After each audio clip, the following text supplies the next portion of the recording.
Good morning, folks. Welcome back to the TTA tour here in Brisbane. We have our under 13 boys starting up this morning, which is going to be pretty exciting. And so we will be starting with you with a round robin group. First matchup today will be Frederick Lee up against Oliver Kong, a New South Wales and Victoria player. We've also got Pranav Prasad and Ken Lung, two Queenslanders in our group of four here today. So, of course, from this group of four, we're going to be seeing two players go through into the knockout stages. That means that just about anything can kind of happen in order to get these players through to the next round. But generally what they're looking for is 2 wins from the 3 players. If you can pull off 2 wins, you're in a pretty good position, and hopefully we don't get 3 players beating each other and sending things over to a countback. So, of course, our group has Frederick Lee, who is the number 9 seed, Pranav Prasad, who is the 11.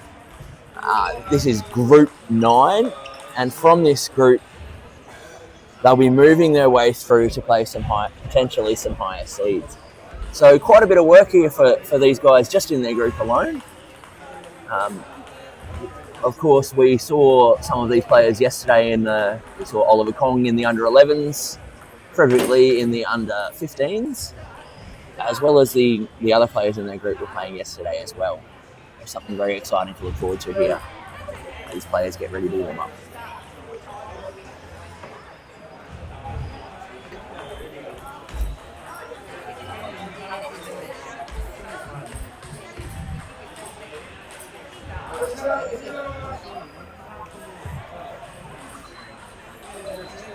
We are going to start table 1.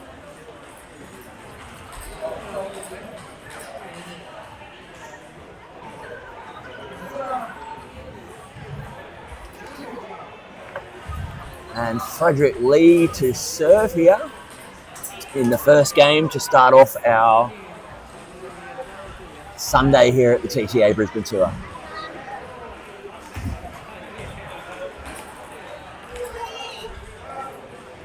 And very aggressive start there from young Oliver Kong. Great work here, taking it to his older opponents and making sure that he's aware of what he's capable of.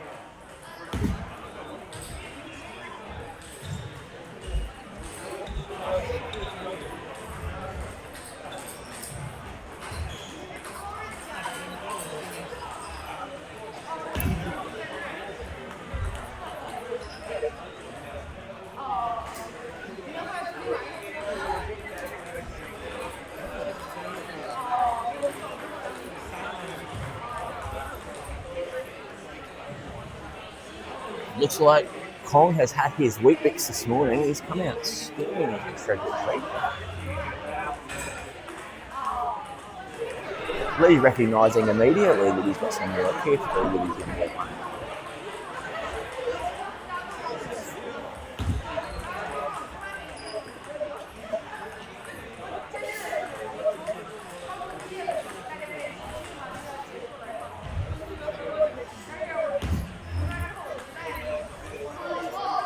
Great counter-attack there from Lee out wide to the forehand side of Kong. Of course, Kong being a little bit smaller and younger, those wide angles can be particularly difficult. And reach is certainly an issue. And quite often, tactically, that's something that you would do when you're playing them. Of course, young Kong, quite a developed game here.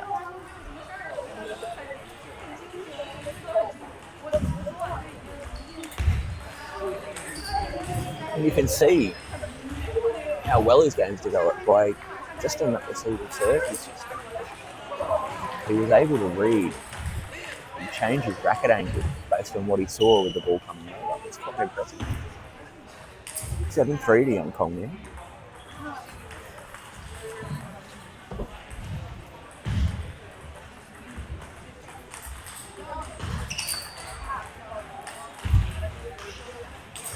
So great early timing there again from Kong.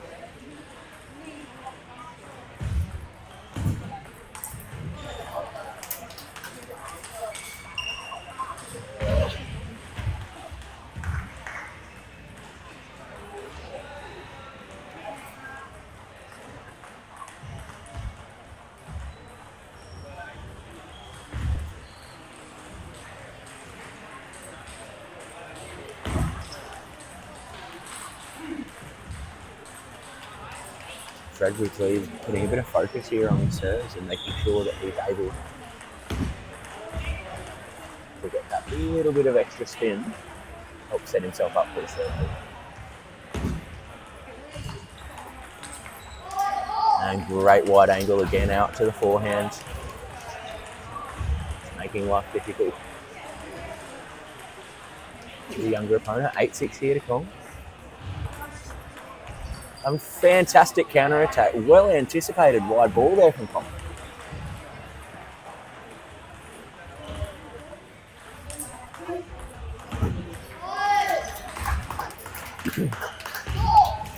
Lee really absorbing that first open up and forcing a second shot there from Kong. With the ball bouncing higher at top spin, it'll be quite tricky to keep moving through.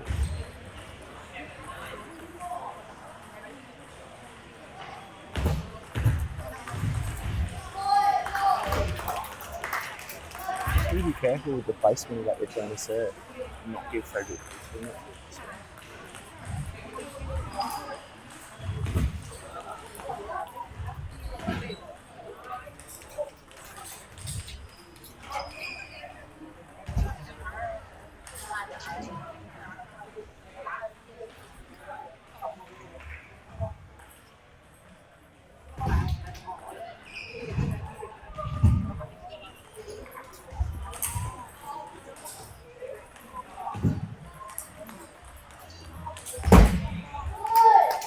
Fantastic rally there from both players. That ball just sitting up a little bit high, given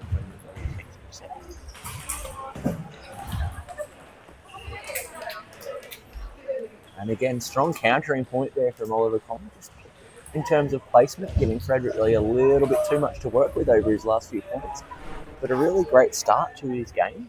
He started off very, very strongly, kept his aggression, and forced Frederick Lee to really have to work hard. I think Lee came out a little bit slow, but then very quickly recognised the quality of the opponent. Great start here for both players.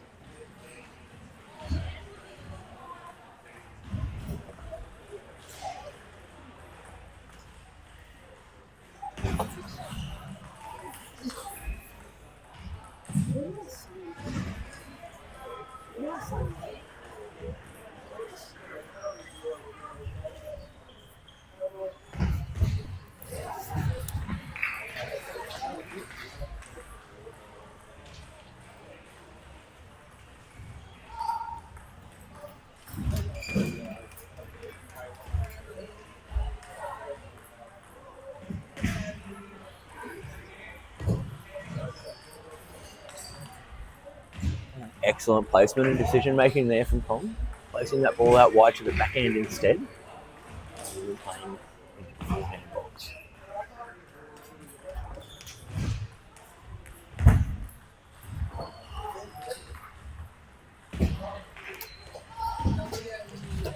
And you can see Kong just trying to direct that ball over.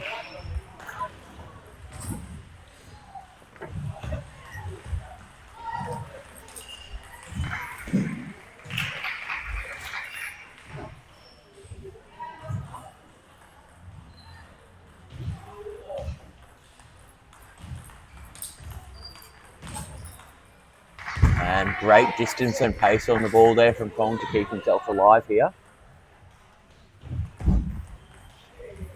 He certainly seems to have worked really hard on his transitions, and that's something you see quite a lot of the younger players struggle with, is their ability to transition from backhand to forehand.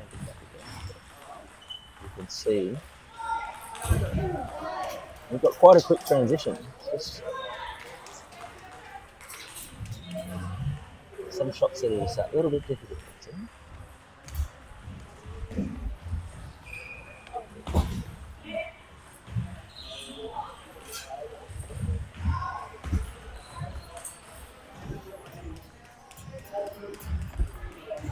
Again, it's a little bit less about the in terms of quality of shot and a bit more in terms of placement.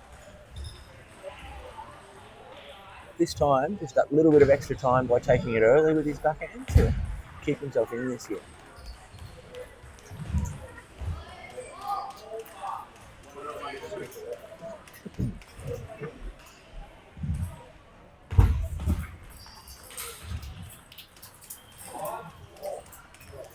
You can see Lee starting to increase the level of spin on his serves now. And Kong just needing to put a little bit more work on that ball, just play it a little more gently.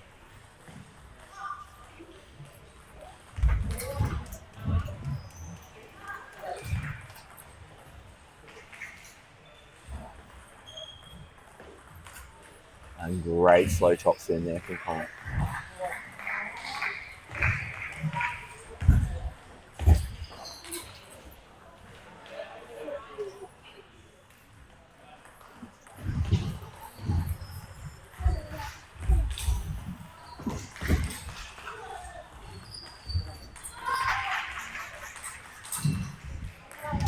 Fantastic rally there from both players.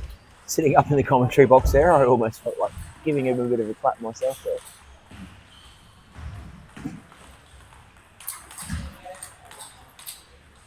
And great transition again there from Kong to keep himself in this. Frederick Lee is having to work extra hard here in the second game. Just using his extra spin and his touch over the table to force the error there from Kong and take this 2 games to love.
Absolutely cracking rally there from Lee and Kong.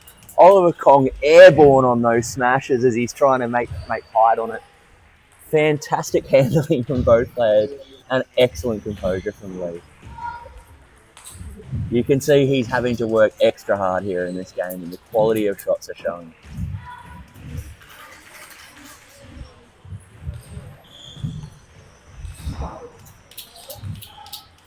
It's interesting to notice as well that young Kong seems to have recognised that extra level of spin that's coming over, and even though he's finding it difficult, you can see him trying to adapt and trying to put a little bit extra on his returns to keep himself in this point. He's very unlikely to lose some of these points. He's playing very well.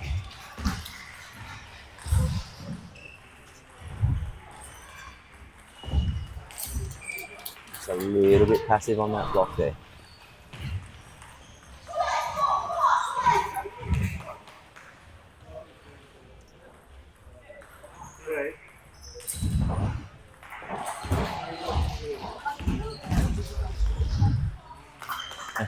Great timing off the back end there from Kong to force Frederick Lee into an extra bit of movement.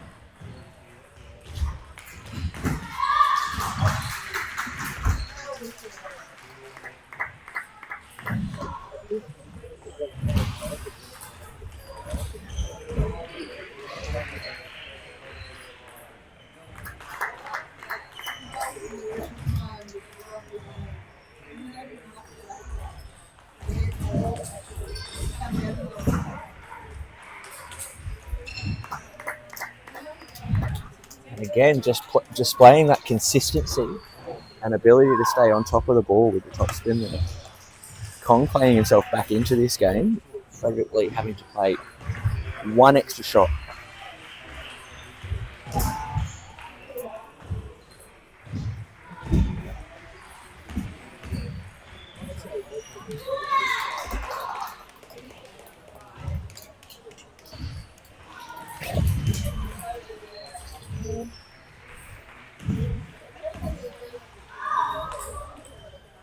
And great initiative there from Lee, really attempting to get his third ball into play here against Cole. Take that point a little bit early and avoid the longer rallies.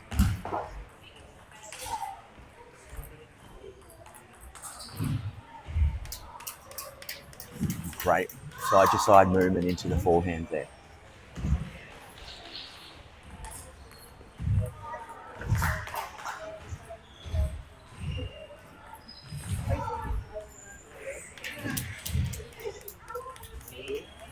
Good to see him concentrating on his spin generation here in order to force the errors from his younger opponent.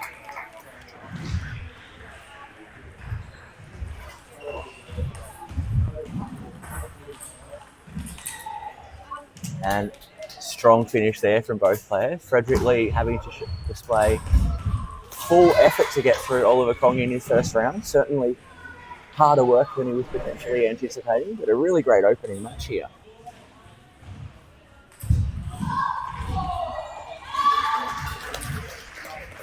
So that gives Frederick Lee his first win in the round robin stage. So obviously looking for 2 wins if he possibly can get it. 3 would be absolutely fantastic.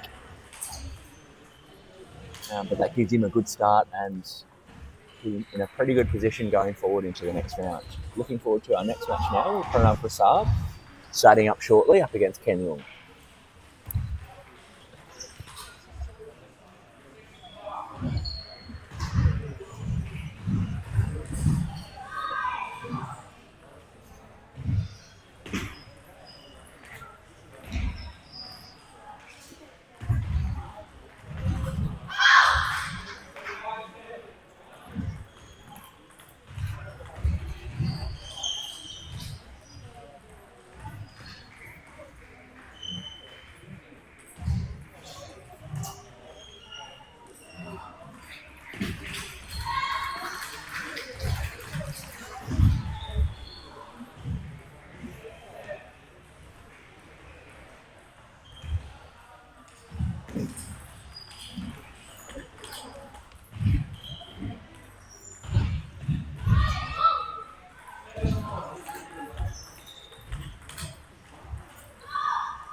And Dan O'Neill back again with you guys here at the TTA Tour for Ken Leung versus Pranav Prasad. We've got 2 Queensland players, 2 players that know each other and would have played each other a few times before. And both coming off a pretty different batch of matches yesterday.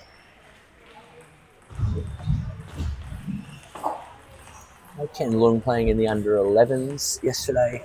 Pranav Prasad playing in the under 15s, so a bit of an age difference there. Ken Leung making it through to the knockouts and going down to the older brother, Oscar Kong, having a strong start here in this opening game. There's Pranav Prasad with a little bit more experience behind him. Going to be leaning on that experience as he plays his younger opponent.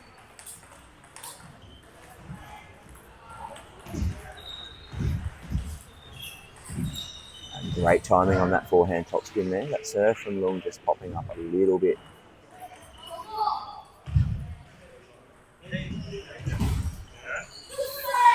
And that was a nice serve there from Leung. Well placed, short to the forehand.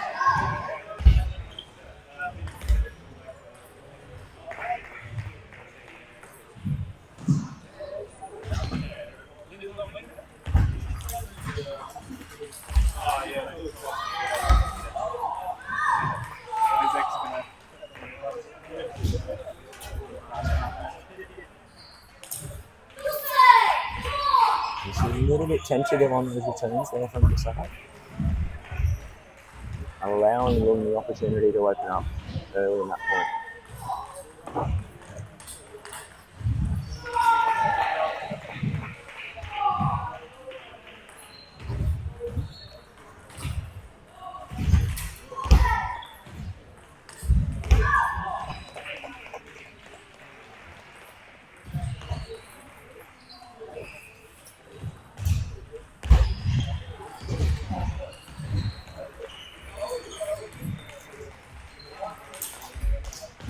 Strong retrieval skills there from Prasad. Set that ball up a little bit too high and made a correct move in stepping back to defend. You could see he was looking for an opportunity and forced the error from Moore.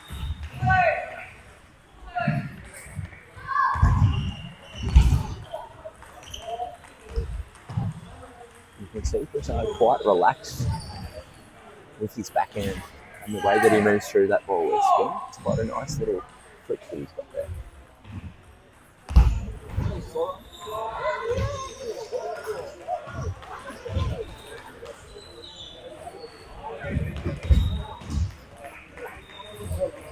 Prasad taking that game 11 points to 4 after a 2-love start to Camden.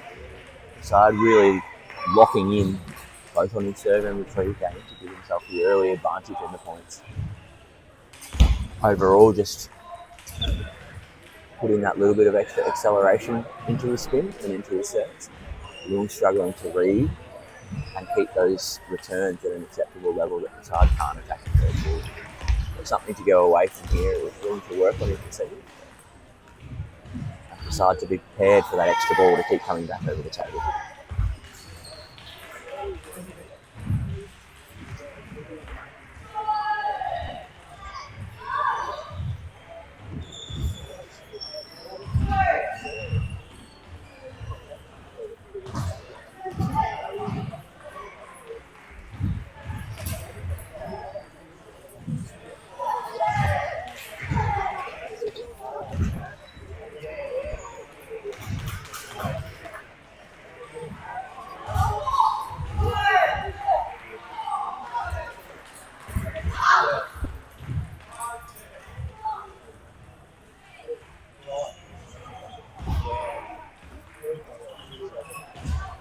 Two strong serves to start the game there from Prasad, just continuing to mix things up, put pressure on his opponent.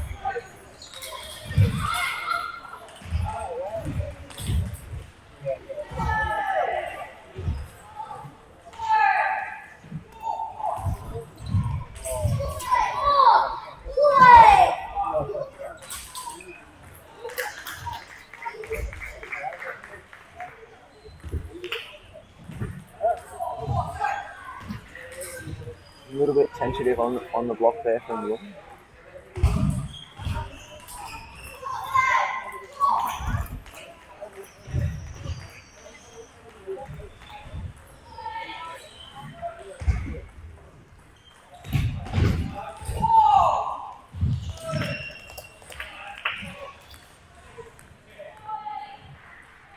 Long serve just popping up that little bit high. And allowing Prasad to flick and roll that wrist over.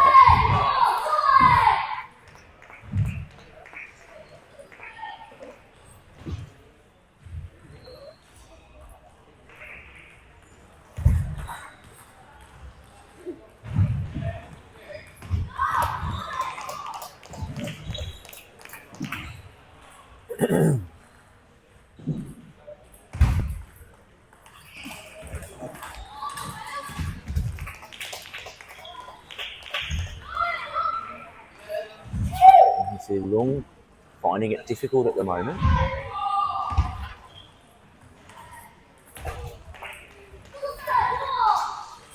Trying to pump himself up a bit to get himself moving, get that feet going. A little bit more intention in the spin on his shots. Great attack there.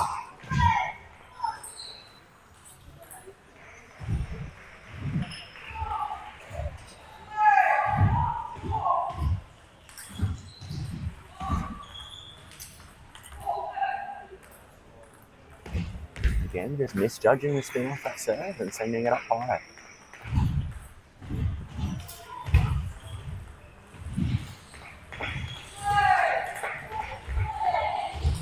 great core coverage there from Prasad.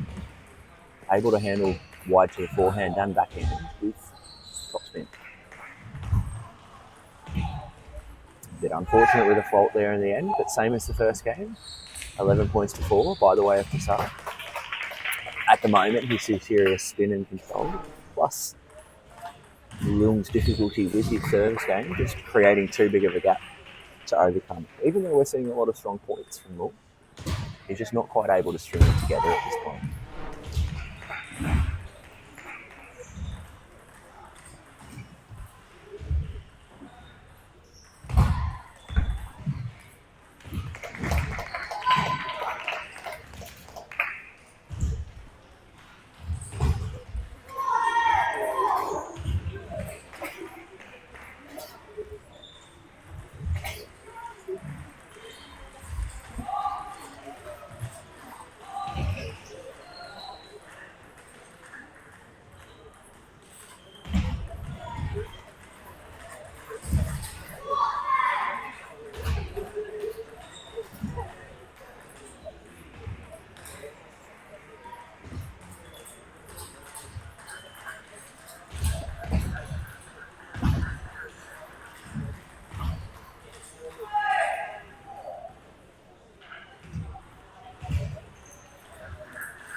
Soft little nose spin serve to start things off there for you. Forcing the air.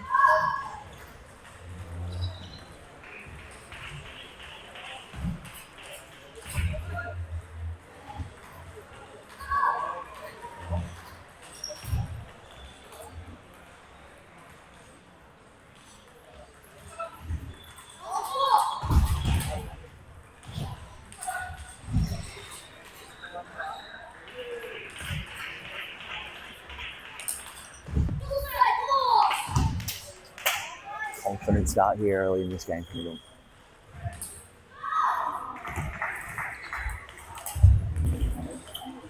And this time Prasad really accelerating into his topspin to force the error from the backhand side of Lung.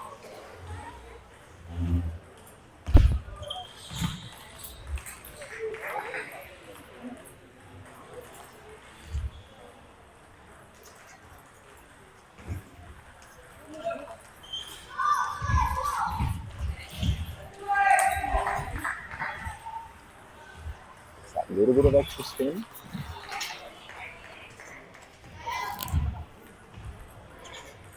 A renewed focus here from Prasad after going down on those first 3 points.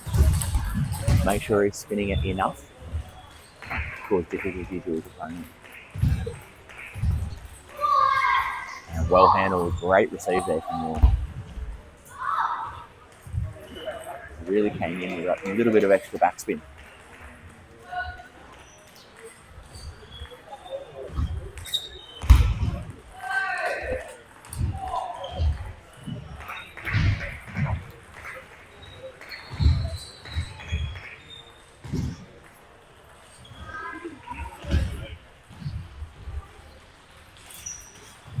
You can see just a little bit sluggish on the transition there from him. But I'm noticing him going from forehand into his backhand.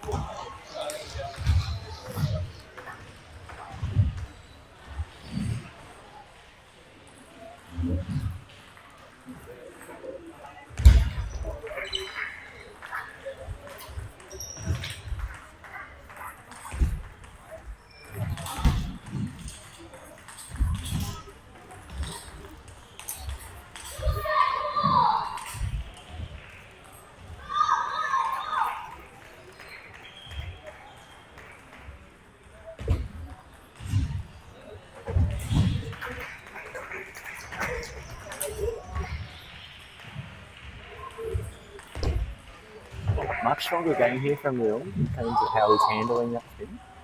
He's also serving a lot better himself in terms of being able to support his own game.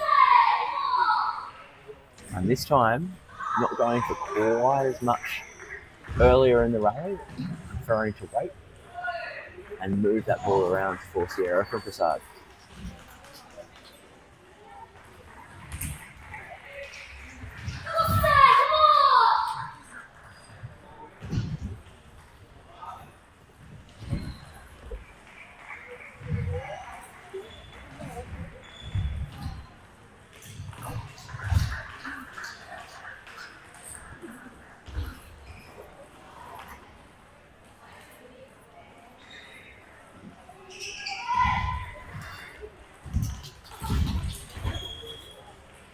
You can see Prasad just putting a little bit of extra top and side onto that ball in order to send it off.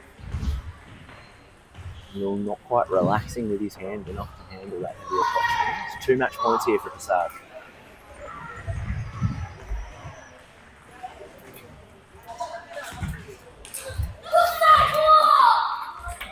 Prasad going for the kick serve again, but this time Lung ready for it and able to put it away for a quick winner.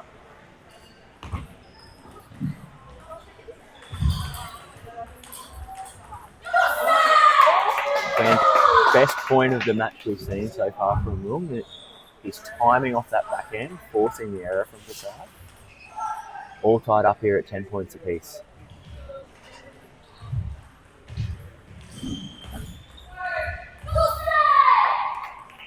Again, that empty serve just popping up a little bit for Prasad to force the error.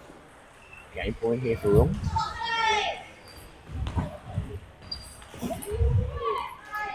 And great acceleration on the forehand there from Prasad.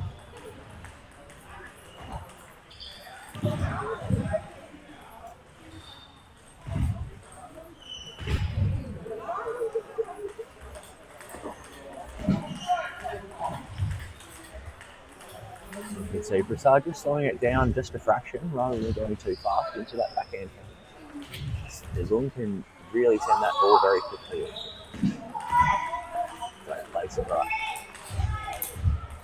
And this time attacking the elbow of Leung in order to force the error and taking it at his second available match point.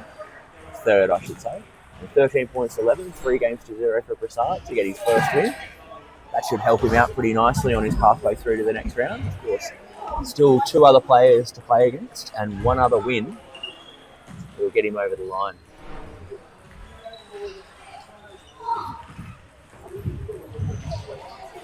Next matchup, we're looking forward to seeing Frederick Lee up against Pranav Prasad. Our 2 players that have both had 1 win. So whoever obviously takes this game, sitting in their best possible position to make it through to the next round of the knockouts.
Certainly looking forward to this match here between Frederick Lee and Pranav Prasad here on table 1 here at the Brisbane TTA Tour. Frederick Lee, of course, the number 1 seed for his group, the number 9 seed overall.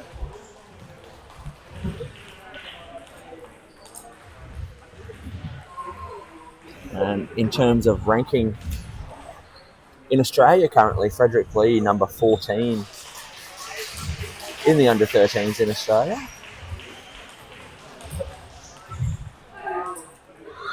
And Pranav Prasad, number 32. So a bit of a difference in ranking, but we've certainly seen some strong results and some promising improvements here from Prasad in recent history. This will certainly be an interesting challenge for him up against a higher ranked player.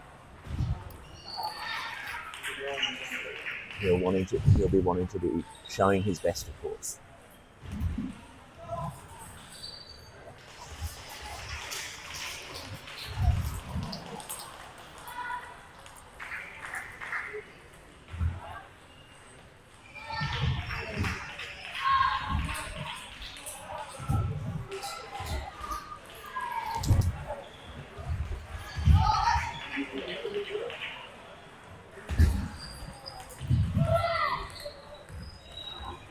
Great start there from Prasad.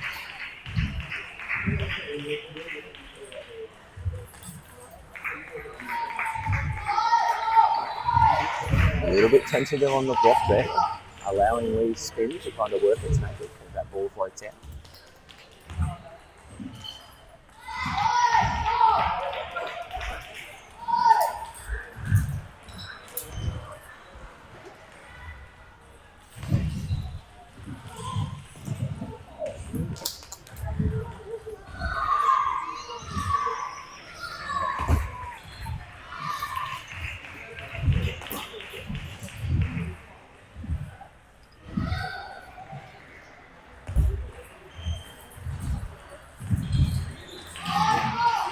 Great return of serve there from Prasad. Just not quite able to get his body across on the 4th ball.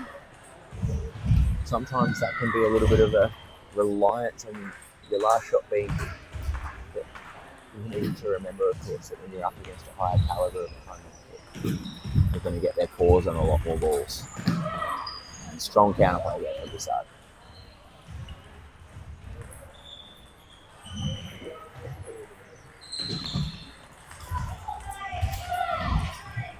And this time a lot more ready for the counter and taking a 2-point advantage here. We'll keep an eye on this one.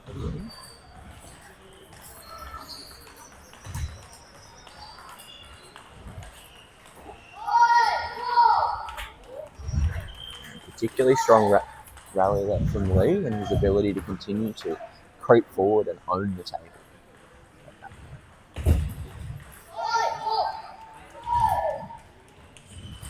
Trying to send that ball a little bit deeper, but just unable to get his racket around on the flick.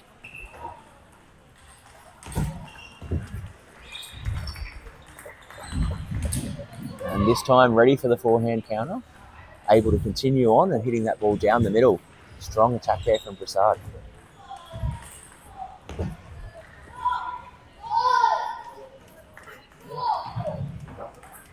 See Lee taking that ball quite early off the bounce for his push.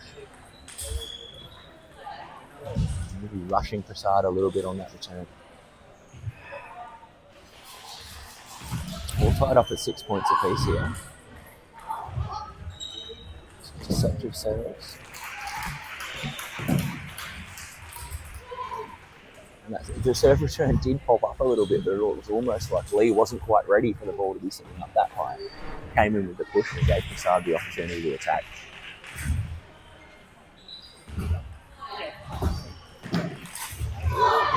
Strong top spin on the flick there.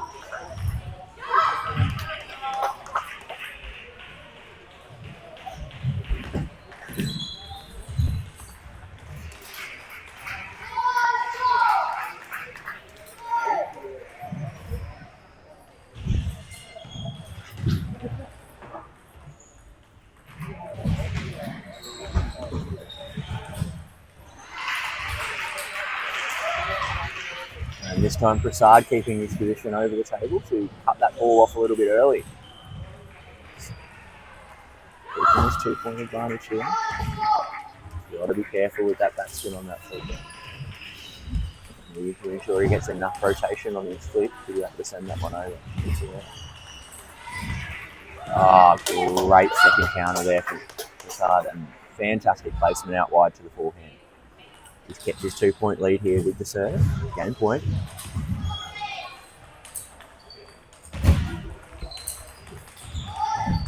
You see Prasad really trying to play into the body and into the middle of his opponent.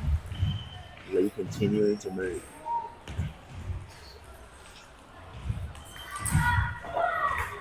And this time going a little shorter and wider with his top spin. Lee coming in with the block, but a little bit out of reach. So the arm moving before the feet do. Great opening game there from Prasad, 11 points to 9, up against the higher seeded player.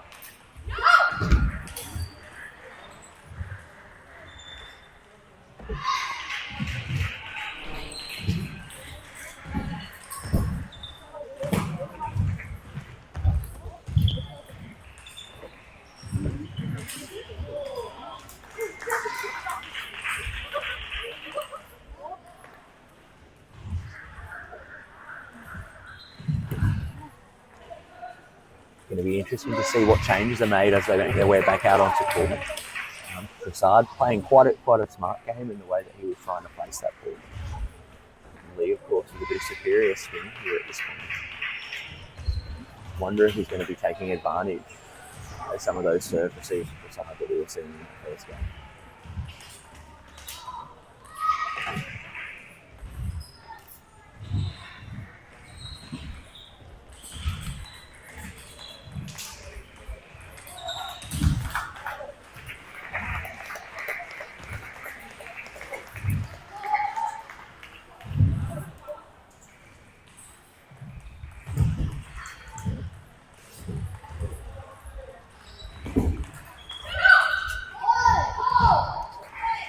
Very active on the feet to start with there from Lee in order to force those errors.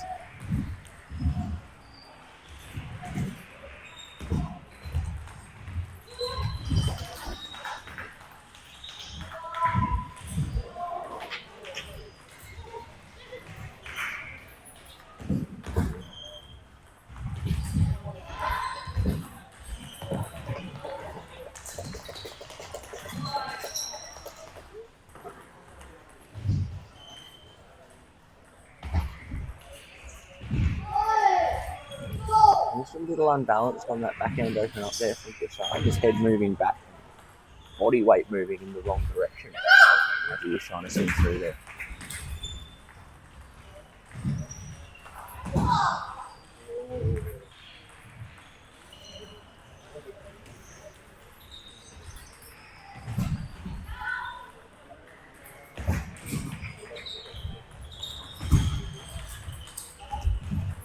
Excellent retrieval there from deep into the forehand corner from Lee in order to force Prasad to just hit one extra shot.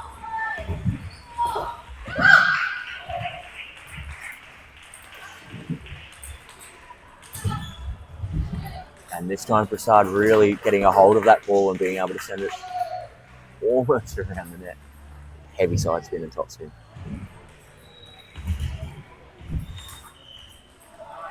An excellent play there again from Prasad, really getting active on his feet here, get himself back into this game.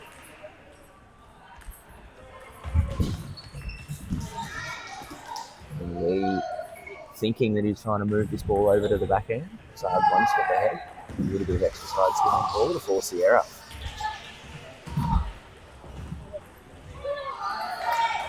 Great half-long push there. Prasad working very hard to get himself back into this game, and a timeout call from Lee's side of the table after plenty of points in a row here from Prasad. And it hasn't been that Lee's stepped off in any way, shape or form. It's actually seen Prasad stepping up to the plate and allowing himself internally and mentally to go, the ball will keep coming back. He'll continue being aggressive against a player who is very consistent at getting his top spins in and has great movement around the court.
Prasad really taking advantage of Frederick's body position there. You can see Lee actually was stable on his feet but leaning back into the backhand. It meant that he wasn't in position to move out to the forehand.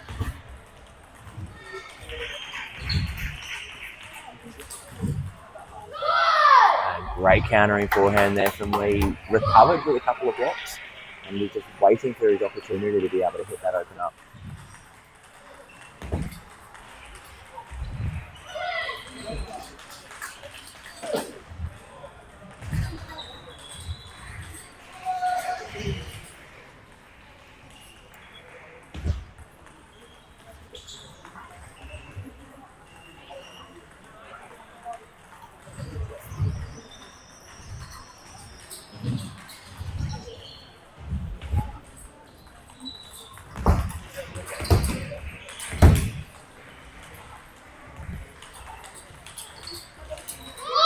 Great rally there from both players.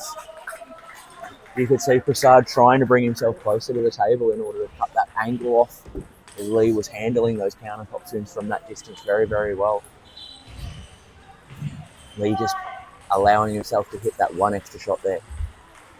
And give himself 2 game points here in the second game.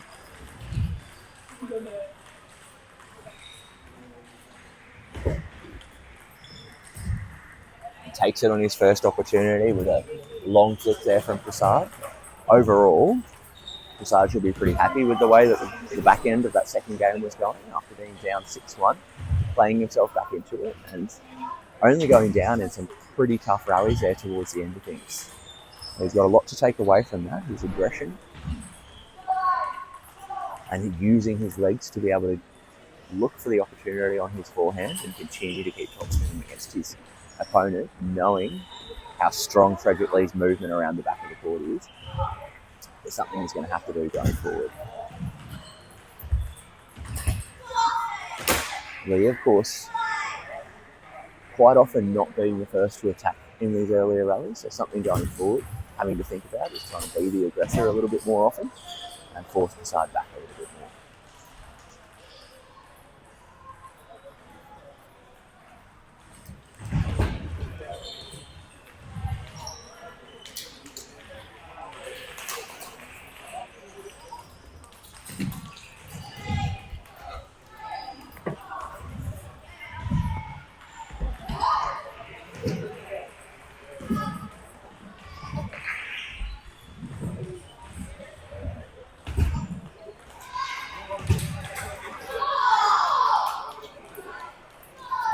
Great example of that need to be aggressive that we saw there in that opening point.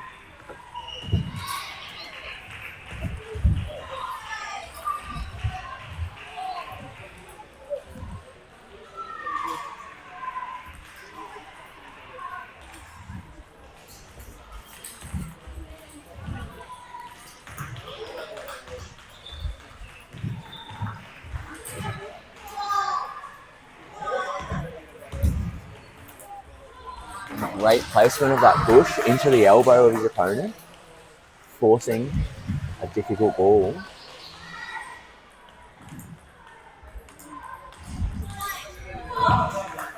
You can see Prasad stepping back to his backhand topspin because his eye and attitude is towards trying to own that table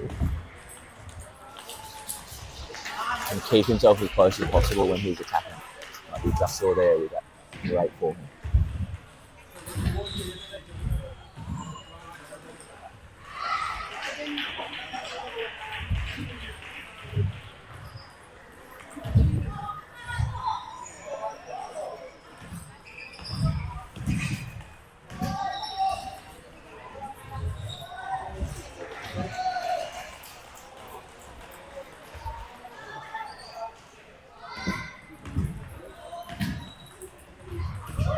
And superior spin there from Prasad on that open up.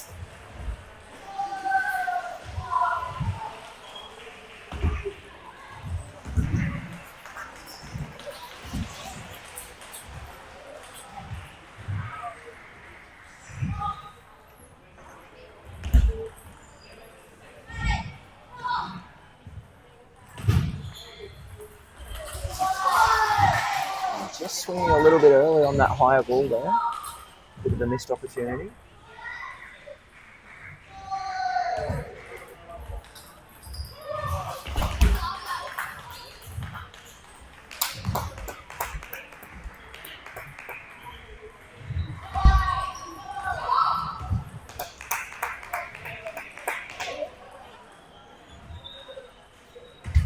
You can see Lee having a lot of success when he's able to push Prasad further back from the table. Whether that can happen off the serve and particularly off the receive. But you need to be concerted in your efforts and with your placement and spin and where you're putting that ball. So that it's not too easy.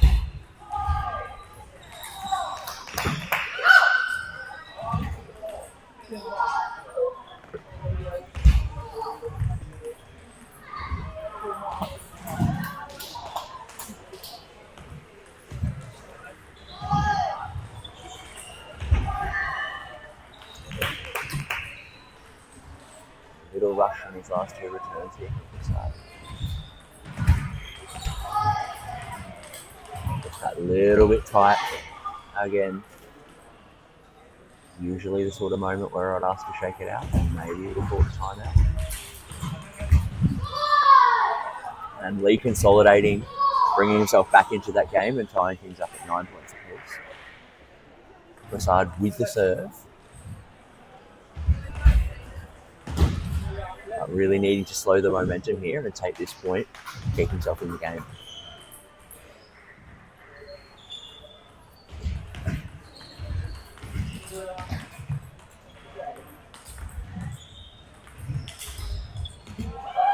And fantastic movement on. Really like how Prasad moved over to pivot for his third ball there. Take the early initiative. Pivoting again, taking two shots with the forehand, forcing it out wide into Lee to take his second game.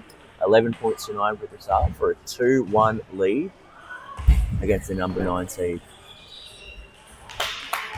Some fantastic retrieval skills there from Lee. And what we were seeing from Lee in order to keep himself in that game and have the lead that he had, to come back from the lead that Prasad had, I should say, was his aggression and his actual control of the table and forcing Prasad away from his comfort zone there. We want to avoid Prasad getting that opportunity to pivot and take that forehand too early and force him off the table, particularly with his back inside.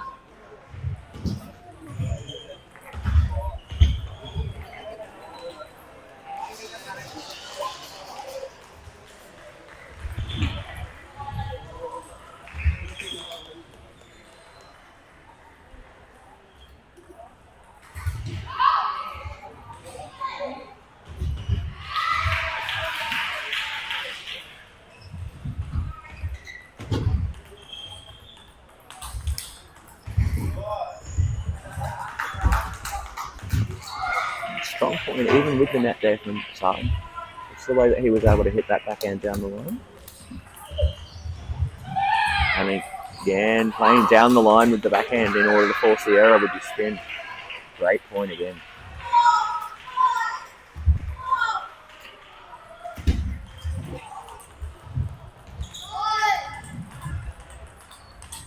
Just reaching a little bit for that forehand there from Prasad.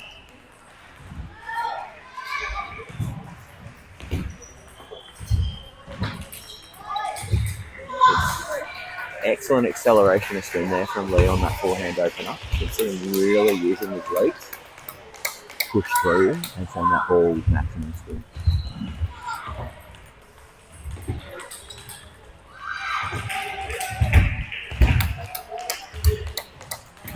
Prasad again forcing Lee back from the table in order to give himself that attacking position.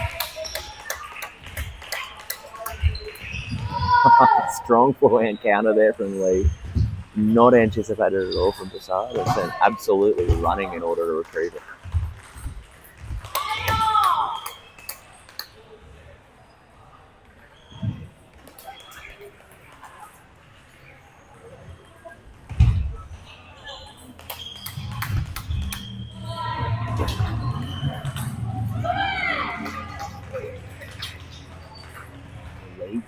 opening in with the topspin serve there, just trying to look for his third ball.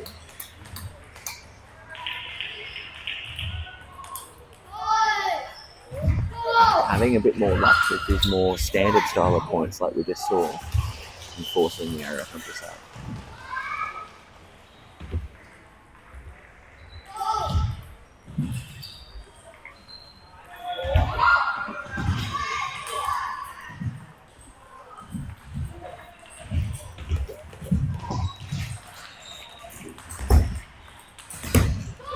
Great placement on those last two forehands there from Lee.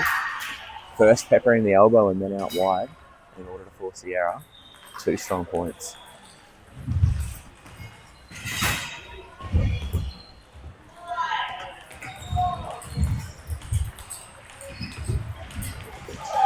Fantastic forehand there to finish things off. Prasad getting himself just right in order to pull that wide ball out.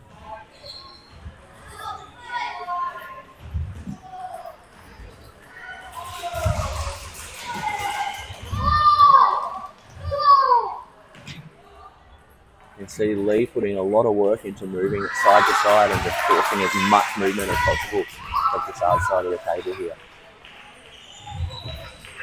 Both players recognising that the counter topspin rallies will continue. Either of them are not going to be backing down. So movement.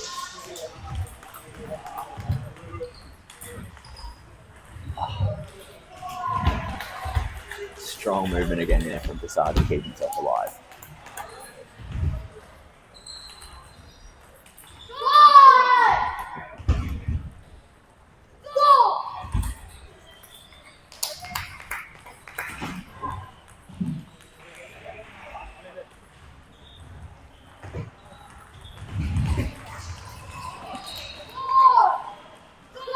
A little bit soft on that second backhand, giving Frederick Lee the advantage. He's been a lot more aggressive here in the fourth game.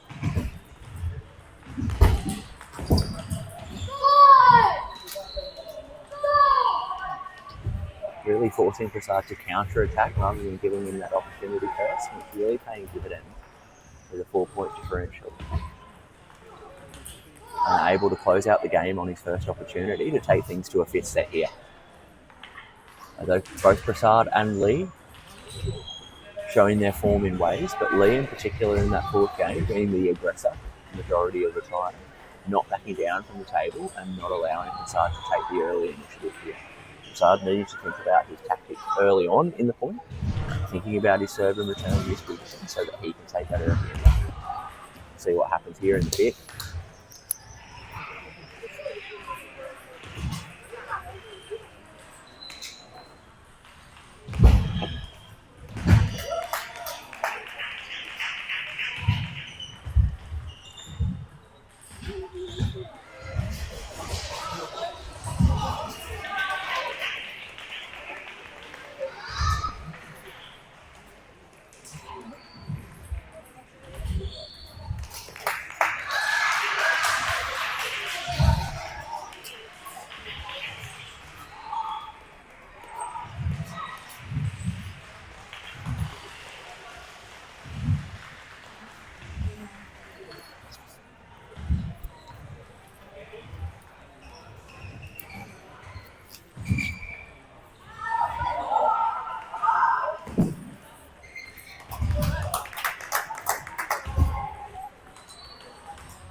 A strong aggressive start there in the 5th game there from Prasad, pushing his opponent back from the table.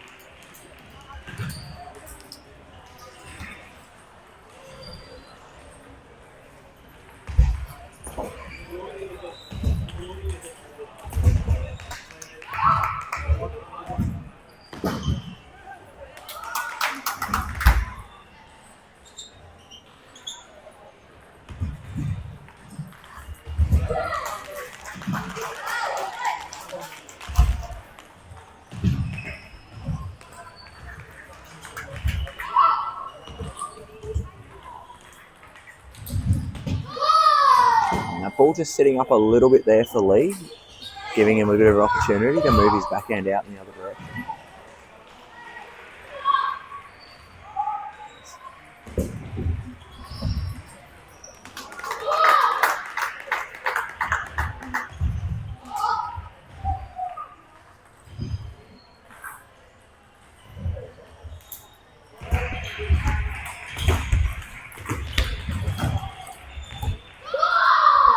Great ball movement again there from Lee, moving it very wide into the forehand, pushing Pranab totally off table before moving it back to the backhand side.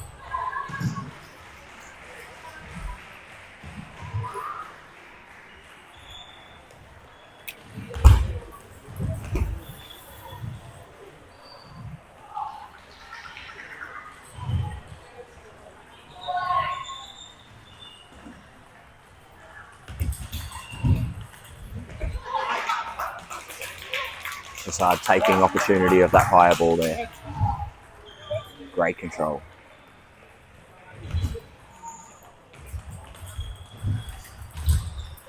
And fantastic point. Pranab not backing down from the table on his attack. And all tied up at 4 points apiece here in the fifth game. It is as close as it can get. Really nice control on that push. That ball drifting almost onto the white line there. Lee needing to put a lot of work on that ball in order to send it over.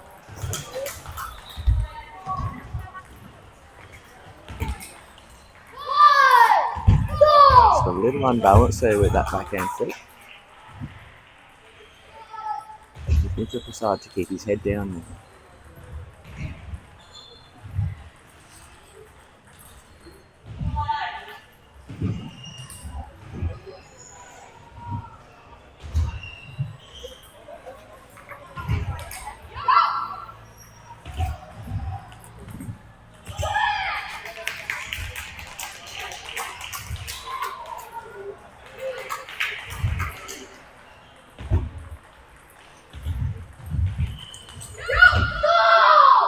And again, just giving that little bit too much range there for Lee on the backhand side to push that ball out wide.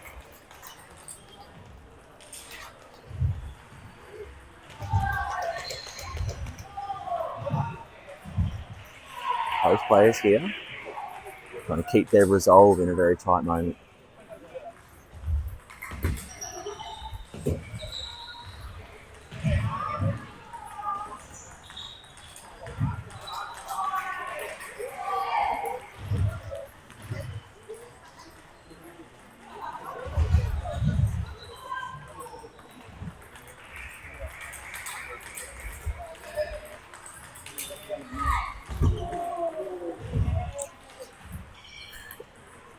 And there's a little bit of luck returned there, even though that was on a bigger point. Frederick Lee had won the last point with the net as well.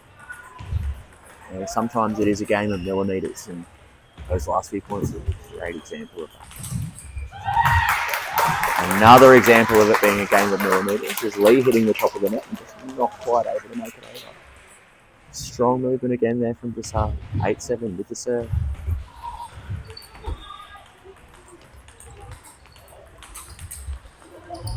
And beautiful down the line shot there from Prasad in order to pull Frederick Lee off position and give himself the 2-point lead.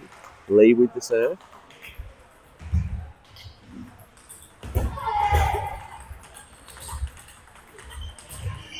And again, handling that wide angle well. We talk about it being a game of millimetres. That ball just rushing on the edge, causing difficulty. Prasad resetting and giving himself an opportunity to think that's just the next point.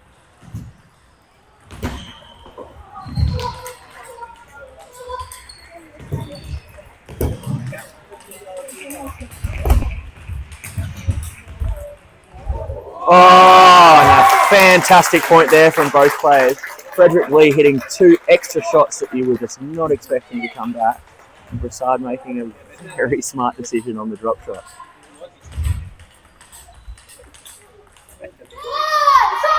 Strong top spit there from Frederick Lee, really putting that effort in to give it a little bit of extra spin.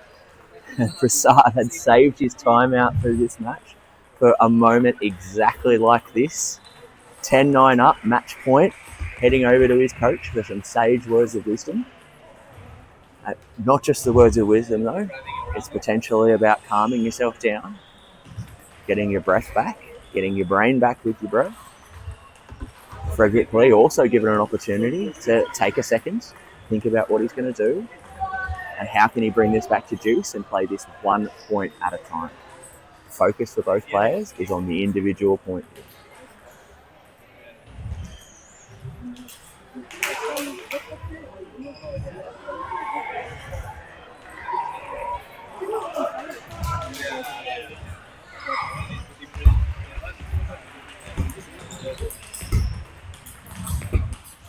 And he does it with a fantastic rally towards the end. Pranav Prasad has managed to pull off an upset victory against the number one for his group, Frederick Lee. And that is absolutely no detriment to the way Frederick Lee was playing. Both players have played to their peak and played an absolutely fantastic game here. What an absolute pleasure it is to commentate a game like that. And I'm looking forward to coming back in the next round to see how this group stage continues here.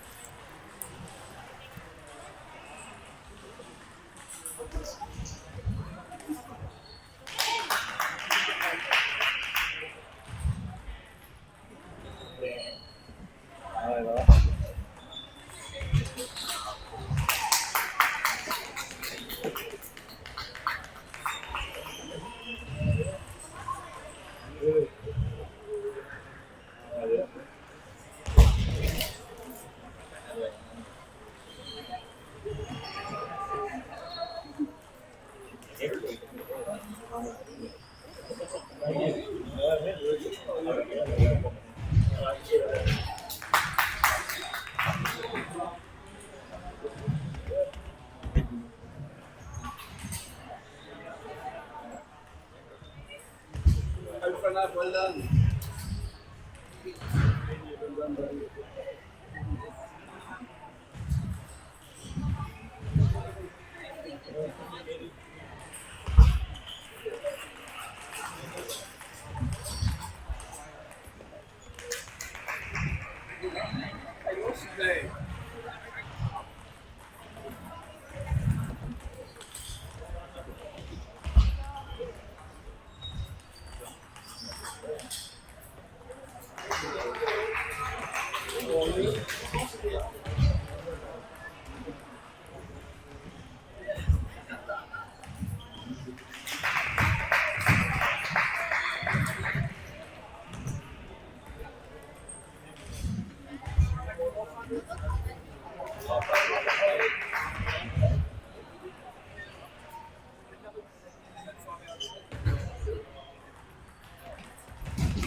Things we found yesterday sitting.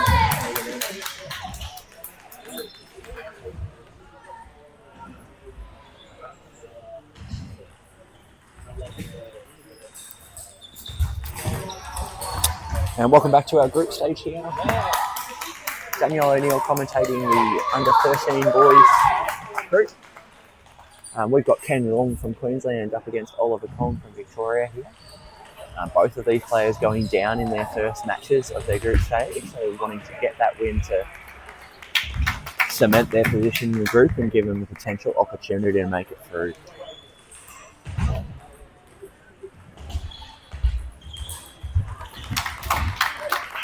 With both of these players having quite a strong showing in their first matches as well.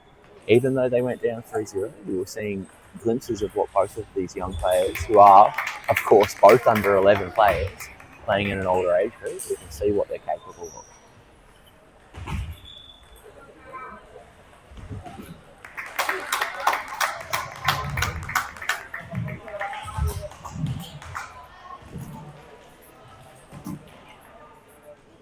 Particularly impressed with the transitions and ball movement of Kong and the timing that we're seeing from Ken Long as well.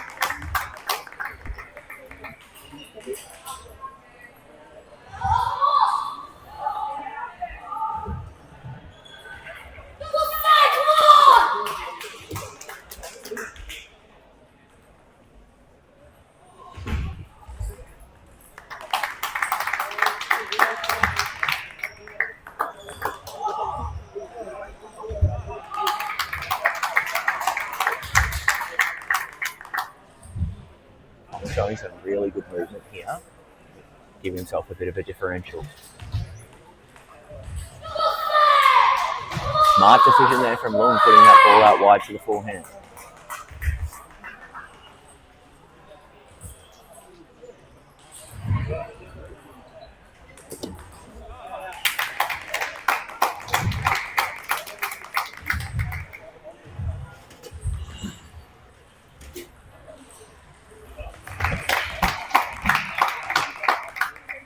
A little bit rushed on his return to serve here, isn't it?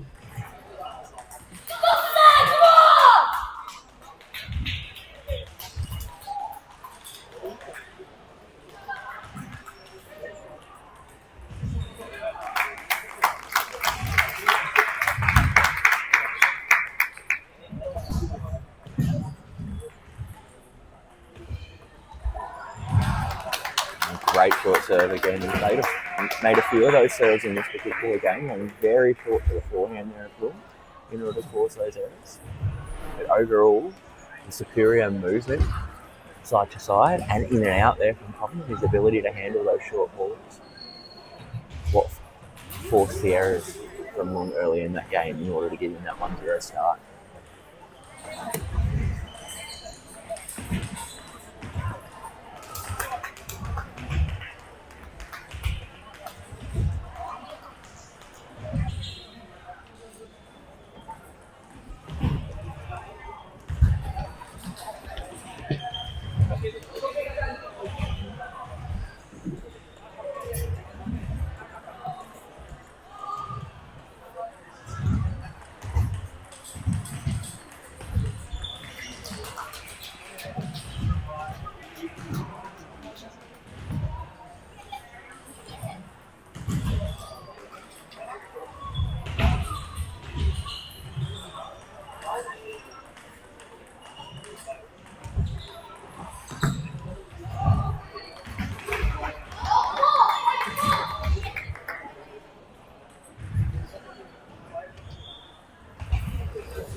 Great concentration on the push and the spin from Long. That was something that was working for him well in his earlier game.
Starting to mix things up with his Thomas Hall serve there a little bit from Long, in order to cause some difficulty for his opponent.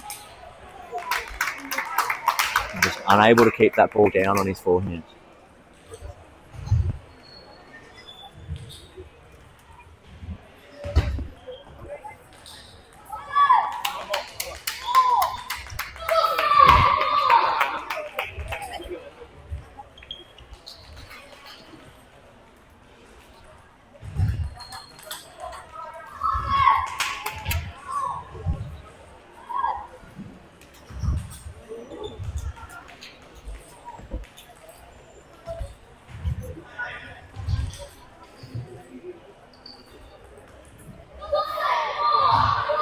You can see the side spin coming off that tomahawk serve, causing a little bit of difficulty there for Tom. And ball moving into his body.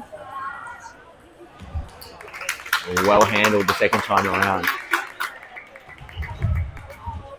We quite often talk about if a server's working for you to keep doing it. Kong handling it well.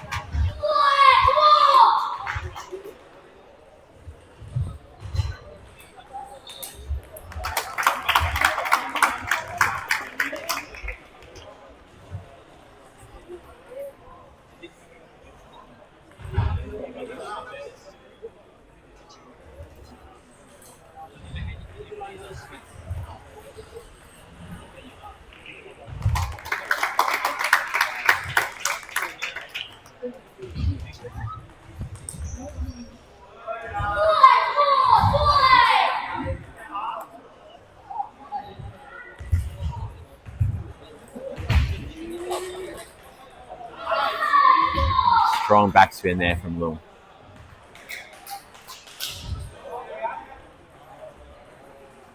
Kong trying to handle it, to try and give himself that little bit of distance on over the table. And not quite able to get himself there. And Lung takes the game, 11 points to 9. Tying things up here at 1 game apiece here.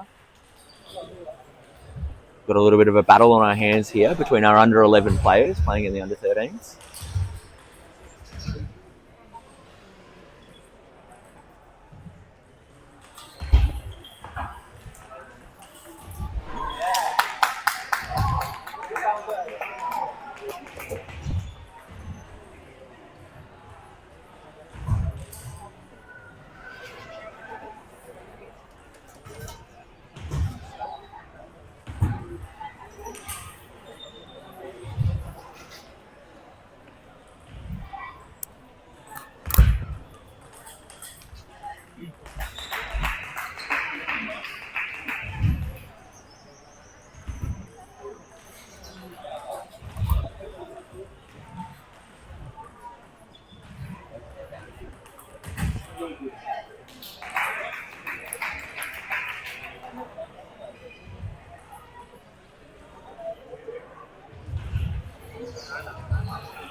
Strong start to this third game here from Kong. He's certainly put a focus on placement. He's not quite able to get a hold of that second forehand there against him.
And it's his kid.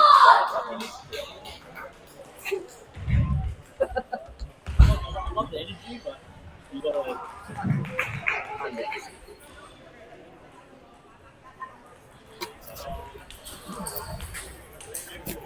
And beautiful forehand counter there from Kong.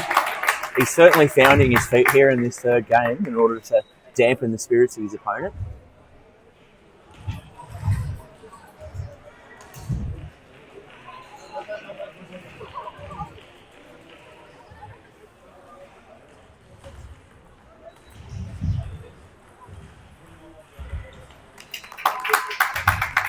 And great control, trying to keep that ball short.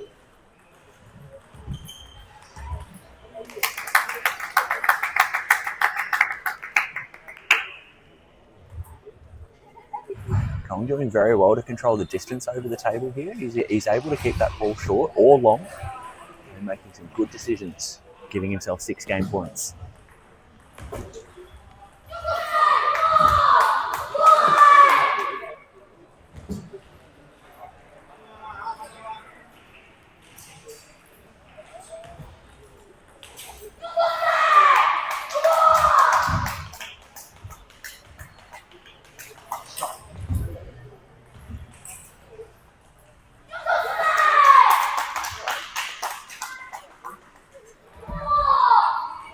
Needing to slow things down here a little bit. Ken Lung's on a bit of a run here. And timeout called on the side of Kong. No, not quite.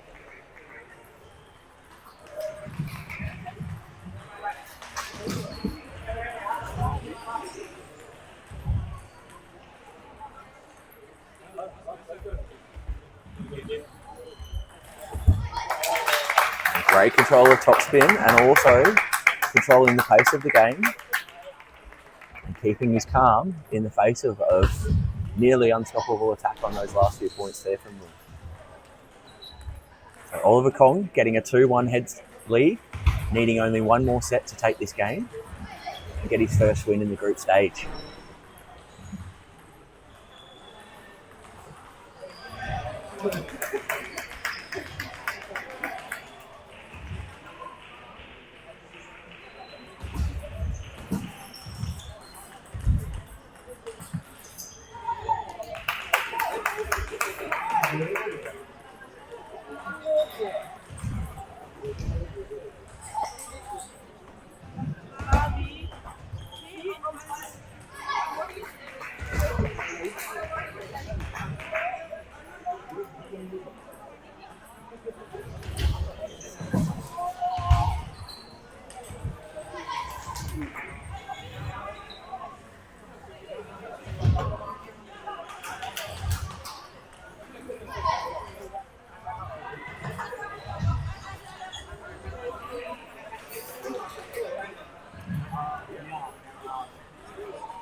Excellent timing on that opening forehand there from him.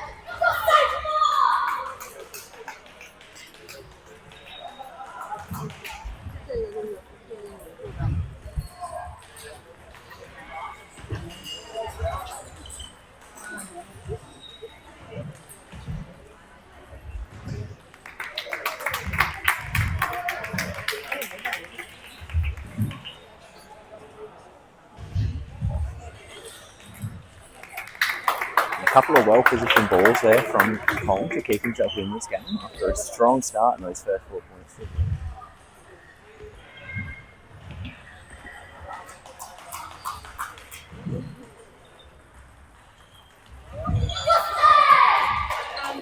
A little bit tentative on that forehand open up there. He certainly had a little bit more room there to swing if he wanted to.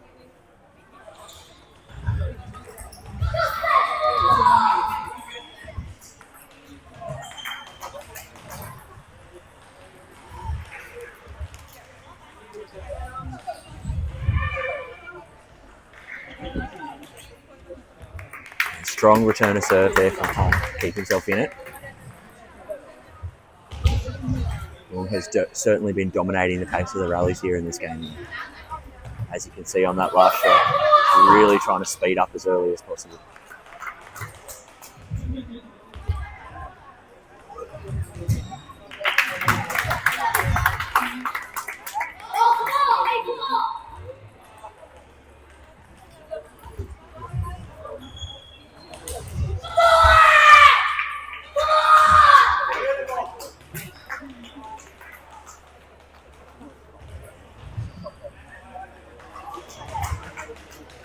Certainly a shot worth celebrating. Well placed there from Colm, putting it really wide into the backhand corner there. He's doing well, keeping himself afloat, just within distance of his opponent.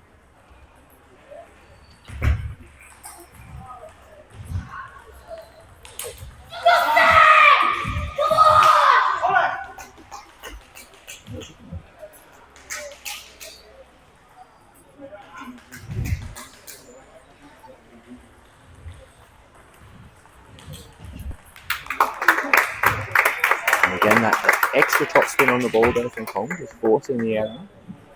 Still within distance. And great little serve. 9-7 with the serve here from Leung. Needing to keep himself composed.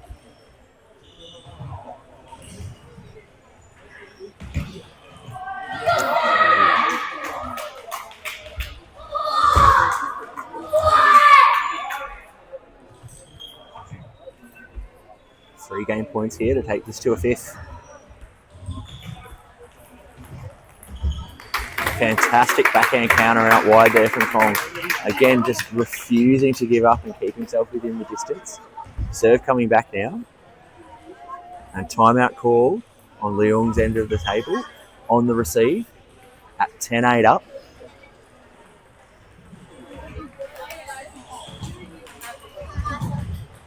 Of course, sometimes it's good to take a timeout in those heat of the moments, but by the same token, Kong gets an opportunity to speak to his coach with the serve at 8-10 down as well. So we'll see what kind of serves and plans he comes up with for the two opportunities he has to get himself back to 10 all. And vice versa. Going to have a look at see how the controlled aggression of Leung can handle the spin coming from Kong.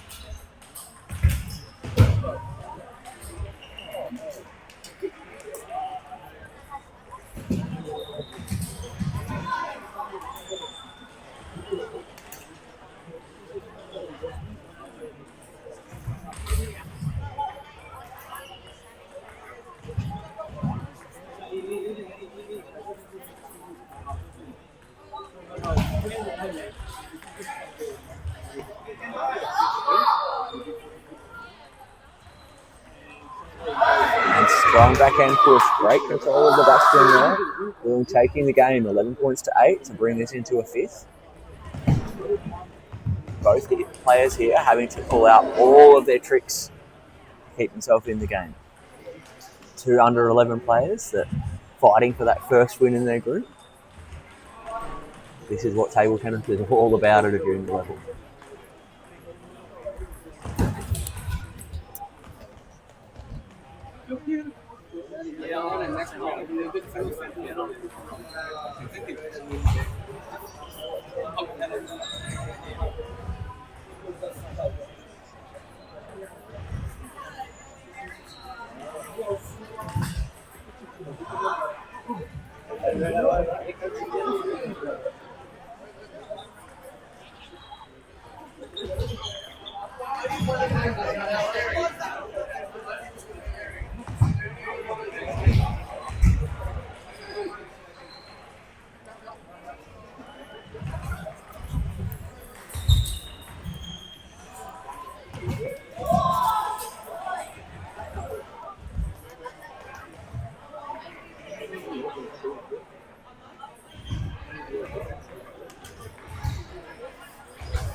Great position of the punch there from Milne.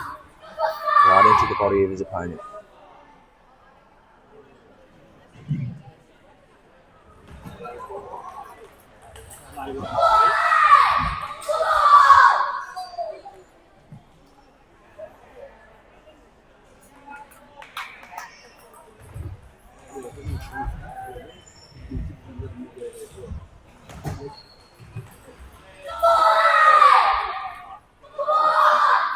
Timeout call on Tong's side of the table. A quick reset required after 3 very aggressive points here from Milne. It's come out firing.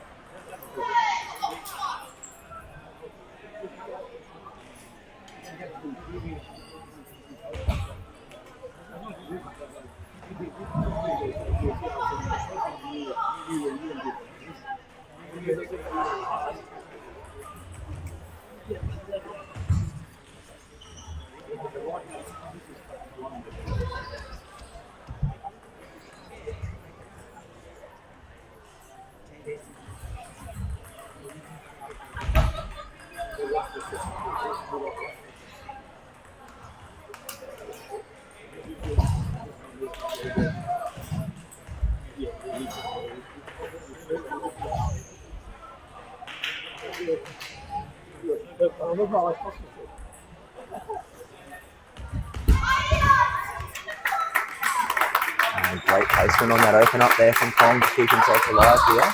Going to give him some confidence going forward, hopefully.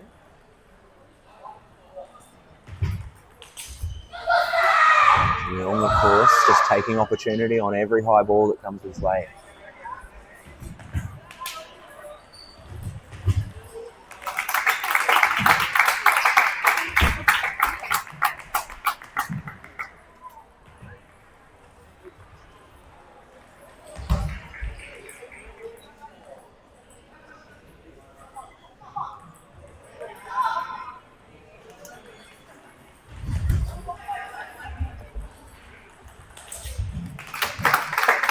Ball just played a little bit deeper in order to force the error here.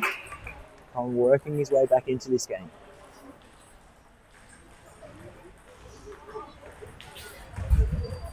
And great backhand counter into the middle of the table there.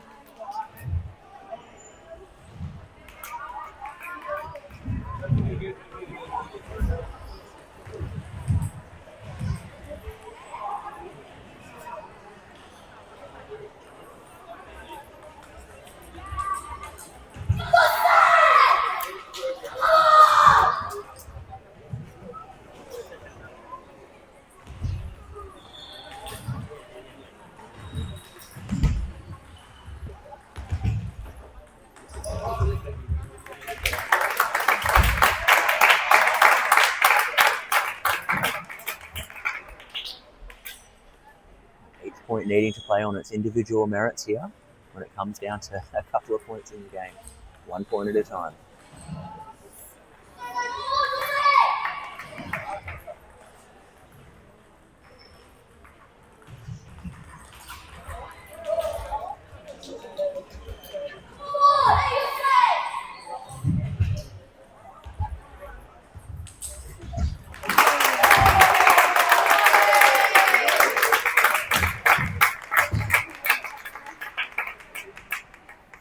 With the serve.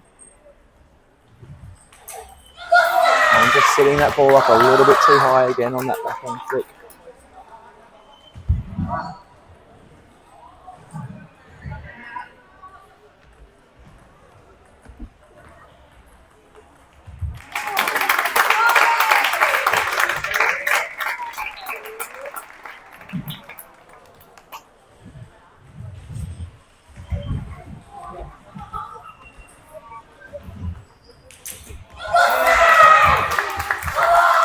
Handling that topspin very well again from him.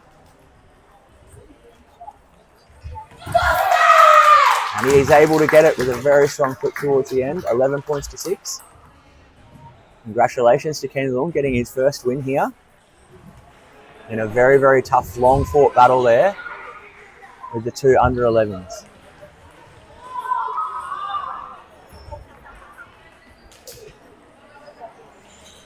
We've got 2 more matches left in our group stage by the looks of things. Frederick Lee coming up against Kenilworth. Kenilworth, of course, going to be feeling pretty good after his win there. We'll see what happens in the next game.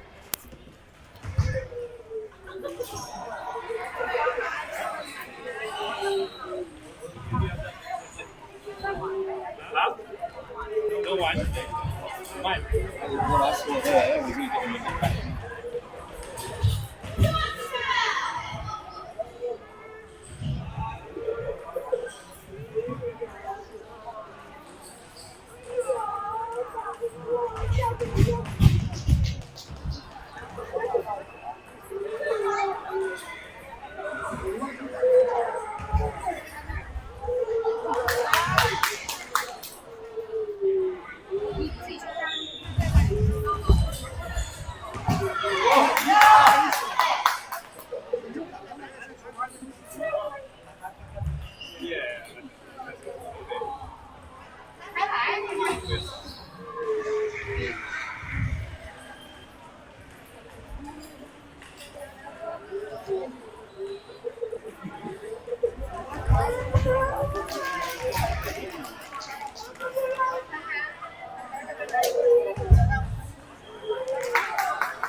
Let me see your group. You're second in your group from Group A.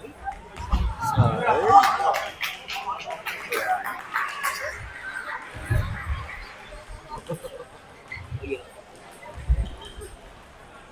Daniel will win. Well, you're gonna, yeah. So he's got a match first.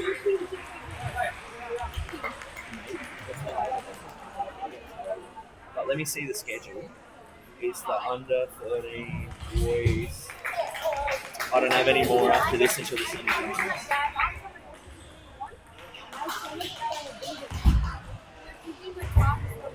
The members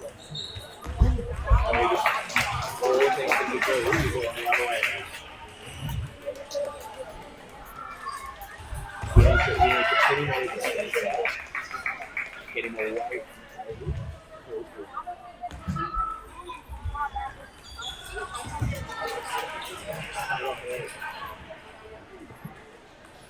He's got a match before you do it. You made it through.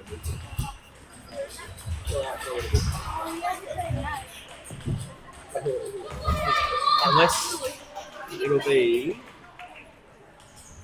Group 10 runner up. So that'll be probably Sean. Oh no, Sean 1 is good. Either JQ or so it'll be I appreciate JQ. Alright mate, I'm going to talk about this game. If you don't under 13 boys, unless you're playing under 13 boys singles semi-final is on 12.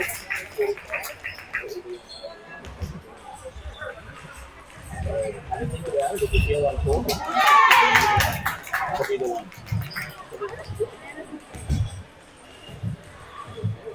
He might be sleeping in the car, he might just have to put a nap. His mum's here. Anyway, I've got to chat, I've got to go, mate. I've got to work.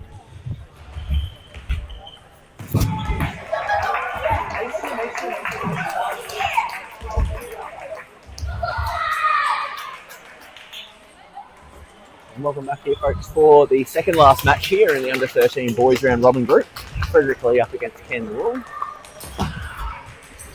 Frederick Lee, of course, going down in a really big 5-set match to Pranav Prasad in his last game, and Ken Wool winning an extremely tough 5-set match in his last game as well.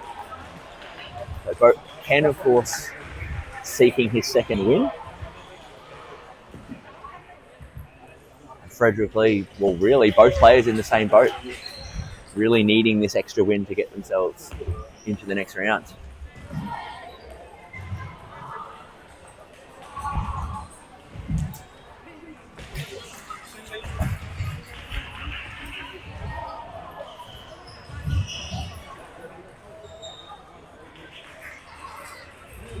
He's been holding his own very well here at the start of this game, though, against a higher rated and more experienced player.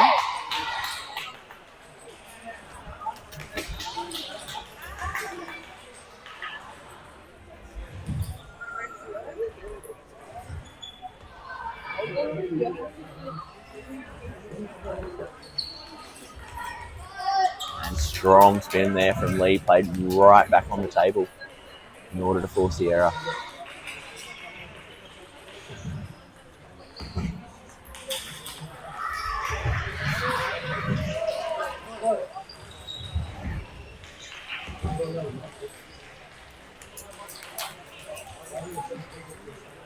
Serves of Lee just causing that little bit of difficulty there. Feeling not quite sure how to handle that in a way that keeps him in the point. Doing quite well on his own service points here, however. So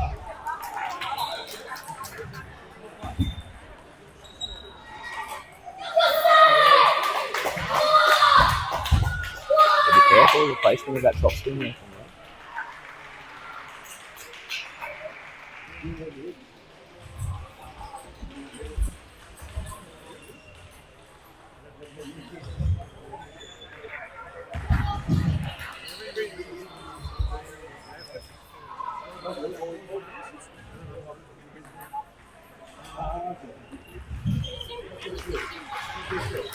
And great spin on the return there from Lee to take the first game 11 points to 7.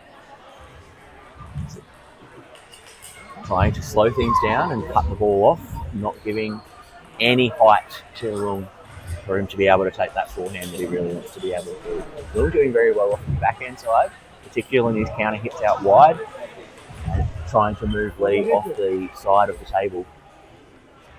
Won quite a few points that way in that first set, something he needs to look at going forward. But strong focus and serve return needed here from Will, because a lot of free points off Lee's serve.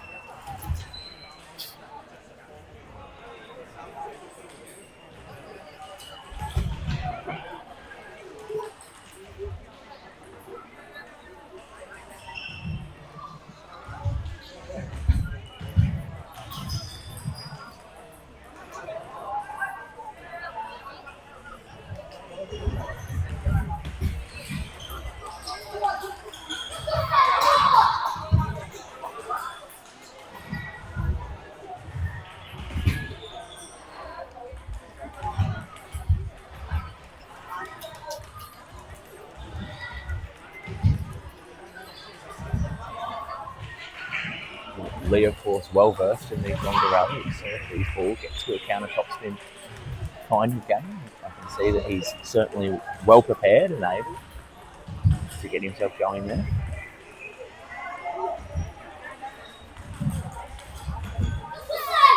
Of course, Lung playing quite a different game compared to Prasad. Having a bit of a different pace between his forehand and his backhand side in the way that he comes through the ball.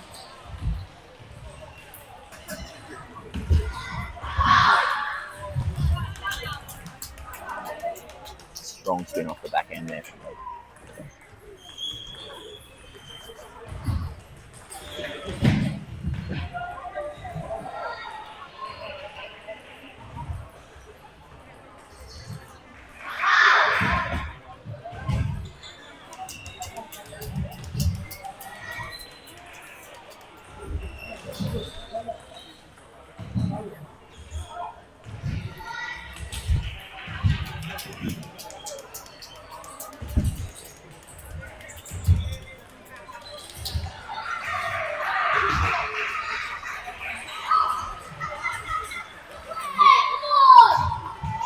The court seems to be going pretty well there for him.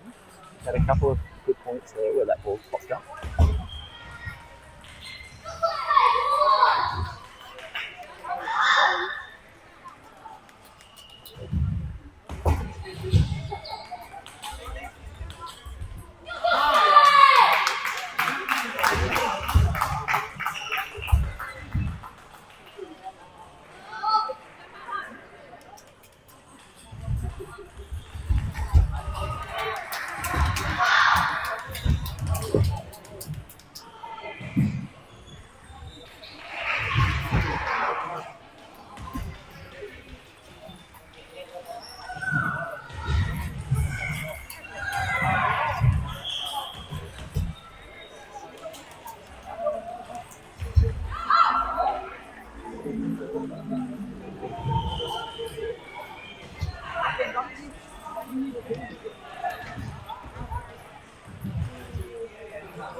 Doing well with the serves placed for the middle here against him. Just not able to handle it. A little bit casual on the return of serve, however, needing to be careful.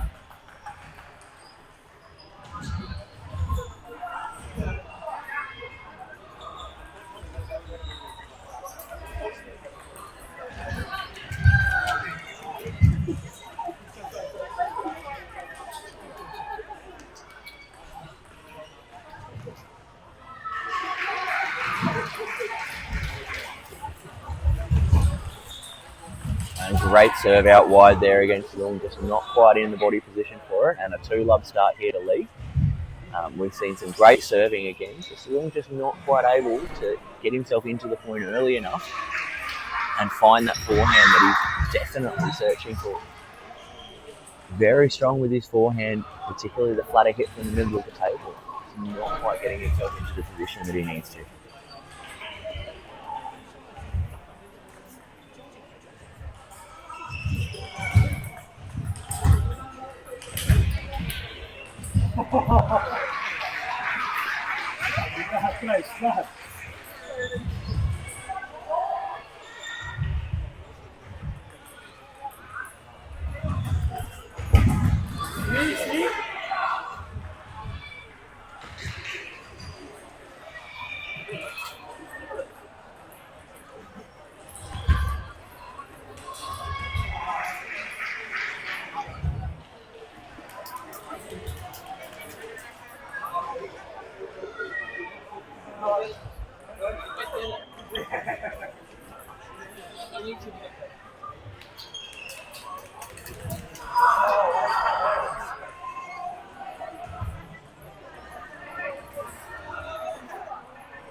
Strong long serve there to start things off there from Lung.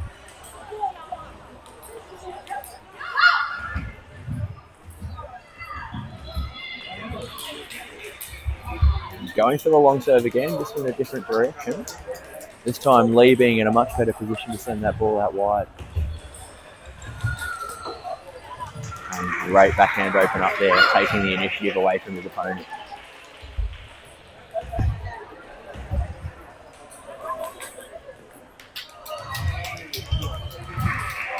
Much more aggressive start here from Lee.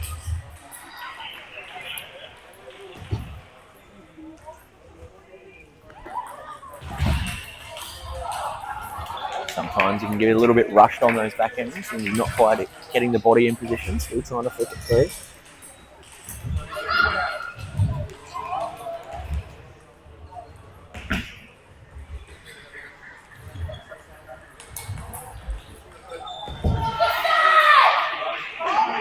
Great work in moving Lee back from the table there.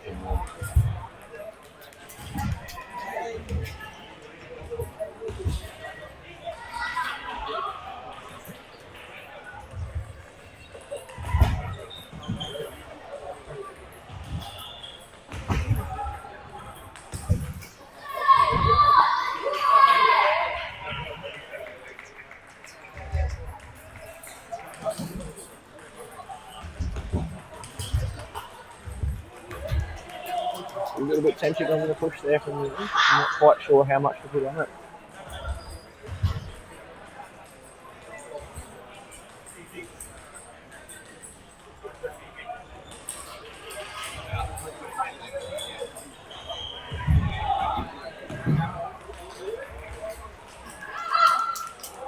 And again on that point, we just saw a little bit of a dial back on the forehand there. Lee, with the experience, able to work well and handle that ball.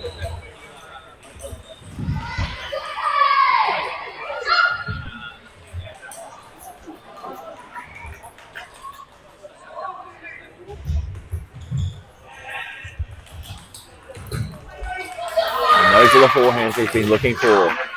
Probably the first one we've seen in a little while from him and able to put it away. That's going to give him some confidence going forward.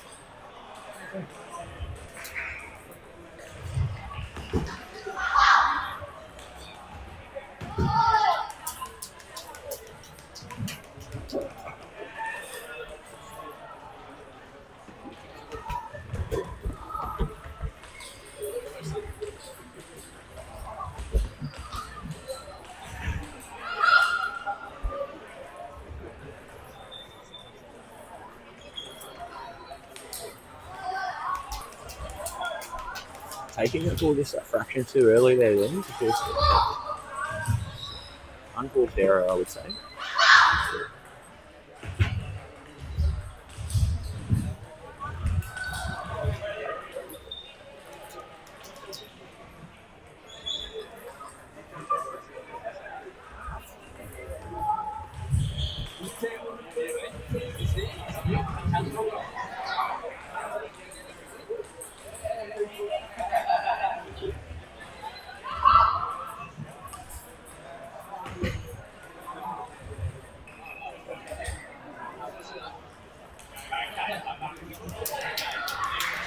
A little unbalanced on that backhand counter. Frederick Lee with the advantage and the serve here.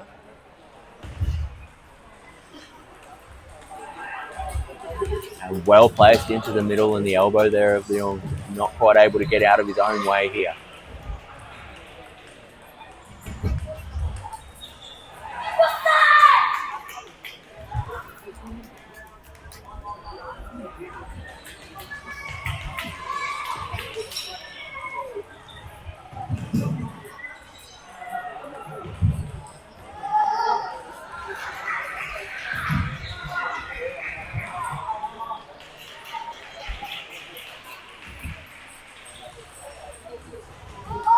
And great ball positioning there to give him 3 match points here now for Lee.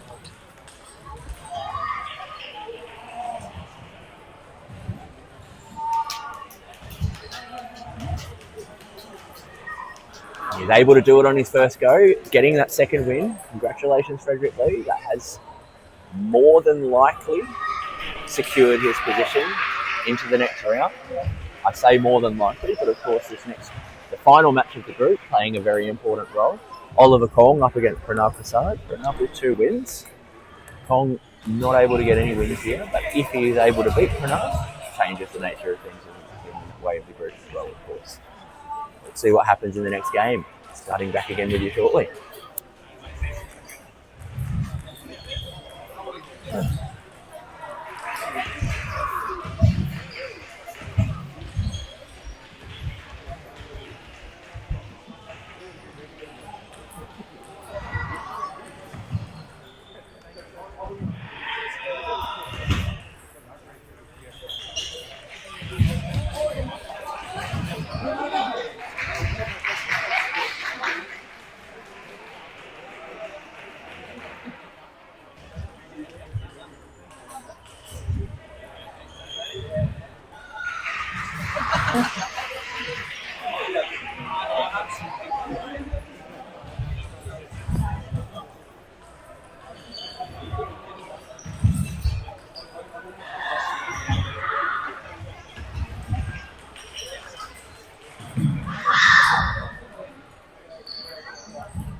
And thanks for joining us again here today on the TTA live stream at the Brisbane TTA Tour.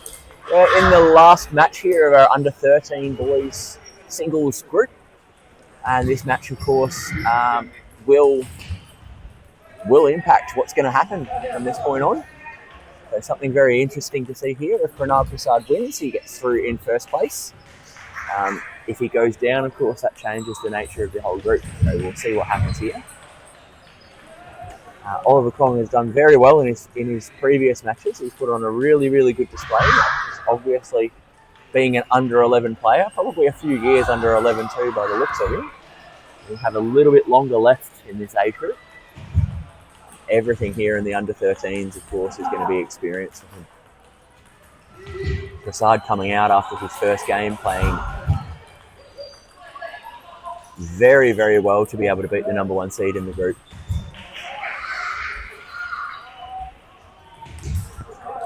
In an absolutely marathon affair that went the whole distance, winning all three of his games in his match 11-9. You can see that Prasad is feeling great under pressure. And the first shot managing to hit Kong in the head. This means we're in for a pretty good start. Great counter top spin rally to start with.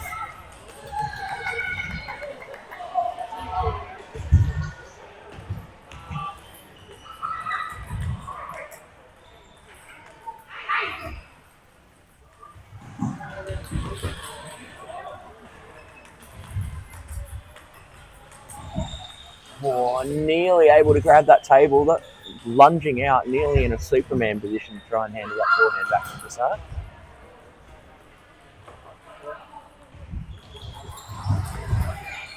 A little unbalanced on that backhand top spin, not quite in his position close to the table that he needed to be. Great forehand top spin there. On keeping himself in this game.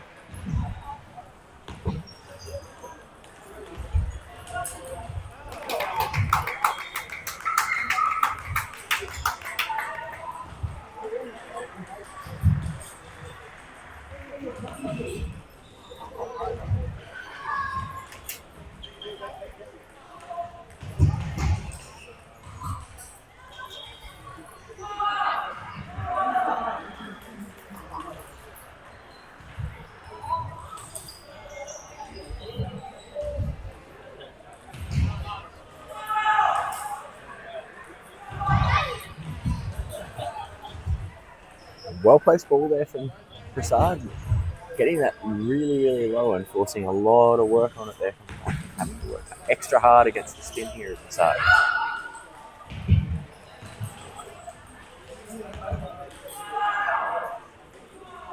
Struggling a little bit with the variety and pace of those serves.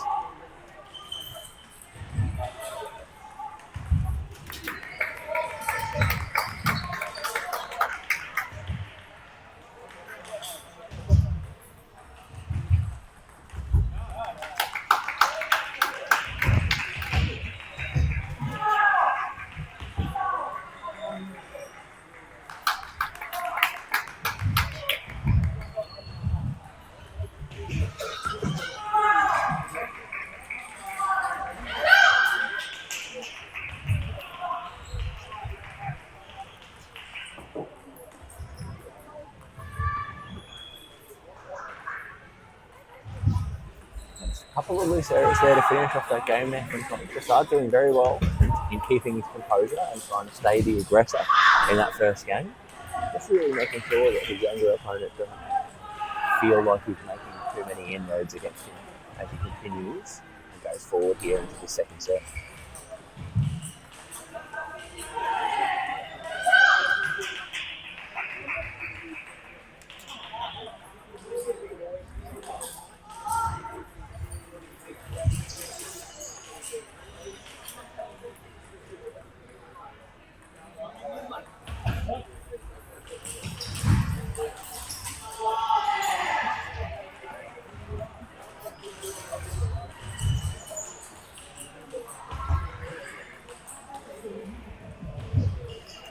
Backhand ball just a little out of reach there for Kong. He's not quite able to get himself in position to finish the point off.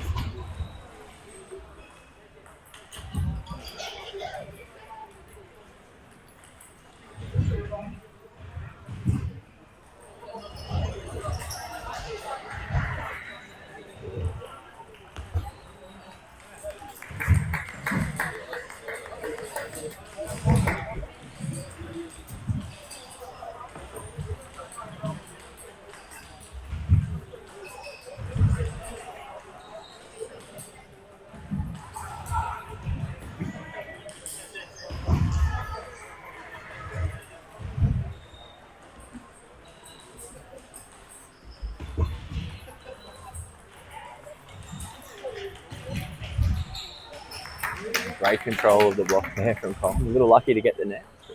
Doing the right thing here early on in these points.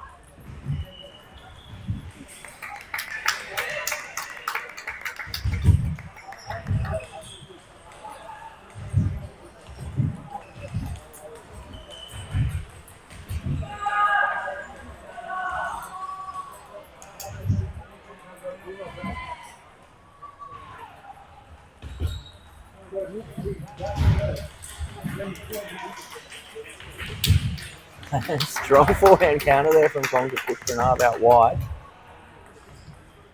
Pranav needing to get his resolve here, get himself back on top of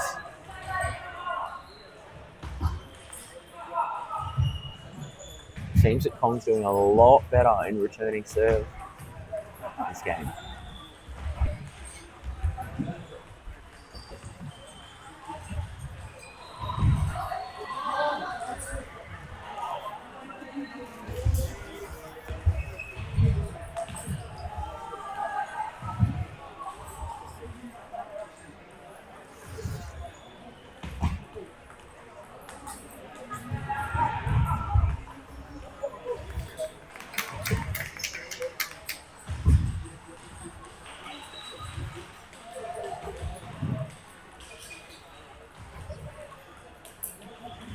Great handling of the spin again there from Kong. Force the error from Prasad.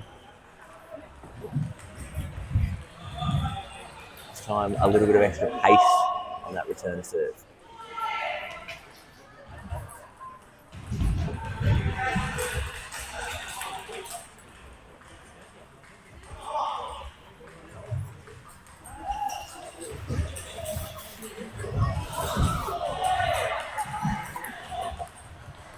Strong finish there for the last 2 points there from Prasad to take a 2-0 lead here.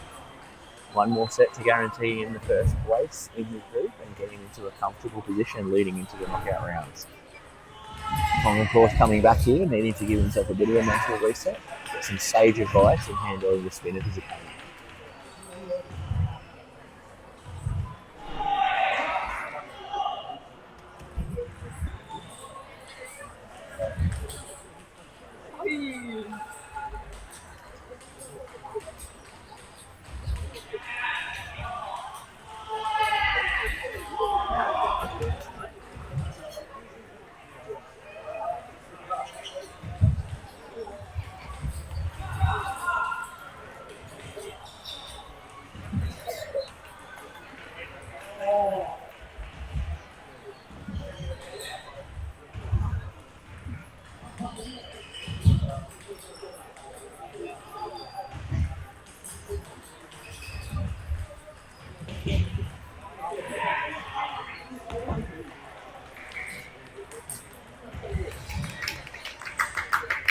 Great resolve in the face of the there from Kong. He's still keeping himself in it here.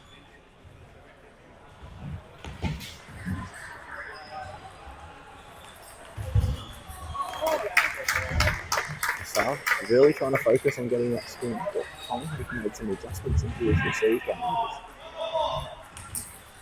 Oh, that ball moved. Certainly came across and ended up almost directly over the head of Kong.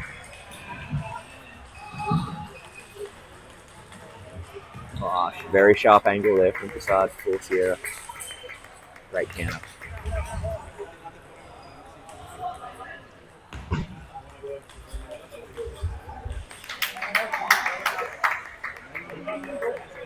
I've said before, I'm quite impressed by Oliver Kong's transition and the work that he's done in moving between forehand and backhand. There's a lot of that in this game here. He's keeping himself in it pretty well. Prasad trying to move him around, but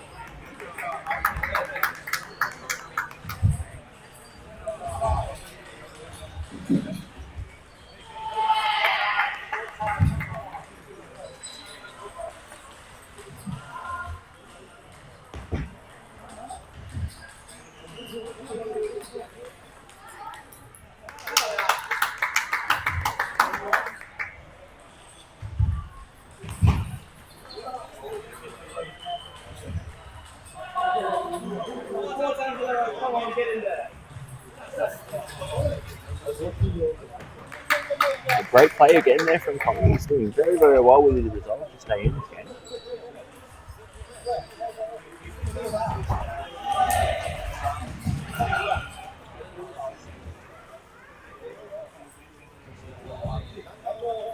Six with the serve for Prasad. To concentrate here. Far better returner serves than he said. Just trying to change that pace a little bit. And great counter out. What I could say out wide. Prasad to give him 4 match points.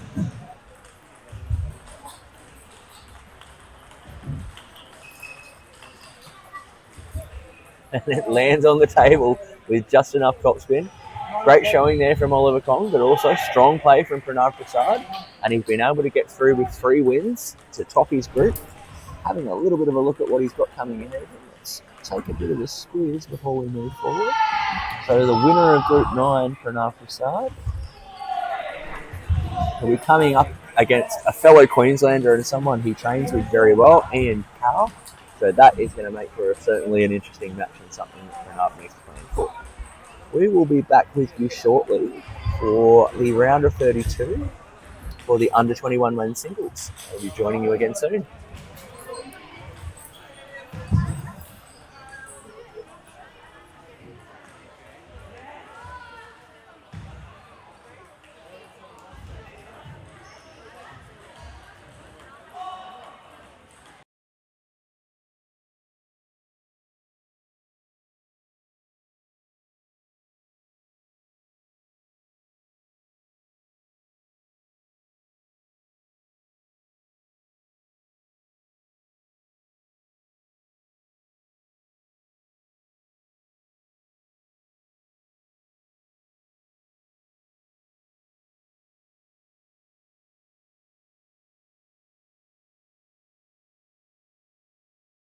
Hi, I'm Connie. I represent Table Tennis Australia. Bounce into table tennis with ping pong play.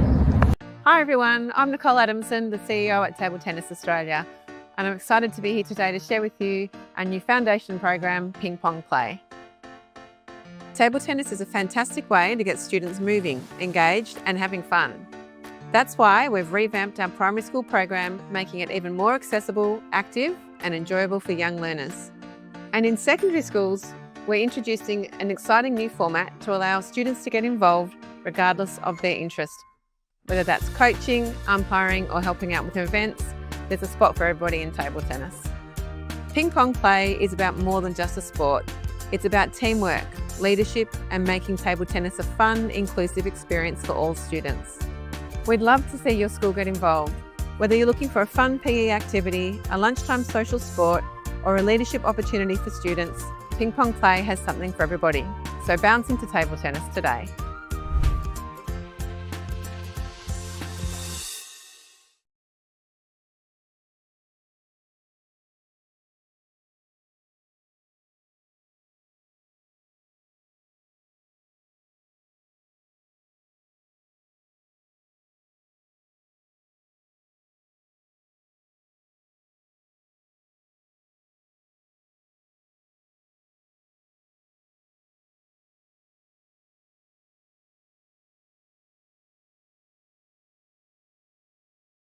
Hi, I'm Connie. I represent Table Tennis Australia. Bounce into table tennis with ping pong play. Hi everyone, I'm Nicole Adamson, the CEO at Table Tennis Australia, and I'm excited to be here today to share with you our new foundation program, Ping Pong Play. Table tennis is a fantastic way to get students moving, engaged and having fun. That's why we've revamped our primary school program, making it even more accessible, active and enjoyable for young learners. And in secondary schools, we're introducing an exciting new format to allow students to get involved regardless of their interest. Whether that's coaching, umpiring or helping out with events, there's a spot for everybody in table tennis. Ping pong play is about more than just a sport. It's about teamwork, leadership and making table tennis a fun, inclusive experience for all students. We'd love to see your school get involved. Whether you're looking for a fun PE activity, a lunchtime social sport or a leadership opportunity for students, Ping Pong Play has something for everybody. So bounce into table tennis today.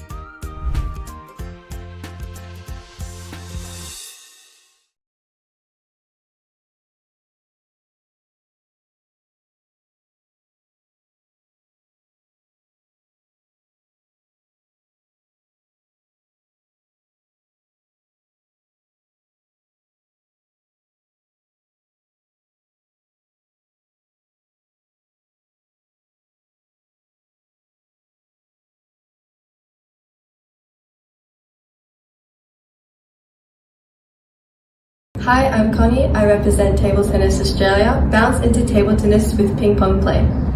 Hi everyone, I'm Nicole Adamson, the CEO at Table Tennis Australia, and I'm excited to be here today to share with you our new foundation program, Ping Pong Play. Table tennis is a fantastic way to get students moving, engaged and having fun. That's why we've revamped our primary school program, making it even more accessible, active and enjoyable for young learners. And in secondary schools, we're introducing an exciting new format to allow students to get involved regardless of their interest. Whether that's coaching, umpiring or helping out with events, there's a spot for everybody in table tennis. Ping pong play is about more than just a sport. It's about teamwork, leadership and making table tennis a fun, inclusive experience for all students. We'd love to see your school get involved. Whether you're looking for a fun PE activity, a lunchtime social sport or a leadership opportunity for students, Ping Pong Play has something for everybody. So bounce into table tennis today.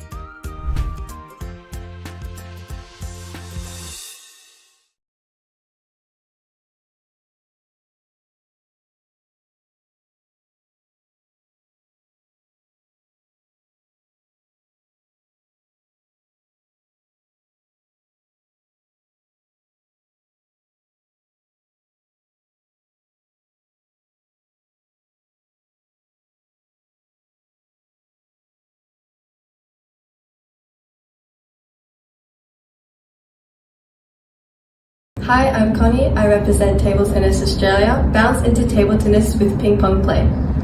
Hi everyone, I'm Nicole Adamson, the CEO at Table Tennis Australia, and I'm excited to be here today to share with you our new foundation program, Ping Pong Play.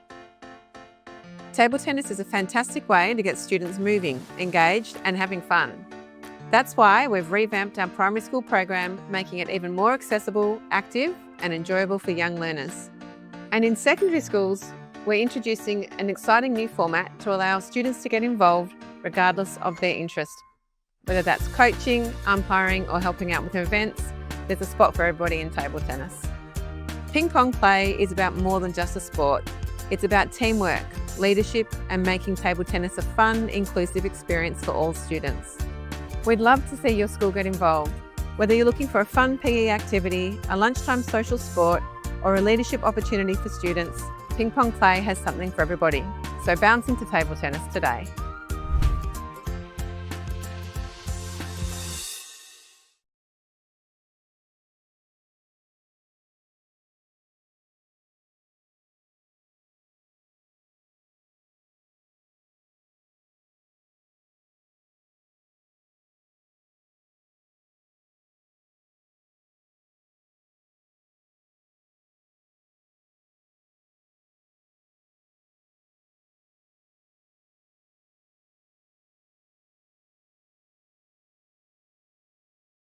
Hi, I'm Connie. I represent Table Tennis Australia. Bounce into table tennis with Ping Pong Play.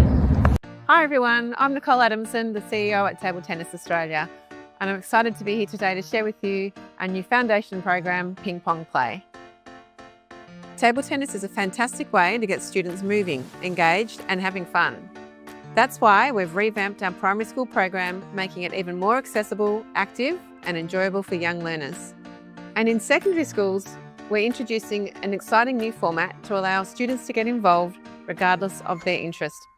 Whether that's coaching, umpiring or helping out with events, there's a spot for everybody in table tennis. Ping Pong Play is about more than just a sport.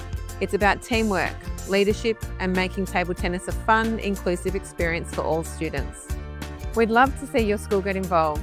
Whether you're looking for a fun PE activity, a lunchtime social sport or a leadership opportunity for students, Ping Pong Play has something for everybody. So bounce into table tennis today.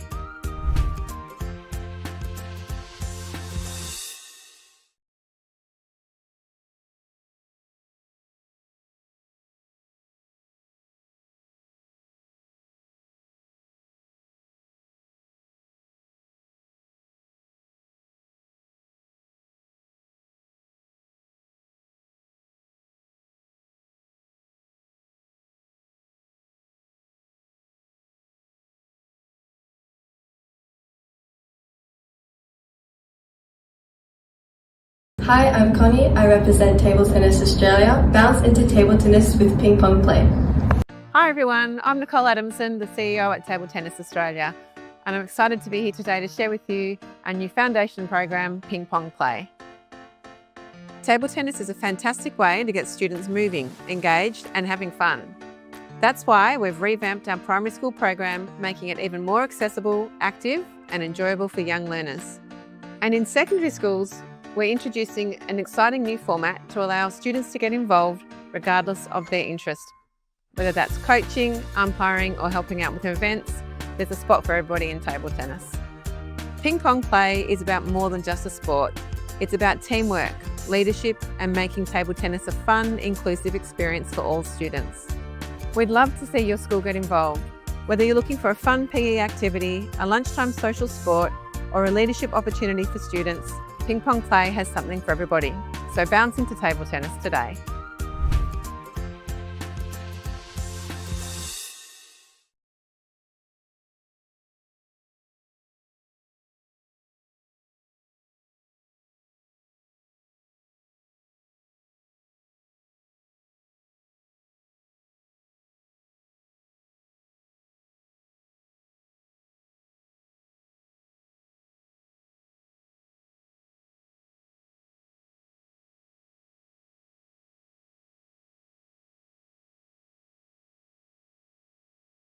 Hi, I'm Connie. I represent Table Tennis Australia. Bounce into table tennis with Ping Pong Play.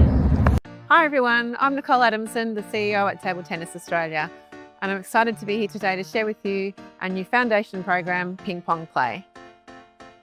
Table tennis is a fantastic way to get students moving, engaged and having fun. That's why we've revamped our primary school program, making it even more accessible, active and enjoyable for young learners. And in secondary schools, we're introducing an exciting new format to allow students to get involved regardless of their interest. Whether that's coaching, umpiring or helping out with events, there's a spot for everybody in table tennis. Ping Pong Play is about more than just a sport. It's about teamwork, leadership and making table tennis a fun, inclusive experience for all students. We'd love to see your school get involved.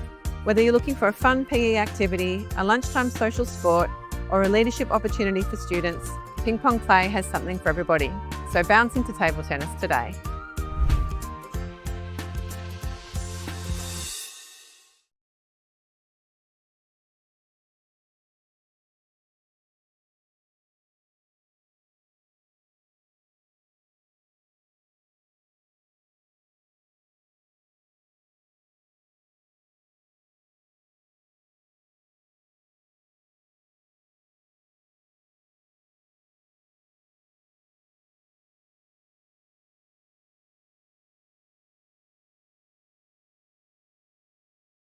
Hi, I'm Connie. I represent Table Tennis Australia. Bounce into table tennis with Ping Pong Play.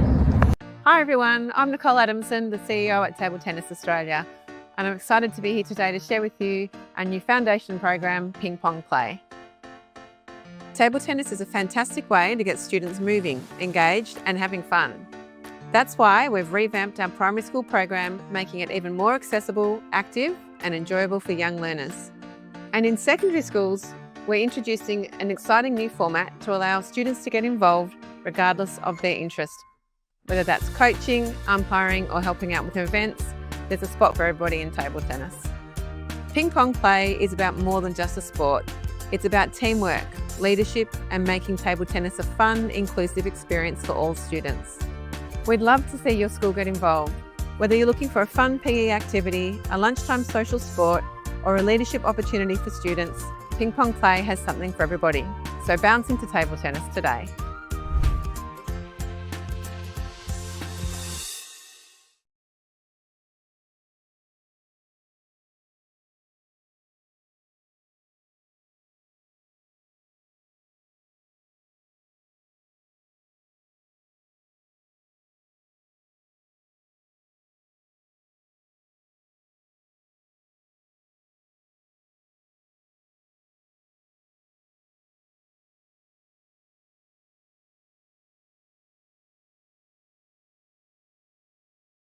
Hi, I'm Connie. I represent Table Tennis Australia. Bounce into table tennis with Ping Pong Play.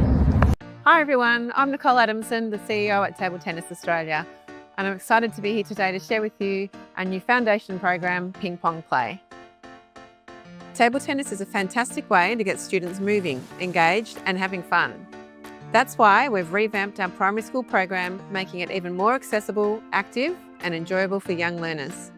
And in secondary schools, we're introducing an exciting new format to allow students to get involved regardless of their interest. Whether that's coaching, umpiring or helping out with events, there's a spot for everybody in table tennis. Ping Pong Play is about more than just a sport. It's about teamwork, leadership and making table tennis a fun, inclusive experience for all students. We'd love to see your school get involved. Whether you're looking for a fun PE activity, a lunchtime social sport or a leadership opportunity for students, Ping Pong Play has something for everybody. So bounce into table tennis today.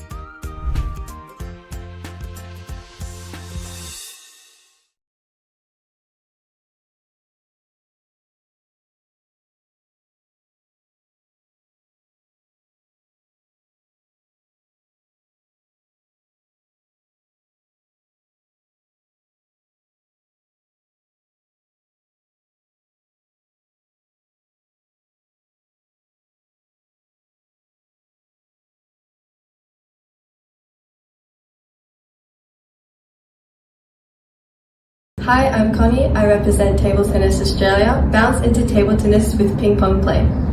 Hi everyone, I'm Nicole Adamson, the CEO at Table Tennis Australia, and I'm excited to be here today to share with you our new foundation program, Ping Pong Play. Table tennis is a fantastic way to get students moving, engaged and having fun. That's why we've revamped our primary school program, making it even more accessible, active and enjoyable for young learners. And in secondary schools, we're introducing an exciting new format to allow students to get involved regardless of their interest. Whether that's coaching, umpiring or helping out with events, there's a spot for everybody in table tennis. Ping pong play is about more than just a sport. It's about teamwork, leadership and making table tennis a fun, inclusive experience for all students. We'd love to see your school get involved. Whether you're looking for a fun PE activity, a lunchtime social sport or a leadership opportunity for students, Ping Pong Play has something for everybody. So bounce into table tennis today.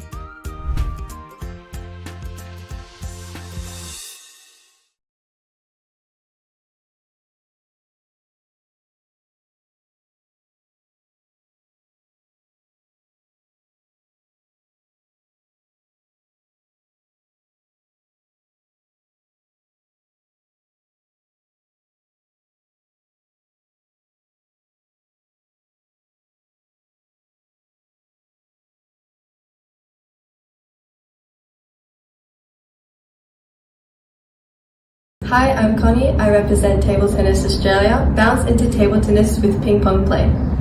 Hi everyone, I'm Nicole Adamson, the CEO at Table Tennis Australia, and I'm excited to be here today to share with you our new foundation program, Ping Pong Play. Table tennis is a fantastic way to get students moving, engaged and having fun. That's why we've revamped our primary school program, making it even more accessible, active and enjoyable for young learners. And in secondary schools, we're introducing an exciting new format to allow students to get involved regardless of their interest. Whether that's coaching, umpiring or helping out with events, there's a spot for everybody in table tennis. Ping pong play is about more than just a sport. It's about teamwork, leadership and making table tennis a fun, inclusive experience for all students. We'd love to see your school get involved. Whether you're looking for a fun PE activity, a lunchtime social sport or a leadership opportunity for students, Ping Pong Play has something for everybody. So bounce into table tennis today.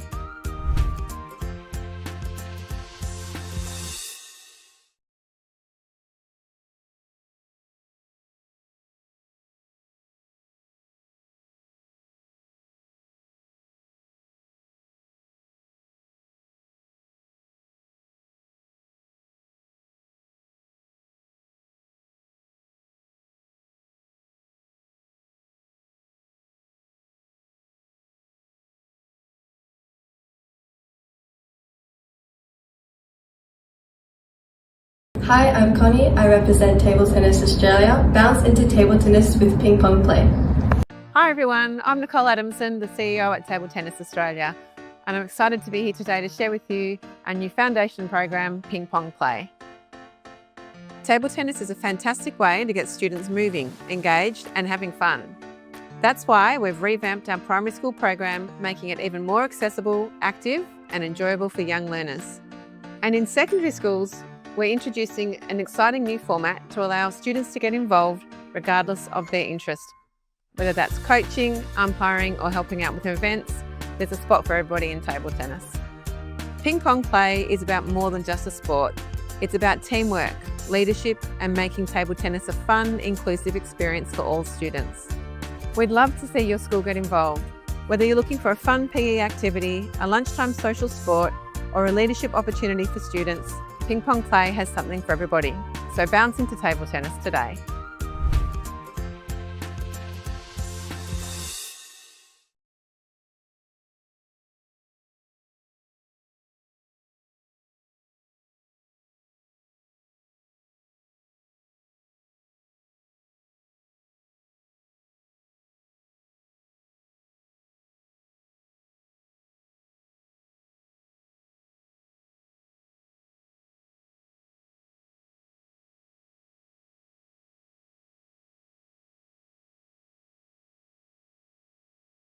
Hi, I'm Connie. I represent Table Tennis Australia. Bounce into table tennis with Ping Pong Play. Hi everyone, I'm Nicole Adamson, the CEO at Table Tennis Australia, and I'm excited to be here today to share with you our new foundation program, Ping Pong Play. Table tennis is a fantastic way to get students moving, engaged and having fun. That's why we've revamped our primary school program, making it even more accessible, active and enjoyable for young learners. And in secondary schools, we're introducing an exciting new format to allow students to get involved regardless of their interest. Whether that's coaching, umpiring or helping out with events, there's a spot for everybody in table tennis.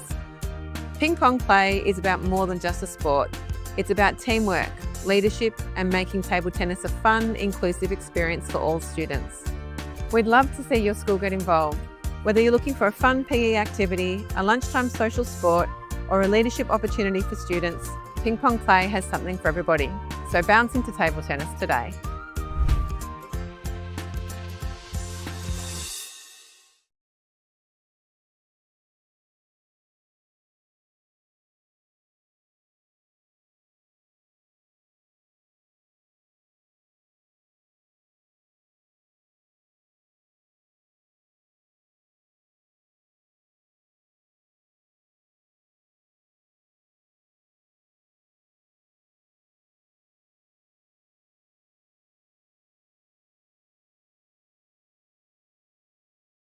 Hi, I'm Connie. I represent Table Tennis Australia. Bounce into table tennis with Ping Pong Play. Hi everyone, I'm Nicole Adamson, the CEO at Table Tennis Australia, and I'm excited to be here today to share with you our new foundation program, Ping Pong Play. Table tennis is a fantastic way to get students moving, engaged and having fun. That's why we've revamped our primary school program, making it even more accessible, active and enjoyable for young learners. And in secondary schools, we're introducing an exciting new format to allow students to get involved regardless of their interest. Whether that's coaching, umpiring or helping out with events, there's a spot for everybody in table tennis. Ping pong play is about more than just a sport. It's about teamwork, leadership and making table tennis a fun, inclusive experience for all students. We'd love to see your school get involved. Whether you're looking for a fun PE activity, a lunchtime social sport or a leadership opportunity for students, Ping Pong Play has something for everybody. So bounce into table tennis today.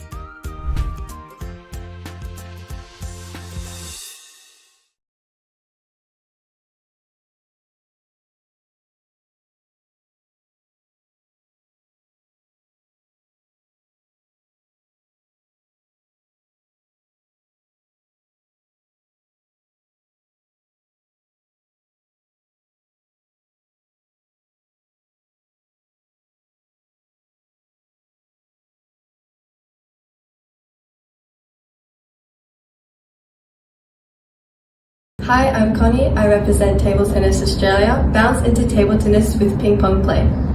Hi everyone, I'm Nicole Adamson, the CEO at Table Tennis Australia, and I'm excited to be here today to share with you our new foundation program, Ping Pong Play.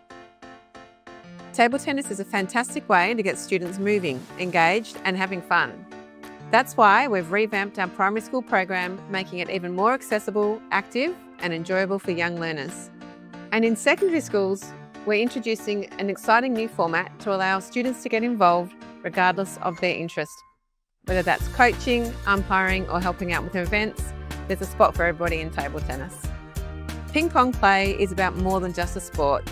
It's about teamwork, leadership and making table tennis a fun, inclusive experience for all students. We'd love to see your school get involved. Whether you're looking for a fun PE activity, a lunchtime social sport or a leadership opportunity for students, Ping Pong Play has something for everybody. So bounce into table tennis today.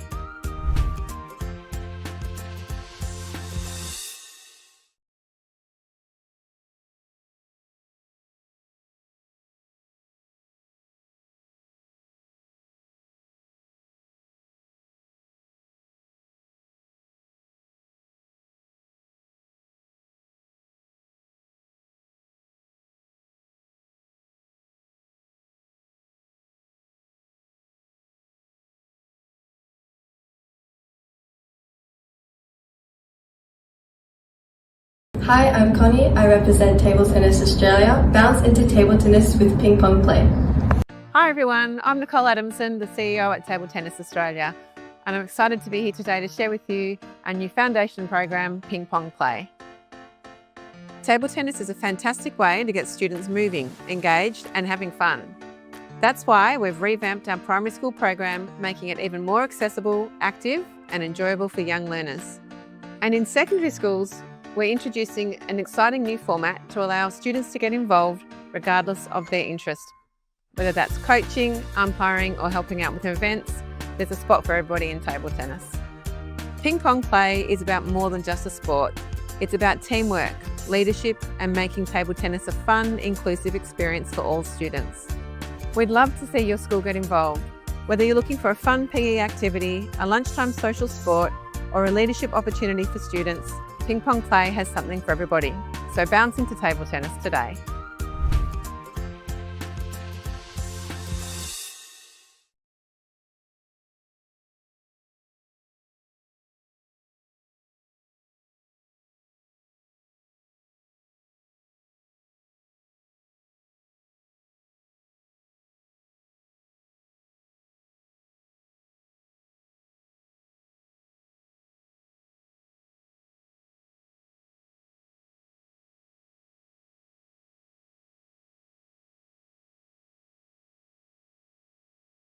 Hi, I'm Connie. I represent Table Tennis Australia. Bounce into table tennis with Ping Pong Play.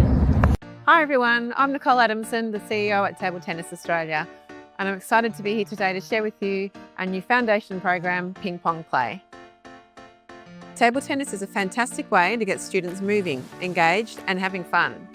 That's why we've revamped our primary school program, making it even more accessible, active, and enjoyable for young learners. And in secondary schools, we're introducing an exciting new format to allow students to get involved regardless of their interest.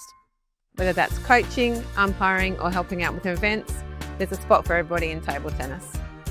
Ping pong play is about more than just a sport. It's about teamwork, leadership, and making table tennis a fun, inclusive experience for all students. We'd love to see your school get involved. Whether you're looking for a fun PE activity, a lunchtime social sport, or a leadership opportunity for students, Ping Pong Play has something for everybody. So bounce into table tennis today.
That's what I use. I've got my Bose earbuds. You just put the noise cancelling on, no music, Just the noise. just the noise cancelling. I think I'm not playing this one. Yep. Because this doesn't stop talking, this just stops background noise. It usually takes a minute or two, but once this is kicked in for me, I'm like locked in. It's really good. I've got them with me. Are you using them?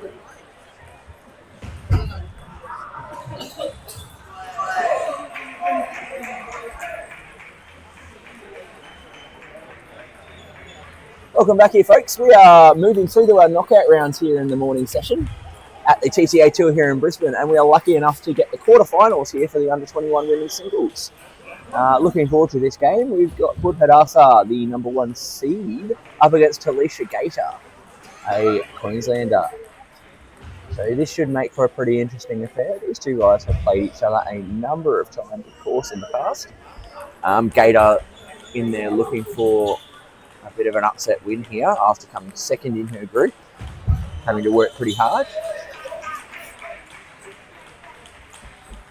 And the winner of this match going through to play Serena Zhang.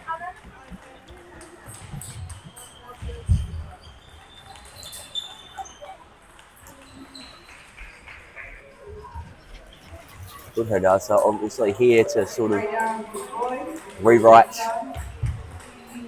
her tournament after having a extremely tough, long, massive battle in her final and going down juice in the final set. Now wanting to make a bit of a reset and get herself back into the picture with a title here at the TTA Tour in Brisbane.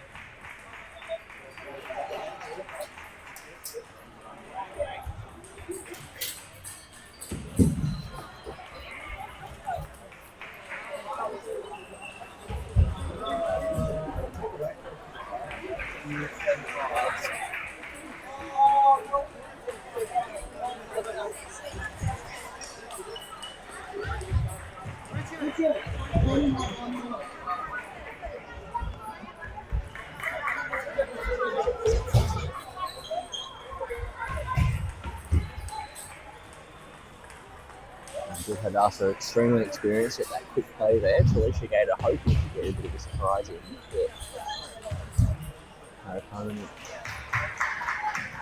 ready to keep going. Strong start here in the Australian team.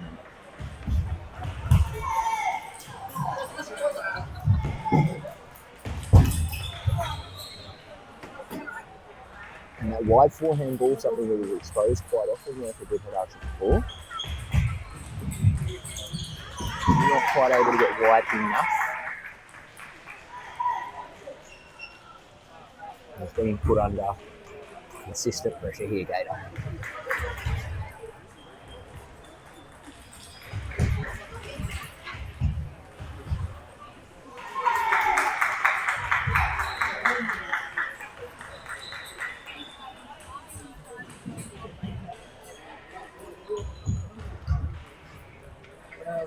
I see the concerted effort in terms of tactics from her. She is trying to force the Hadassah out of a comfortable position over the table. And just not quite able to find their mark touch there.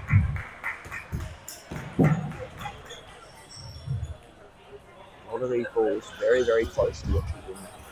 Hopefully she can find a short.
A little bit of extra spin and pressure now from Gator starting to come through. Just exchanging points here on the back end of this game.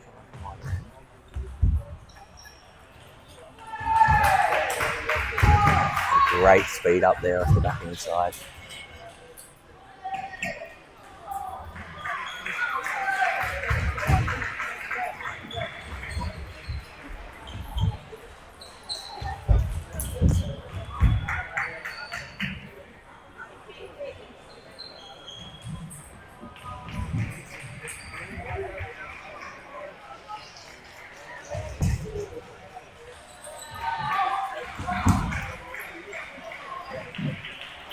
Well described back in serve there. Expecting the kick up. Or skidding quite low there on Gator. But overall, the back end of that game is something who can take away with a bit of positivity. started off from quite a long way behind, and at that end part of that game, it was really point for point. Good for her to really trying to get herself moving as much as she can early in this game to make sure that she's able to find that point.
Really well placed serve there and third ball until she gated a ball set out.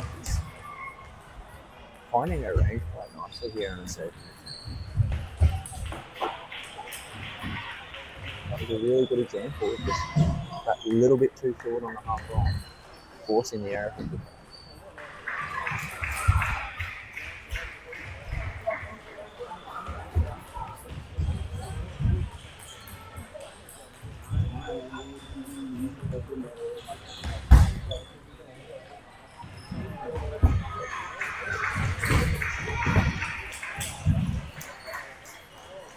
Just a little bit hard on the contact there. Gator not able to absorb the level of spin coming towards her.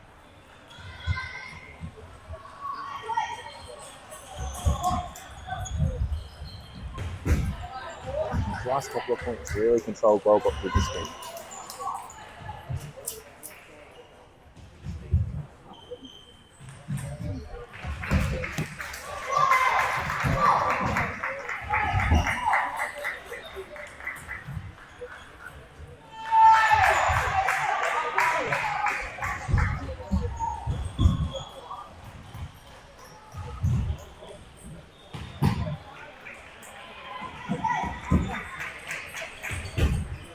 Great spin control again. Really shutting down Gator's game. Not allowing her to take the early initiative.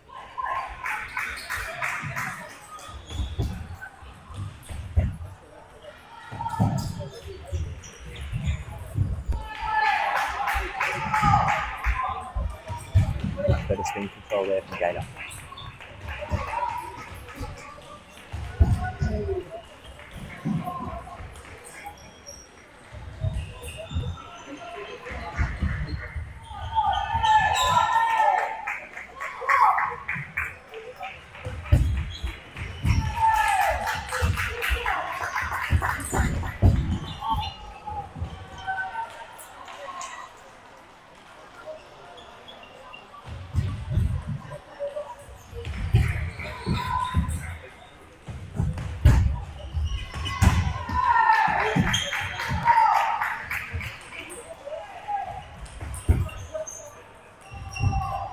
Gator's just really struggling to find her way in this one. Struggling to be able to get her own style and harder.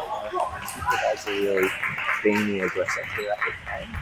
Gator is just trying to slow things down a little bit.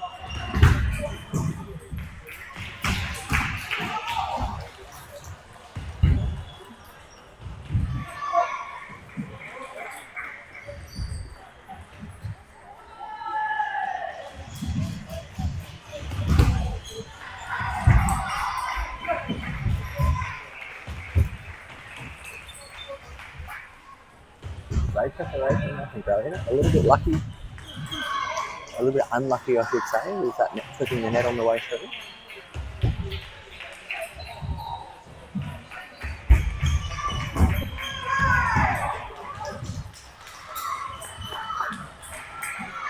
Oh, nearly getting a miraculous retrieve that First one was pretty good. Second one would have been miraculous. Fantastic work there from both players.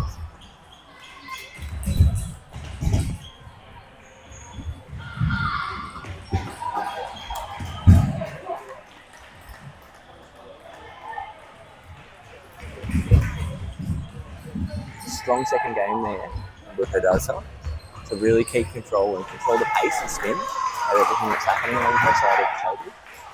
And what she's been able to do really quite successfully is cut down the gameplay of her opponent and not allow her an opportunity to play the game.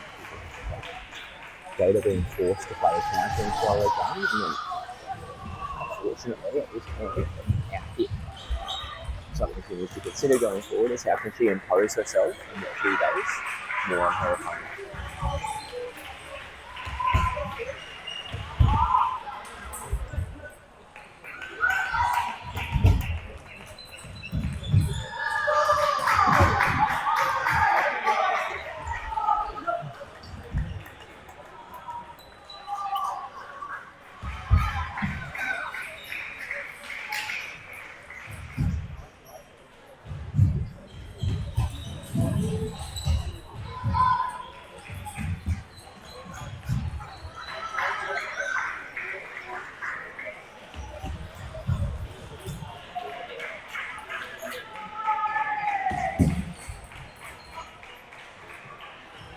See that return her serve setting up quite nicely for Bit of actually really seeing exactly where she wanted it to flip through.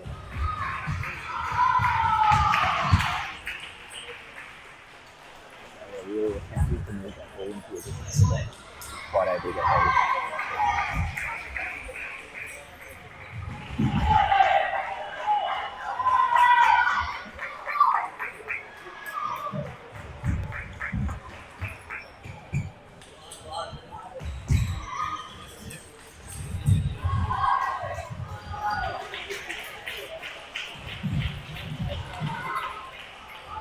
Strong forehand top turn with Gator. More of that is what we're looking for here.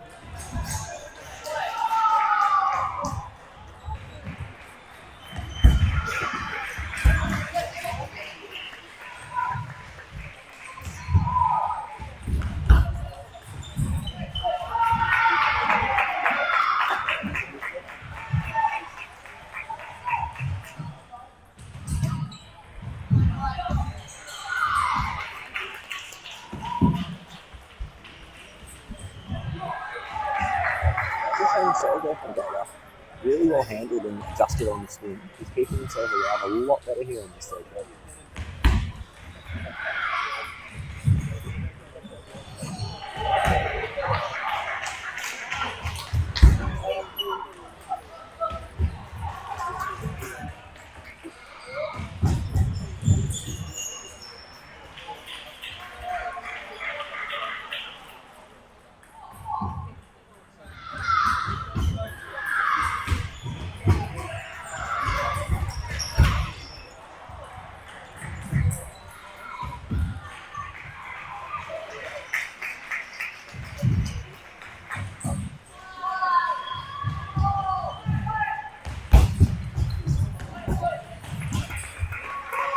Strong preparation on the forehand there from Griffin. Gator just playing that one extra ball there in order to force the error.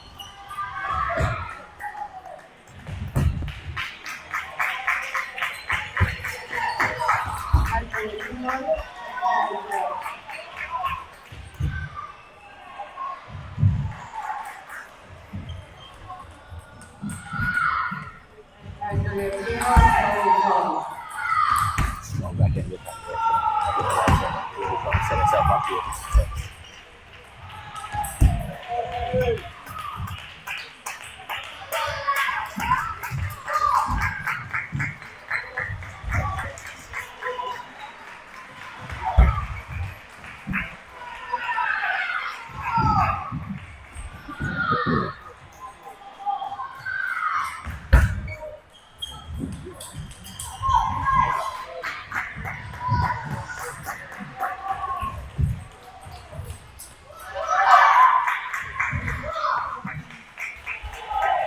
And we're able to see Gator really dictate the course and speed of play in that last few points in particular. He's done very well in this game to be able to control the table.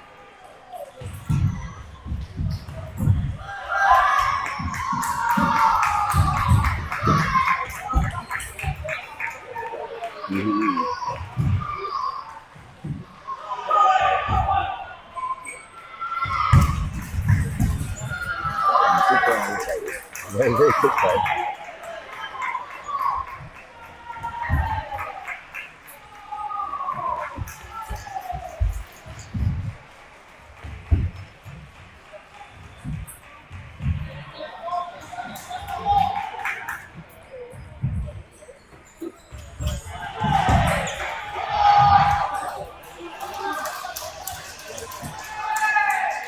Gator sitting ready for that forehand counter, just not quite able to get the racket down low enough to handle that spin coming towards her.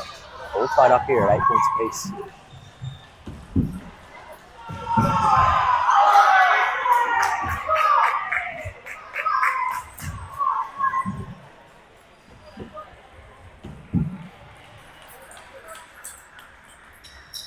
Great angle on the forehand cross-court ball there from Butadadza. Really moved that ball out wide well.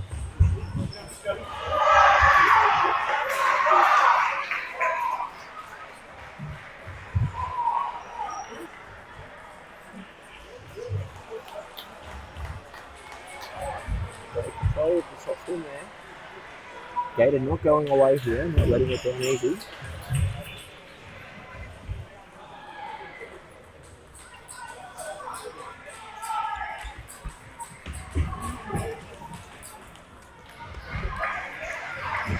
That little bit extra top spin in the end, getting things over the line. A much stronger showing in the third set from Gator, but in the end, the Australian team member and the number one seed just that little bit too strong here in the under 21 women's singles quarterfinal, and Butadadza moving her way through into the next round.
Hi, I'm Connie. I represent Table Tennis Australia. Bounce into table tennis with ping pong play.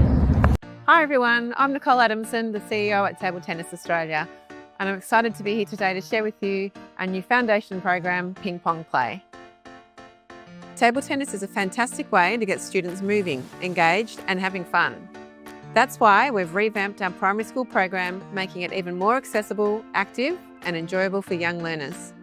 And in secondary schools, we're introducing an exciting new format to allow students to get involved regardless of their interest. Whether that's coaching, umpiring or helping out with events, there's a spot for everybody in table tennis. Ping Pong Play is about more than just a sport. It's about teamwork, leadership and making table tennis a fun, inclusive experience for all students. We'd love to see your school get involved. Whether you're looking for a fun PE activity, a lunchtime social sport or a leadership opportunity for students, Ping Pong Play has something for everybody. So bounce into table tennis today.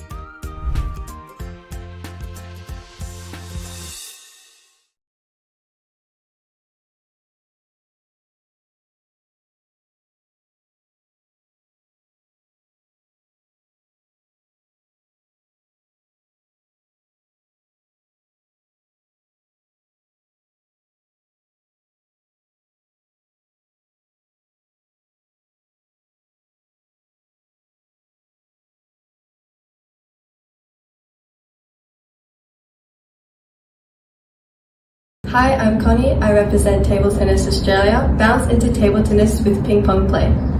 Hi everyone, I'm Nicole Adamson, the CEO at Table Tennis Australia, and I'm excited to be here today to share with you our new foundation program, Ping Pong Play. Table tennis is a fantastic way to get students moving, engaged and having fun. That's why we've revamped our primary school program, making it even more accessible, active and enjoyable for young learners. And in secondary schools, we're introducing an exciting new format to allow students to get involved regardless of their interest. Whether that's coaching, umpiring or helping out with events, there's a spot for everybody in table tennis. Ping Pong Play is about more than just a sport. It's about teamwork, leadership and making table tennis a fun, inclusive experience for all students. We'd love to see your school get involved. Whether you're looking for a fun PE activity, a lunchtime social sport or a leadership opportunity for students, Ping Pong Play has something for everybody. So bounce into table tennis today.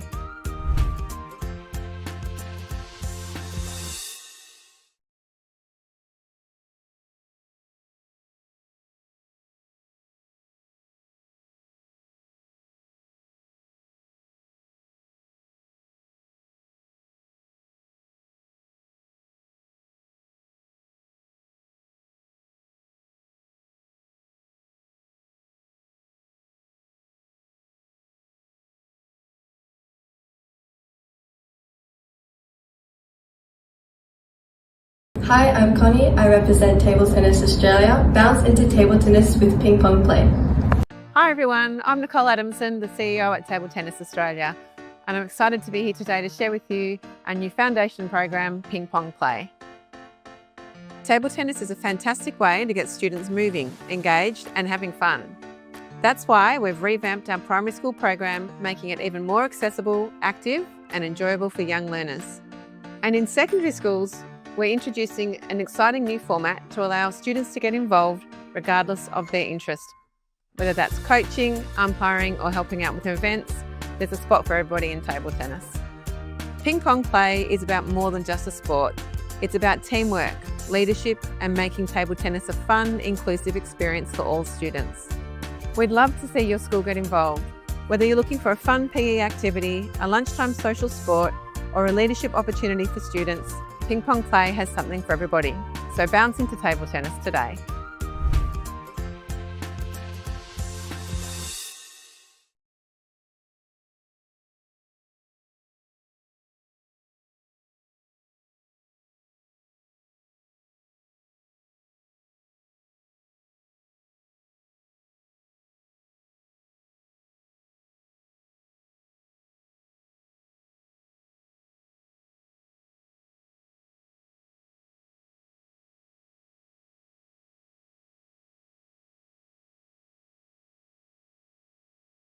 Hi, I'm Connie. I represent Table Tennis Australia. Bounce into table tennis with ping pong play.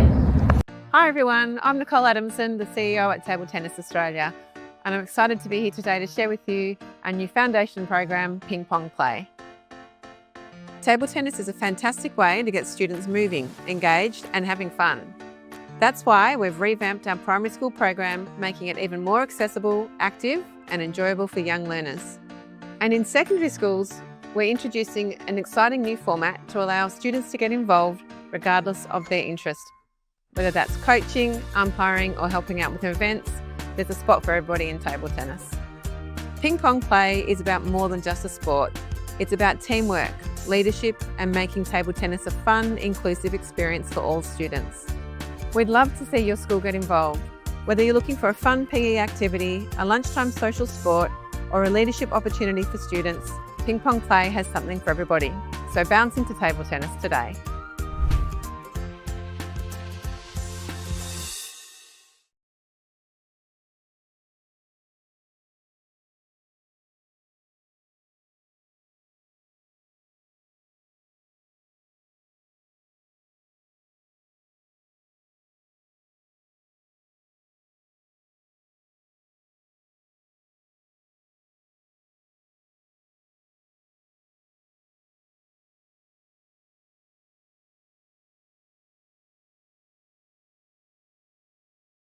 Hi, I'm Connie. I represent Table Tennis Australia. Bounce into table tennis with ping pong play. Hi Hi everyone, I'm Nicole Adamson, the CEO at Table Tennis Australia, and I'm excited to be here today to share with you our new foundation program, Ping Pong Play. Table tennis is a fantastic way to get students moving, engaged and having fun. That's why we've revamped our primary school program, making it even more accessible, active and enjoyable for young learners. And in secondary schools, we're introducing an exciting new format to allow students to get involved regardless of their interest. Whether that's coaching, umpiring or helping out with events, there's a spot for everybody in table tennis. Ping Pong Play is about more than just a sport. It's about teamwork, leadership and making table tennis a fun, inclusive experience for all students. We'd love to see your school get involved. Whether you're looking for a fun PE activity, a lunchtime social sport or a leadership opportunity for students, Ping Pong Play has something for everybody. So bounce into table tennis today.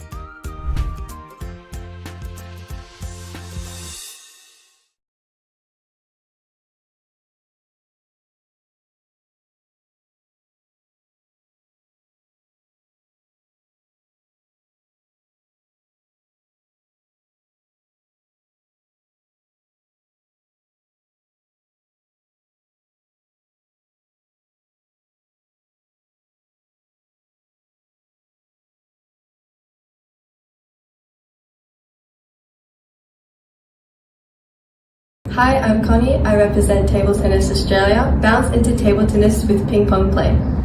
Hi everyone, I'm Nicole Adamson, the CEO at Table Tennis Australia, and I'm excited to be here today to share with you our new foundation program, Ping Pong Play. Table tennis is a fantastic way to get students moving, engaged and having fun. That's why we've revamped our primary school program, making it even more accessible, active and enjoyable for young learners.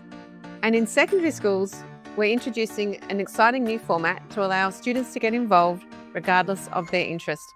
Whether that's coaching, umpiring or helping out with events, there's a spot for everybody in table tennis.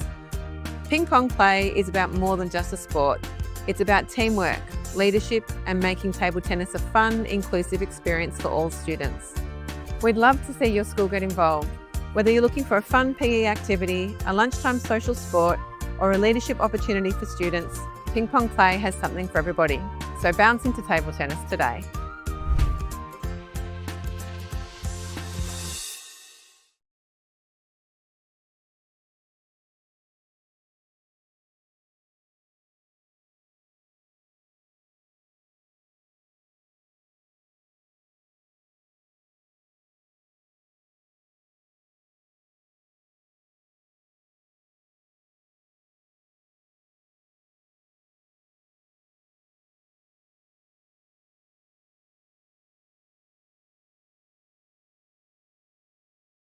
Hi, I'm Connie. I represent Table Tennis Australia. Bounce into table tennis with Ping Pong Play.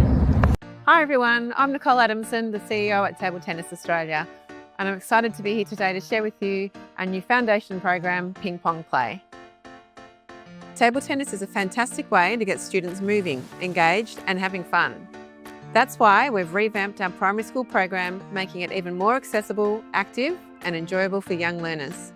And in secondary schools, we're introducing an exciting new format to allow students to get involved regardless of their interest. Whether that's coaching, umpiring or helping out with events, there's a spot for everybody in table tennis. Ping Pong Play is about more than just a sport. It's about teamwork, leadership and making table tennis a fun, inclusive experience for all students. We'd love to see your school get involved. Whether you're looking for a fun PE activity, a lunchtime social sport or a leadership opportunity for students, Ping Pong Play has something for everybody.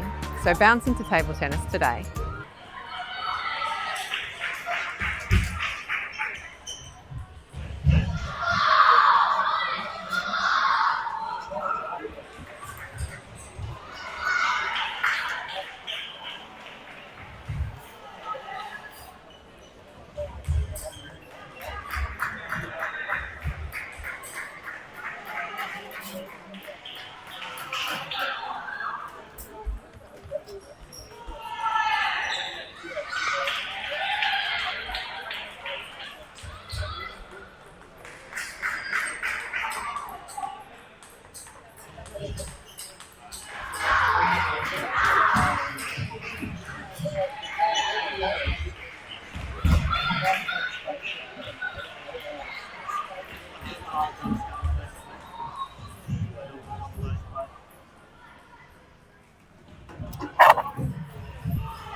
Welcome back, folks. Dan O'Neill here with you for the live stream for the TTA Tour here in Brisbane. We've got a pretty cracking match ahead of us here with our under-13 boys quarter-final. We've got Lockie Keating up against Oscar Zane, two quite decorated players from their respective states. Both the seeded players from their positions in the draw. Lockie Keating being the number 4 seed and Oscar being the number 6. So both expected to be here at this point. Certainly something to look forward to.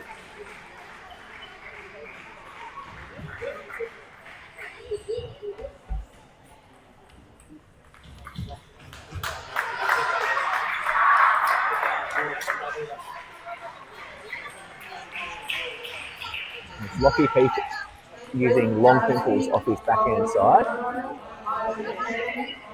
in the purple. Plays a bit of a mixed and varied game, both blocking with his pimples, but also stepping back and chopping the occasional ball. He's very forehand oriented. Spent a lot of time working on the quality of his forehand stroke. Oscar Zane being a looper off both wings. A new under 13 player. I believe he's a year younger than Lockie, even though he's taller.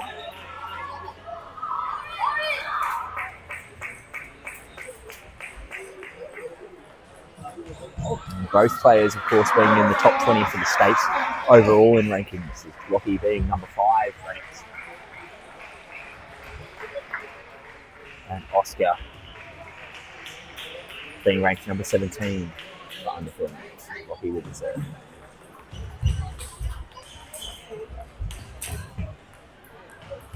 And well set up for the first ball, just flipping the net and not quite making it all the way through.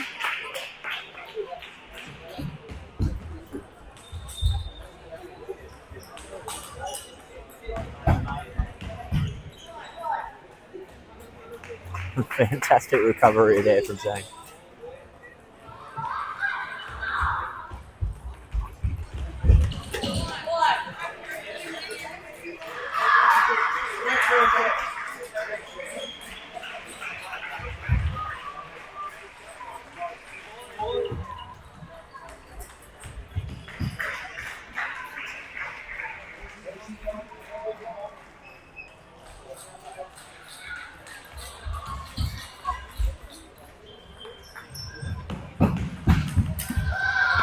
A bit unlucky there from Zane, but he certainly handled the pimples well early in this game.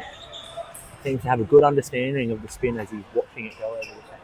Lockie will reverse the ball, but he keeps a very close eye on it.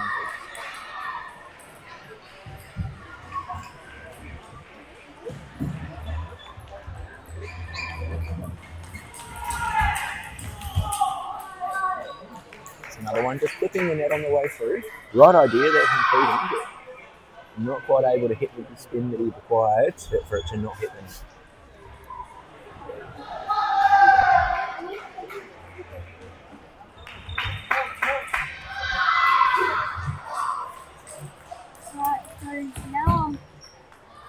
Warren Canara.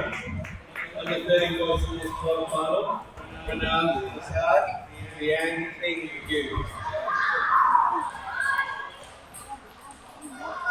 You want to see your mommy?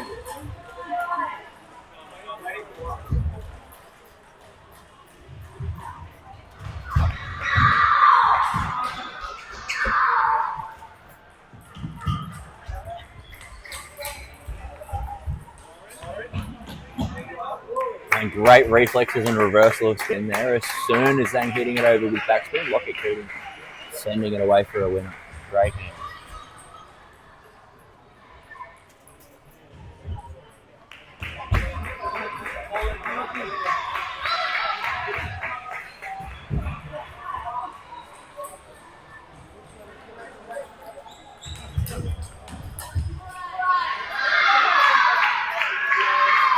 A little bit tentative on the counter there from Lockie Keating. Not quite able to absorb the spin coming in. A little bit of work to do here.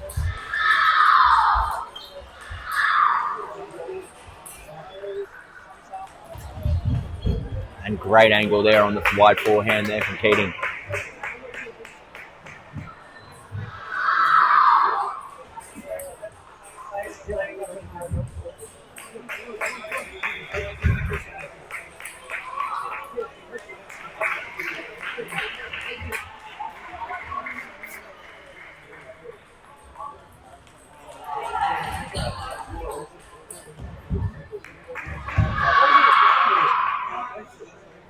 Nearly worked his way back into this game.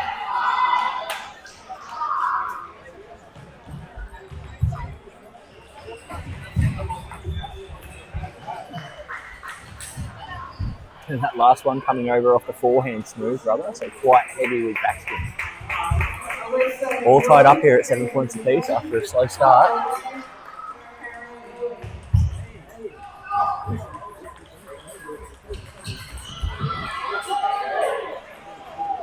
Great hands there from Zane.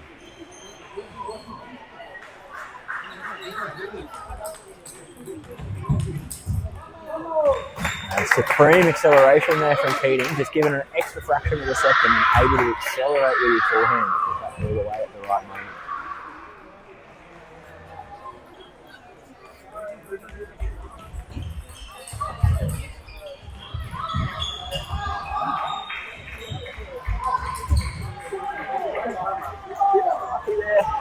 Lockie doing very, very well to handle a particularly difficult net and get himself back into that point.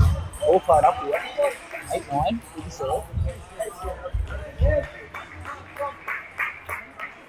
Zane really having some struggle with the tomahawk serve and he's not quite able to read whether he's getting backspin and touching and sending a few balls long.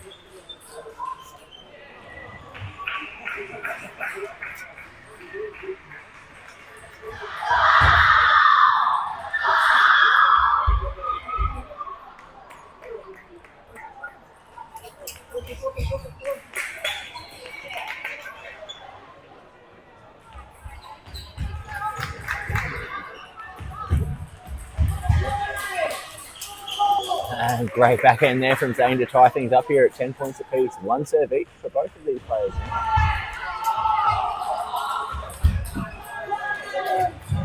Lockie did really well to handle that backspin with his ankles and try and pace things up. He's not quite in position with his body to handle that forehand.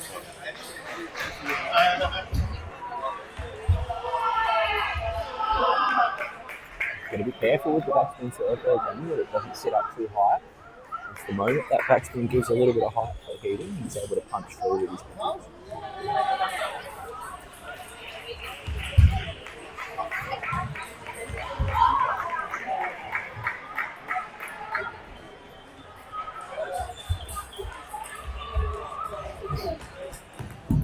Great positioning of that forehand. Zane leaning out to his forehand side and Lockie seeing that body movement and hitting it the other way.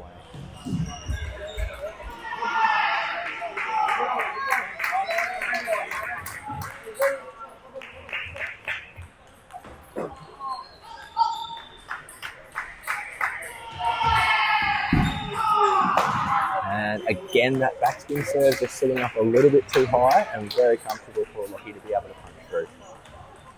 So Lockie coming back from quite a deficit here in that first game to come back and get it. He worked very, very hard there. He's done very well, taking the first game. Oscar Zane heading over to his coach for a few wise words of wisdom as we head into the second game.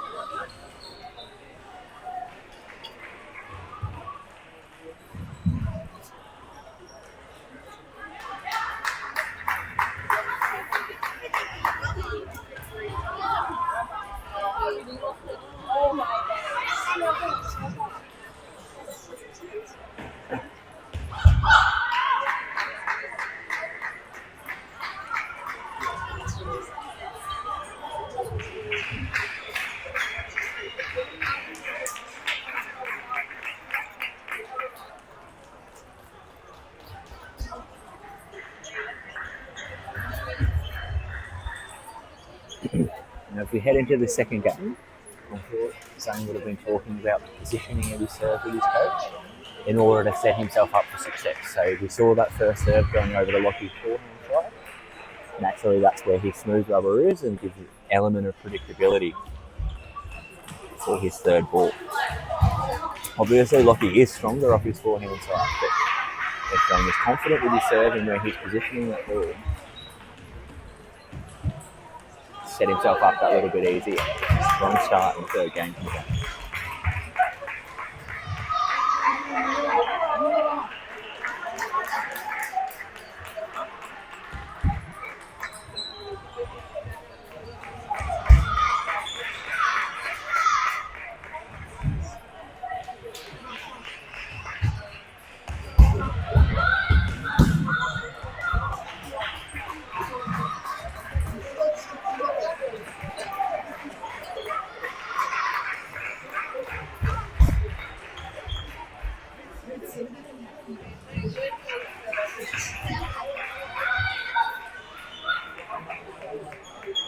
Going for that third ball again and just not quite getting a hold of the top spin required to be able to put it away.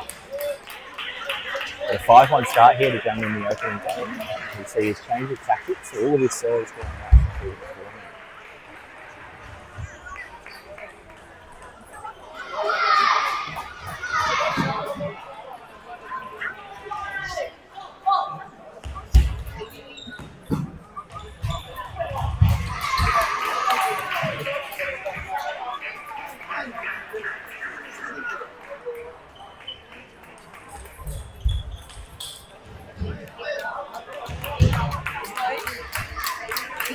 No more job.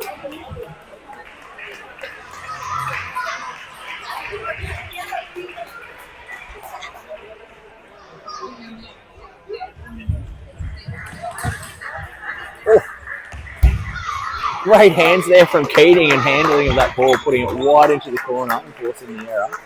He's a long way back here, but we saw the same thing in the previous game where he was able to grind his way back into this game. Work his way with those lower balls bit by bit. And giving him as many opportunities on his forehand as he can find.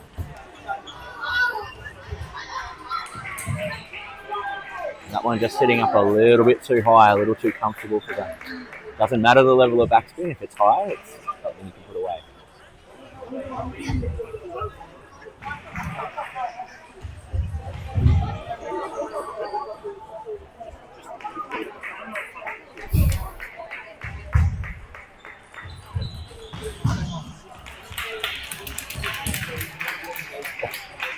A little bit lucky to get away with that higher ball off the return. Lockie was doing everything he possibly could to keep it as short as possible.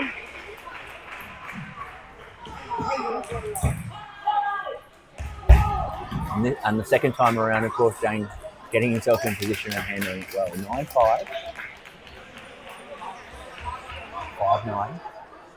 Coming in with the tomahawk serve that's been causing grief for his opponent. He's able to get that point quite comfortably. He's tentative on the return there from Zane and tentative on the fourth ball.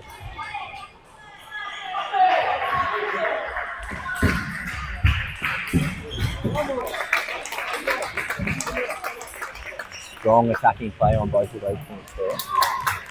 And Lockie Keating, he's working his way back in. One of these 2 points absolutely crucial here.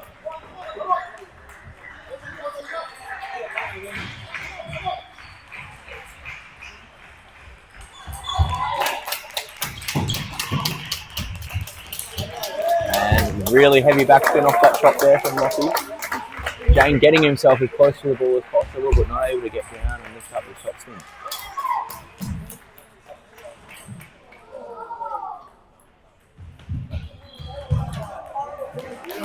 And great handling again there from Keating. He's won 8 of the last 10 points to get things tied up at 9 points apiece. Jane was up 7-1 and has just been grinding away.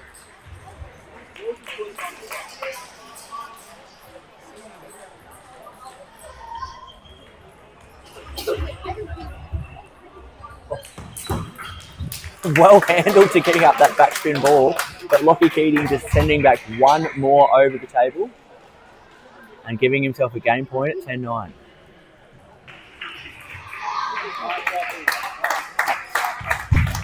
He's been able to do it from 7-1 down.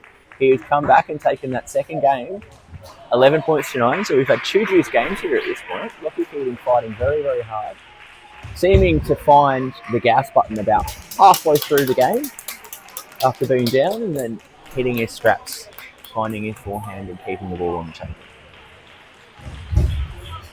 Jung, of course, with the change of tactics by serving into Lockie's forehand, Lockie adjusted to that quite quickly and was able to carry on forward from there. Both moving across to take some off the backhand side and cause a few surprises, but also looking for his opportunity to roll through and flip with his forehand and start that rally with top spin as soon as possible. Naturally, of course, Jung needs to be so careful not to send his pushes up too high into the pimples of Keating, because he's just punching through that.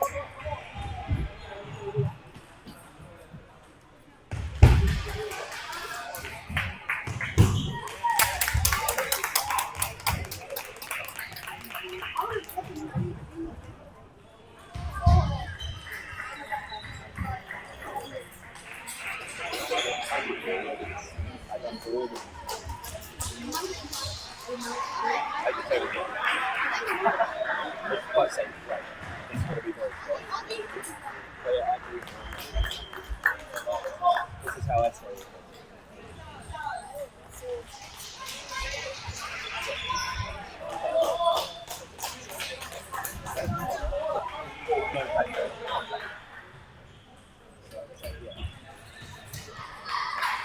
This is just on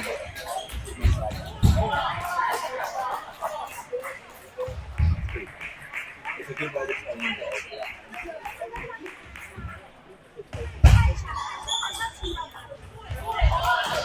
It's more stressful. As a player,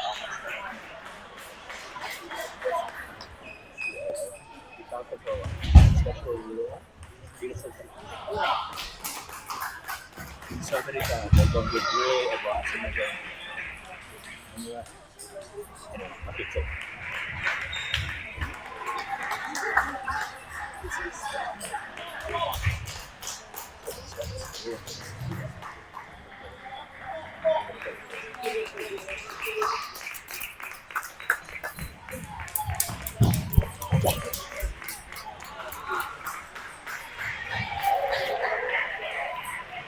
Strong start in his third game here from Lockie Keating, as opposed to the first 2 games where he was slow to get onto the gas pedal. He started pretty well here.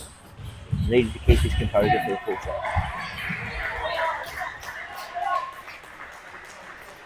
And this time, a bit of a tactical change on the serve. Serving into the pimples, expecting that top spin flick, and then heading into the counter top spin.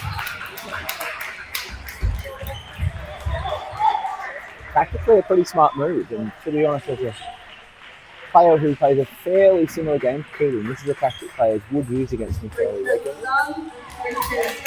And serve into the pimples, expecting that top spin ball to come back, and then engaging in a counter top spin rally from there. Appears the ball has disappeared amongst a sea of people, and the sea of people don't even notice that the ball is there, so hopefully we're able to get that back.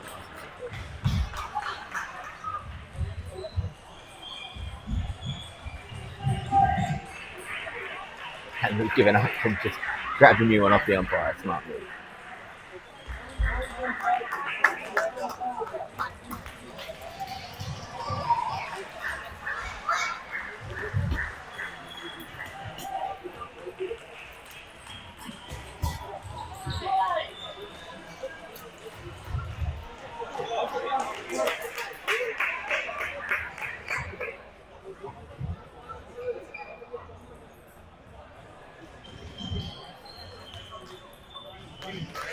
You can see that ball just going a bit longer as well. Jane not able to keep it short enough, and Lockie was basically able to hit what would have otherwise been just a backhand flick in any other day of the week. And great cross-court angle there from Keating to give himself a 2-point gap. Jane calling the timeout, as everything had been close to point up until now. Needing a bit of a mental reset and potentially a bit of a breather after a couple of tough points here. Keating seeming really in control of things here though, in this third set, 7.5 lead.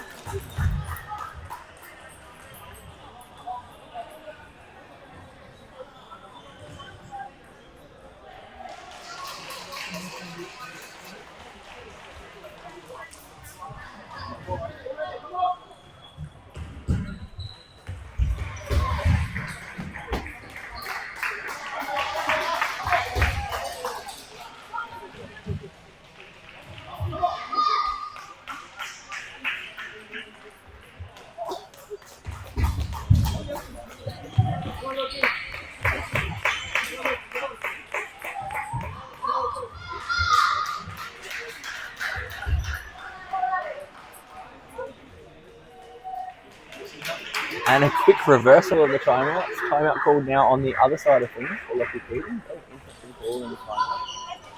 Seems that there are a few different things that the coach had yet to get to say before the timeout was finished. So Lockie and his coach having a bit of a discussion about the game plan here with a 7-6 lead.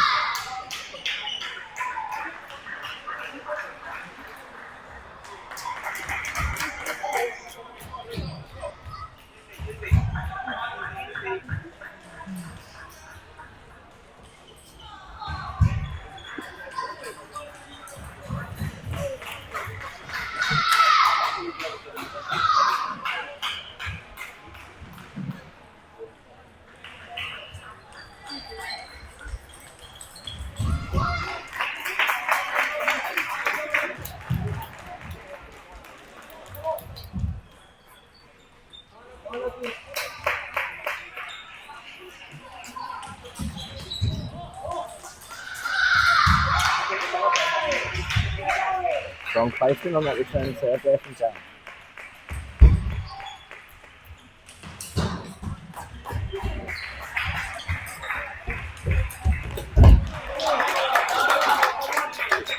Zane able to get back that first counter top spin, but Keating all over it and playing it strong into the body there of his opponent.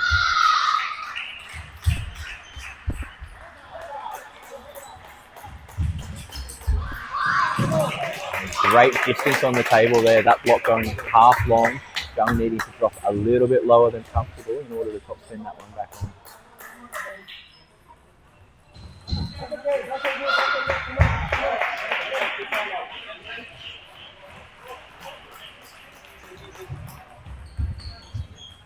And great handling of the block again.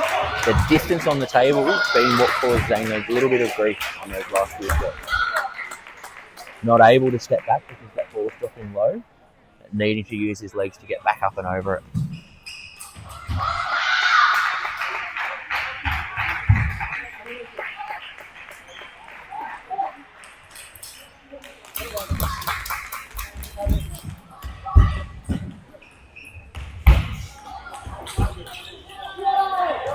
Fantastic point there from both players.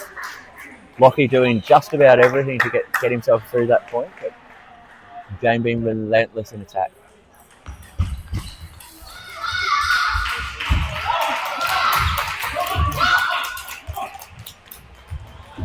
And great backhand pimple attack there to finish things off. Jung just sitting that ball up a fraction too high and Keating putting it away for the win, getting a 3 sets to love win and pulling him into the semi-final of the under-15 boys. Under-13 boys, I should say. We should be very pleased with it. And we will be looking forward to bringing that to you very, very shortly.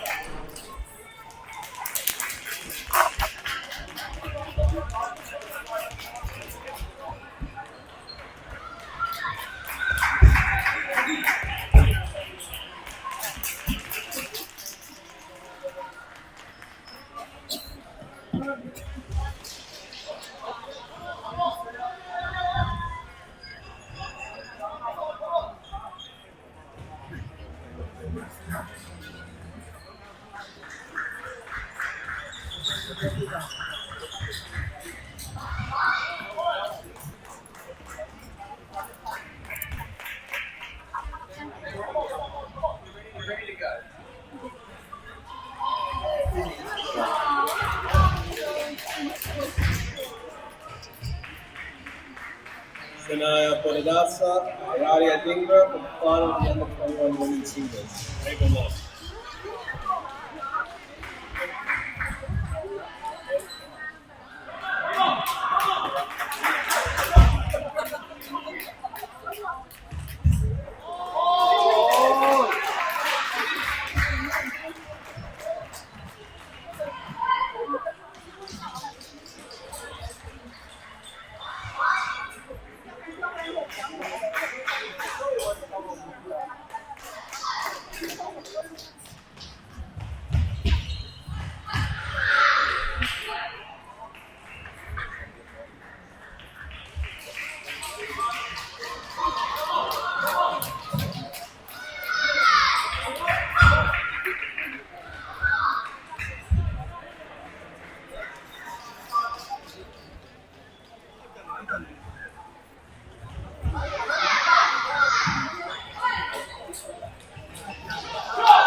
And thanks for joining us again here on the live stream on YouTube for the TTA Brisbane Tour.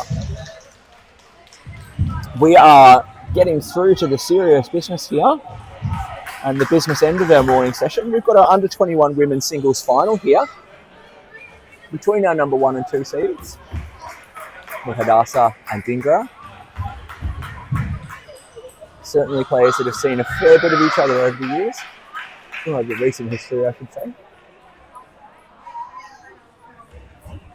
It's certainly a match that a lot of people have been looking forward to.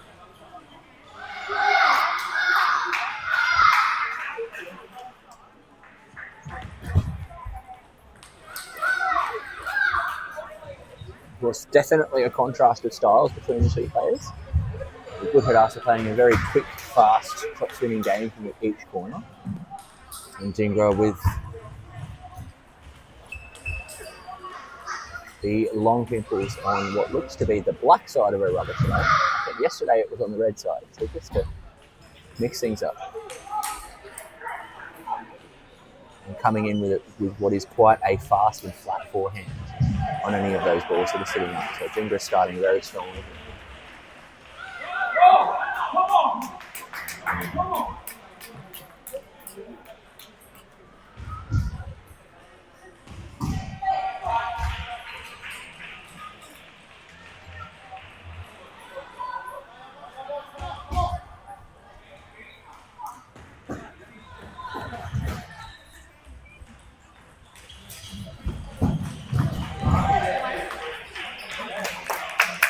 And great use of angle there from Butarasa to keep herself in this game. Trying to push it as wide as she can into her opponent's forehand.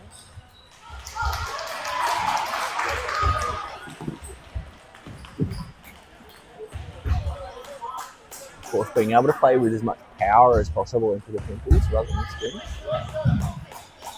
in order to force that higher ball.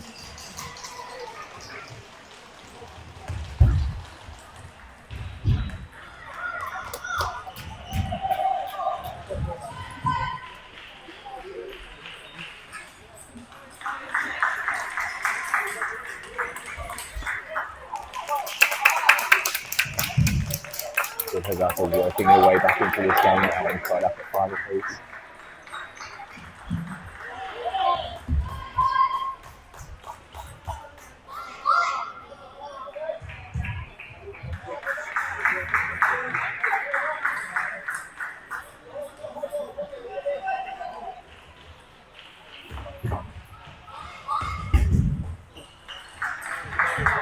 Slight misread of the pistol.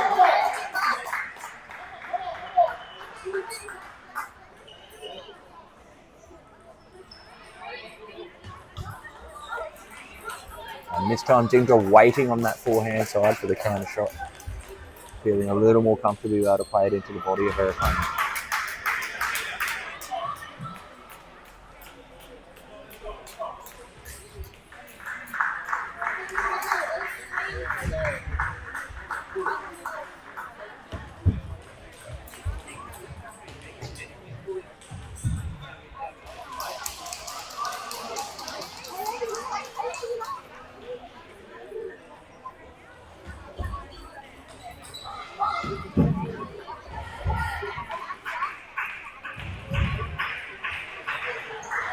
Maybe serve there, sending that ball down.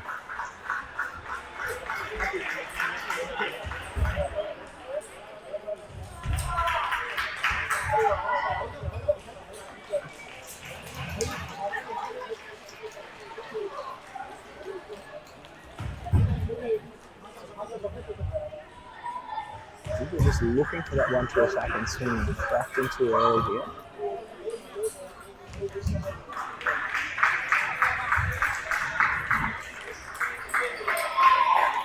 Great hands on the backhand counter there.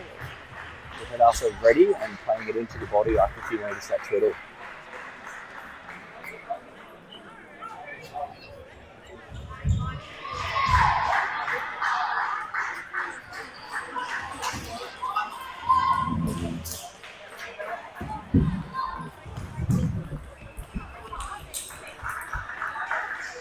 Fantastic forehand.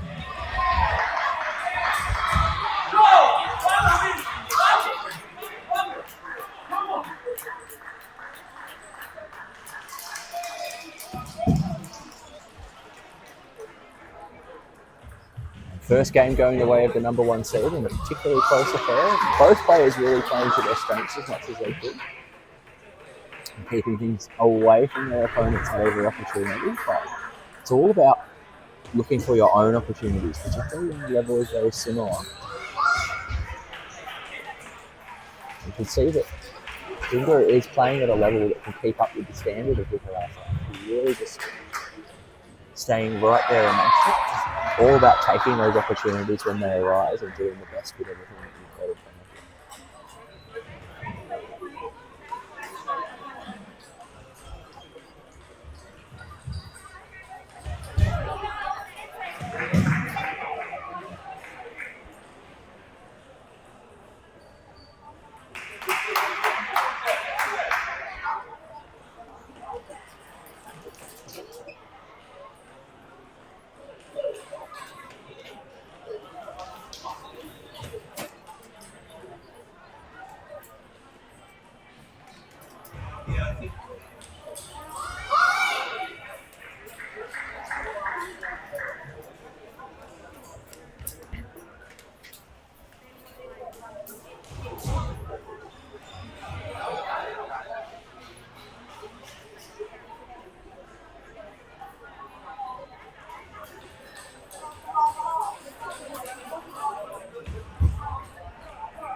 right idea there from Dingo and trying to take that ball in somewhere as short as possible in order to cut the attack out of its hands.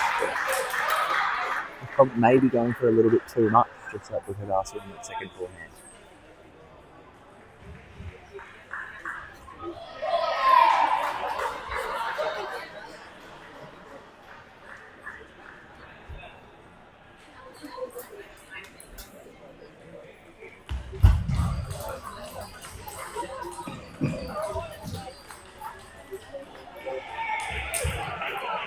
And that last block of Denver is just sitting up a little bit too high.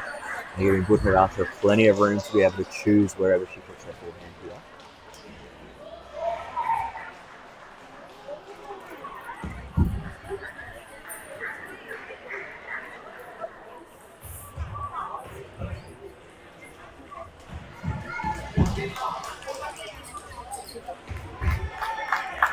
Great hands there from Denver.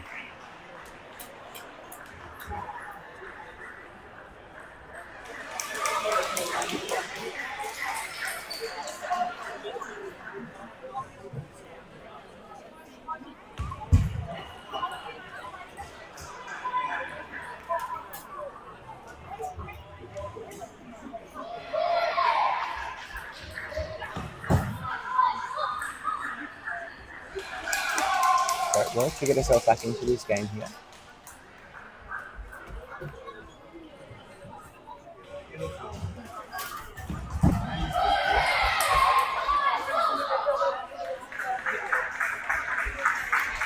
Not quite making the right amount of swing contact on that forehand off the high ball.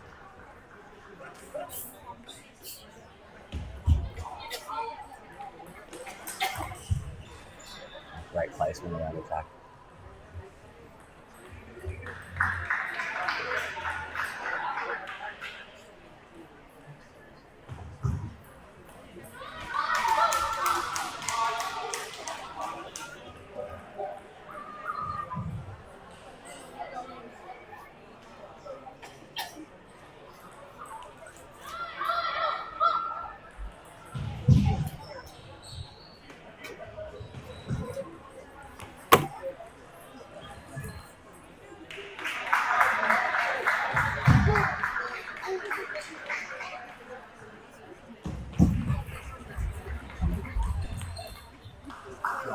Great angle on that off that first backhand block, was unable to do anything with the sheer level of spin coming over from Buddhadasa on that last shot.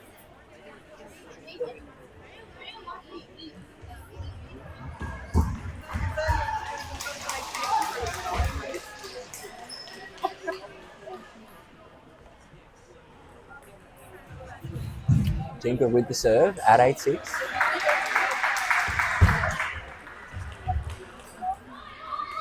And great hands in sending that ball nice and long. She's got herself a nice 3-point differential here.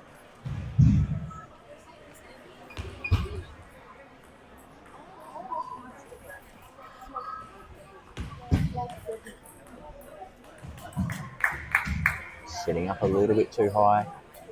And Buddhadasa a little bit of extra room.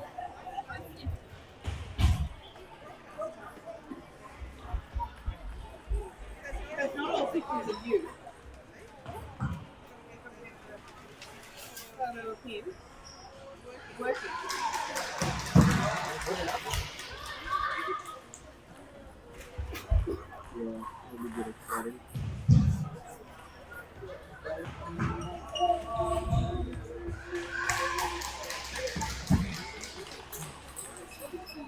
And fantastic twiddle and charge there from Dingro to take that second game and tie things up here in the second part ball at 1 game apiece.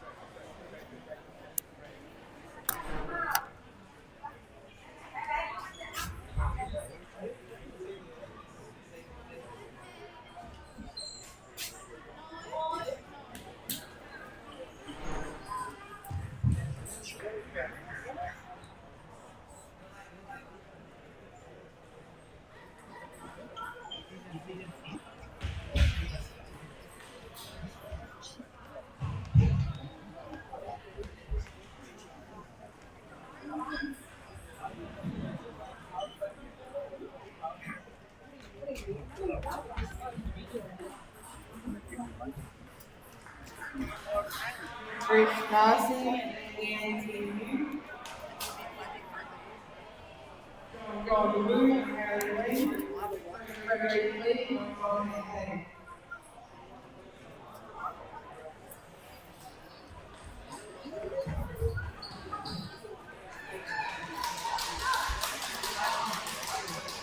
heading into this third game from a tactical perspective, we've had us seeking those higher balls. And Ingrid is looking to try and use her timing to cut things off as early as possible.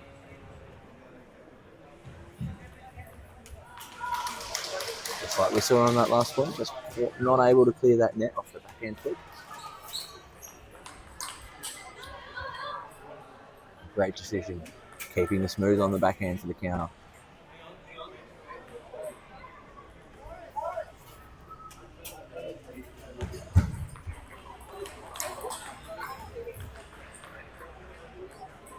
Particularly quick twiddle that we see there from Dinga. He's almost able to do it before or after the ball is hit in between their shots, which takes some skill. Great punch on that high backspin ball there too to keep us alive.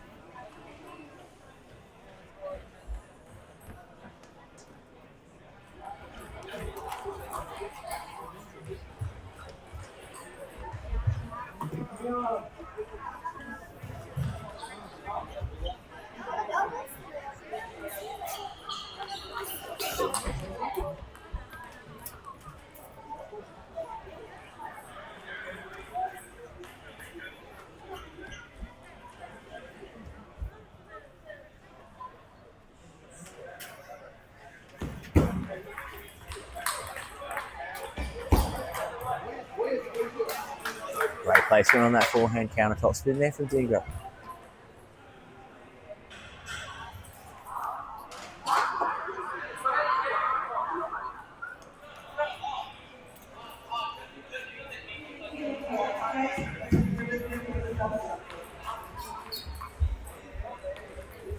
Oh, scintillating backhand punch off the pimples there. Buhadas is unable to keep that ball down to an acceptable height, and Dingra able to put that away really cleanly off the pimples.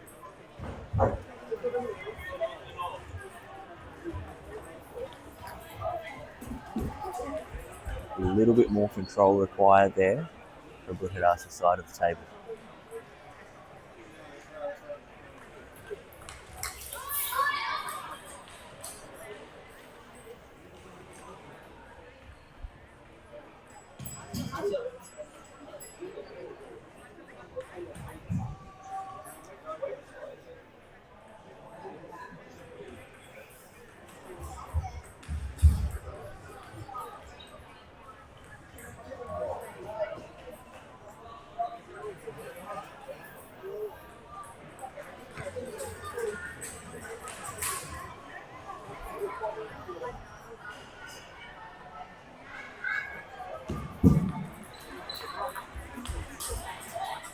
Great movement to be able to get across for that forehand there. Well controlled there from Buhadata.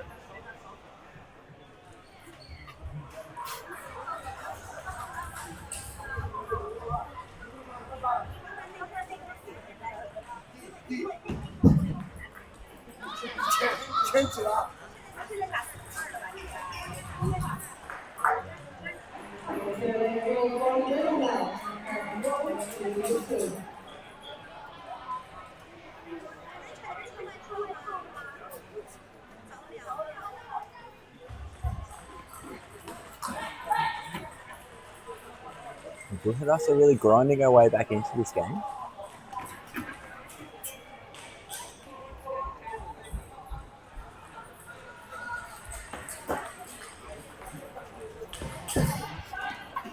Really trying to get that aggression part back into our game as we've seen on those last few points. Doing very, very well to be the early one to attack here. Using angle to shut down the block of Dingo.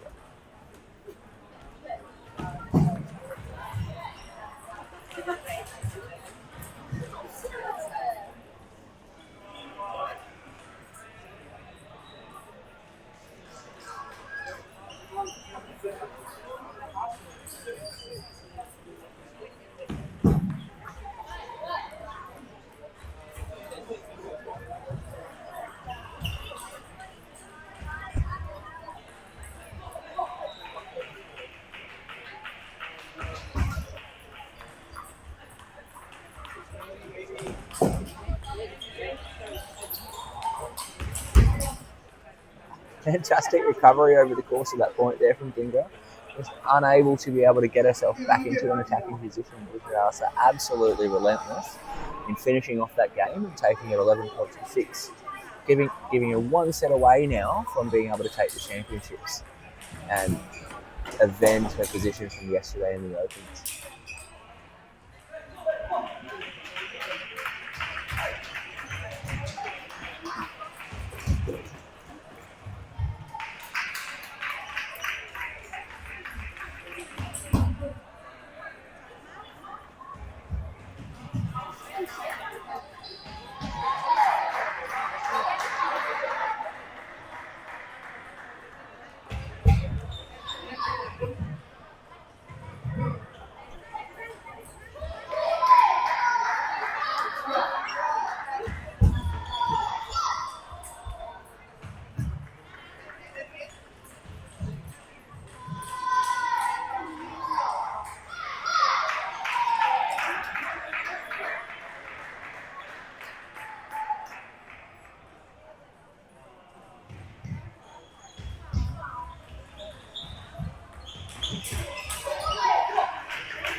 Relentless attack in the opening point from Bukarasa. So a similar message of what we've been seeing up until now. Strong play from the number 1 seed.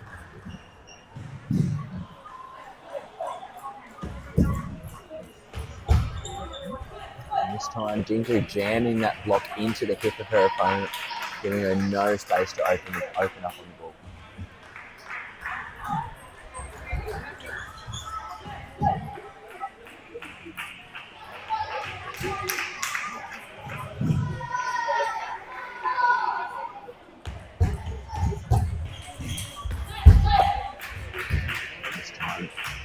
Bukarasa getting that ball a little bit deeper on the table.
Timeout call, of course, on Dingra's side. So we're a bit of a reset here. Trying to give herself a sense of calm and composure, trying to bring herself back into her own game. At the moment, being tactically dominated in a sense by Bukarasa and the way that she's moving that ball around.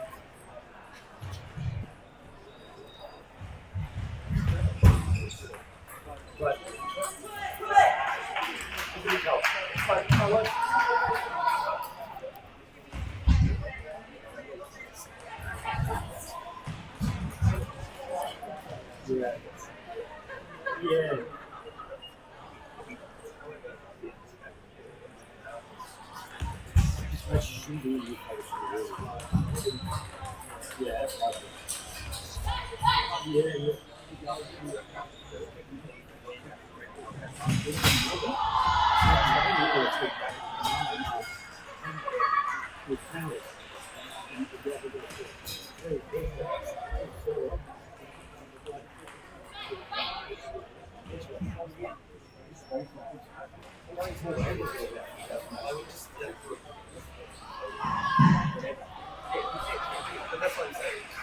Yeah, true.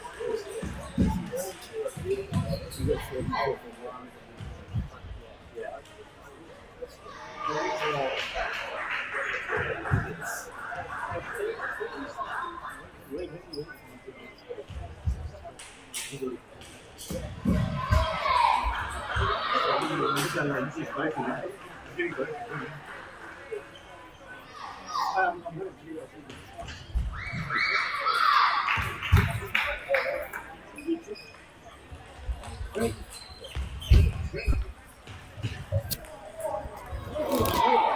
Dingra grinding her way back in here into the game, just trying to eke her way back with her serve. If she can get both of her serve and work her way back in one of the two receivers, she's back in this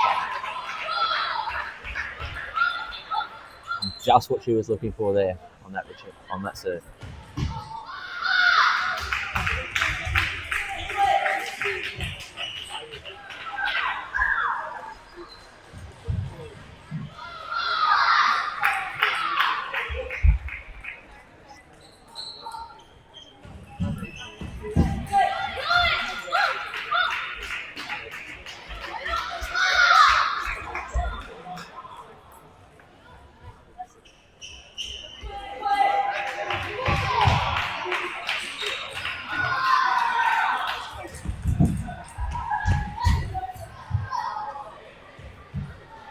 Ginger's been able to bring herself back into that game, just getting both of those serves was good for her, and tying things up here at 7 points apiece in the fourth game.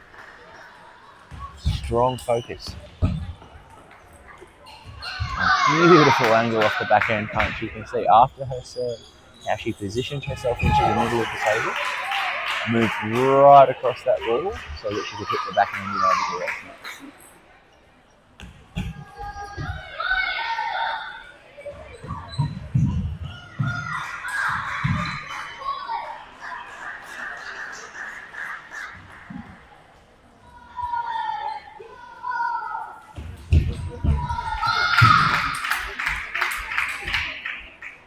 Great idea there from Dingra, just not able to find the side of the table that she was looking for. Hadassah working her way back again after having a strong lead. Crucial point here.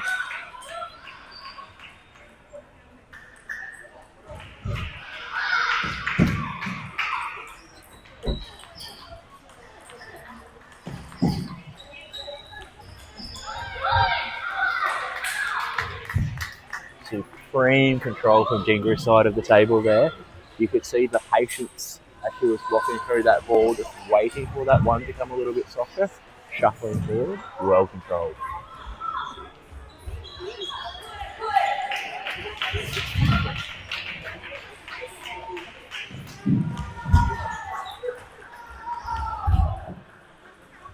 Strong attack there from Zuckerda. So one more game point here for Dingra. Can she close it out and take this to the fifth?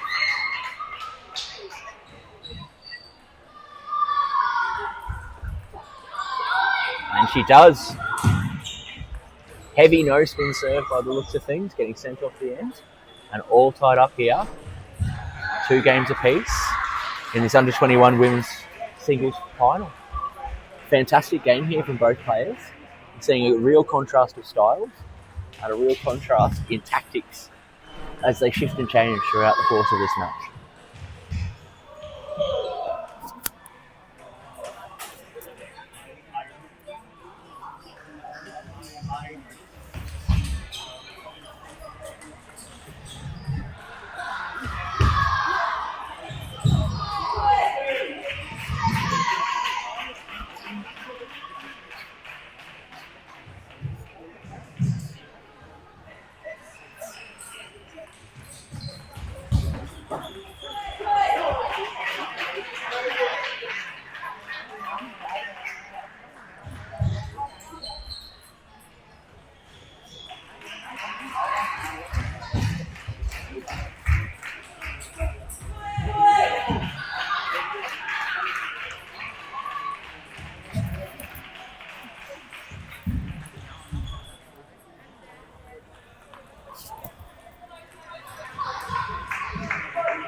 Great preparation and control down from Budhadasa on the backhand side. Well anticipated.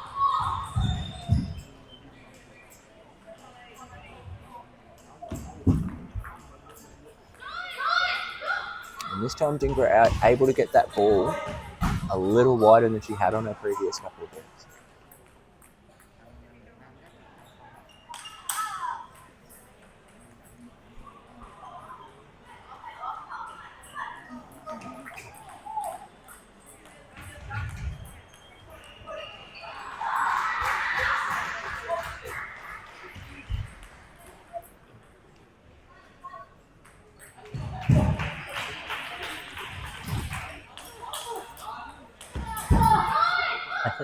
And a twiddle and chop off the forehand side there from Dingra to mix things up. Budhadasa being prepared for a counter top spinning ball and getting completely different, having to adapt very, very quickly there.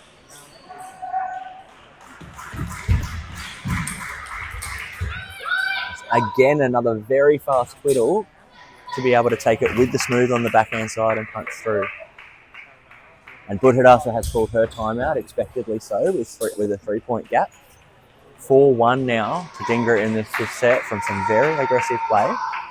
And I would say controlled aggression and the ability to make good decisions on the twiddle.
Oh, fantastic forehand counter from Budhadasa. Well anticipated to be able to send that ball back out wide of her opponent. Keeping herself alive here before the change ends.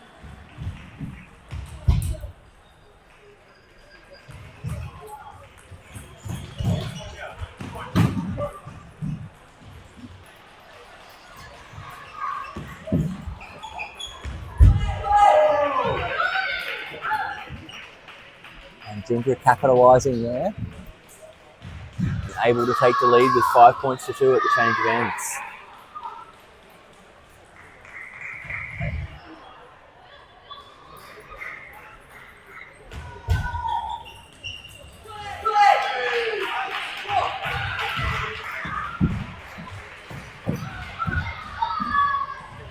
Again, just forcing the error with that slightly shorter ball. After having to lean forward, not able to get the shots in she's requiring. Keep that on the table.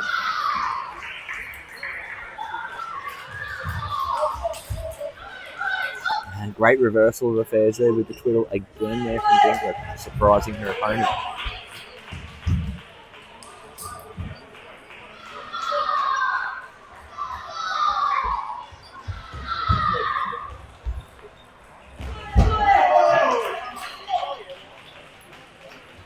And a double net bounce, something I haven't seen in a very, very long time. A ball hitting the top of the net and bouncing on top of it before handing over. Not something anybody can particularly help much.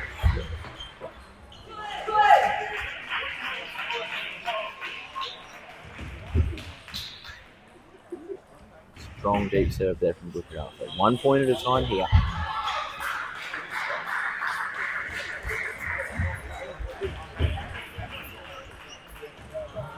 Taking it very, very gently, working her way back into this game now.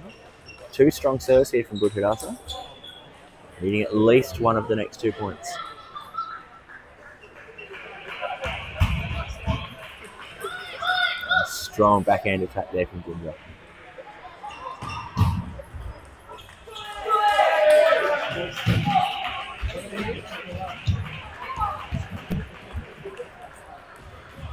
Great placement on the backhand counter there from Gujarasa, keeping herself alive here. Back onto her serve. Hoping to win these next 2 points and get things back to her. Almost even stead. Grinding her way back in. Strong placement on the returner serve, very deep into the backhand corner of her opponent. Dhingra now with 5 match points here.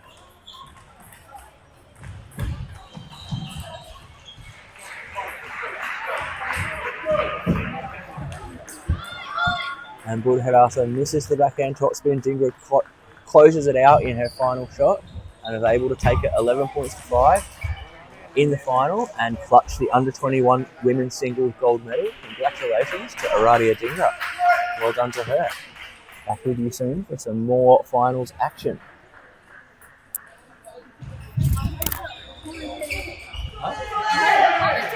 Yeah, I know, I'm pretty loud, eh? I'm not trying not to do too much of that.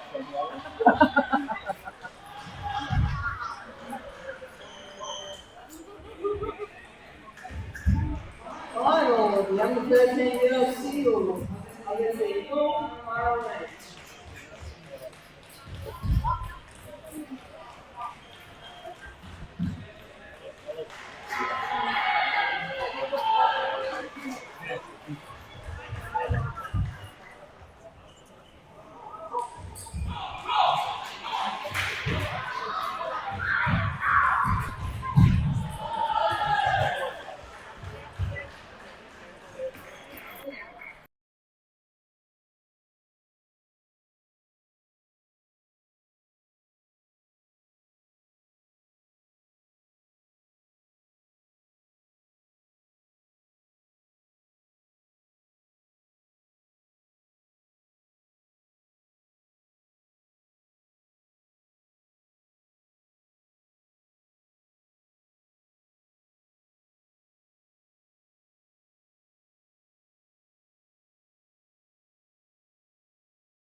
Hi, I'm Connie. I represent Table Tennis Australia. Bounce into table tennis with ping pong play.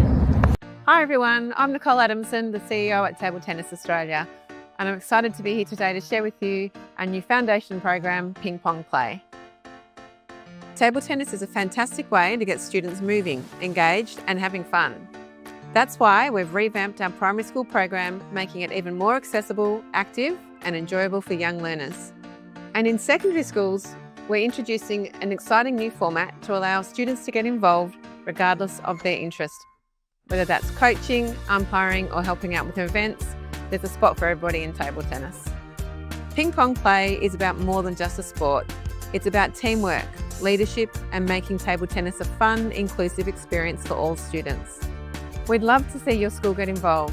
Whether you're looking for a fun PE activity, a lunchtime social sport or a leadership opportunity for students, Ping Pong Play has something for everybody. So bounce into table tennis.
Thanks for joining us again here, guys.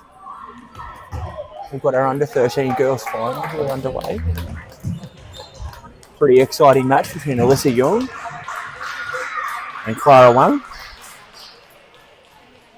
Both of these players battling really hard in their way through to the gold medal match. Alyssa Young, actually, I should say, has done really well. I shouldn't say she's battled. She's been able to get through without dropping a set. Really strong play there from her. Clara Wang has played 1, 2, 3 5-set matches out of her 5 matches that she's played in order to get herself in this position. So certainly some match experience happening in terms of Clara Wang's side of the table. Alyssa Young just that little bit more experience. Doing very well up until here.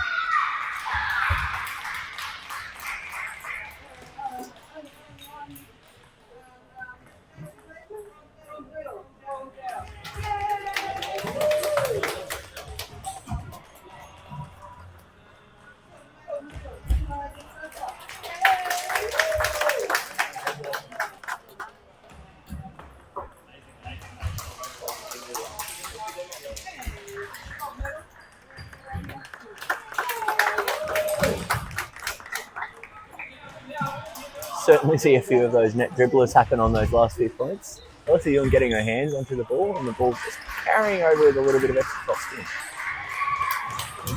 Strong counterplay there from Young.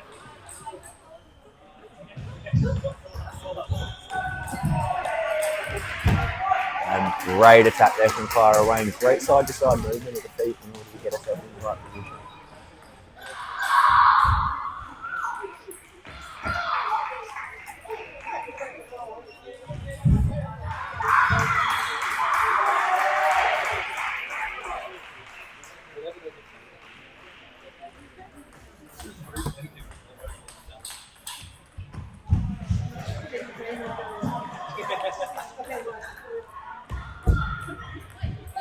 And that ball really short over the table.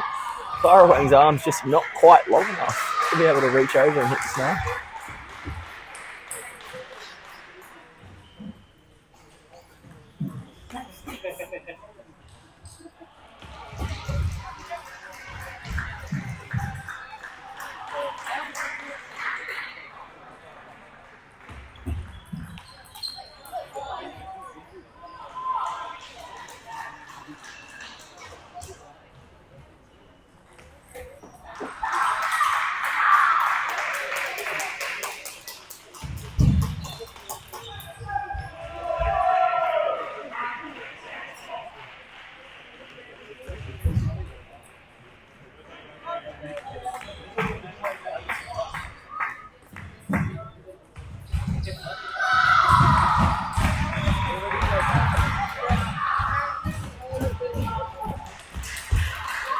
Fantastic placement of the forehand top spin there from Alyssa Young in order to close out that game on her second game point there, 11 points to 8.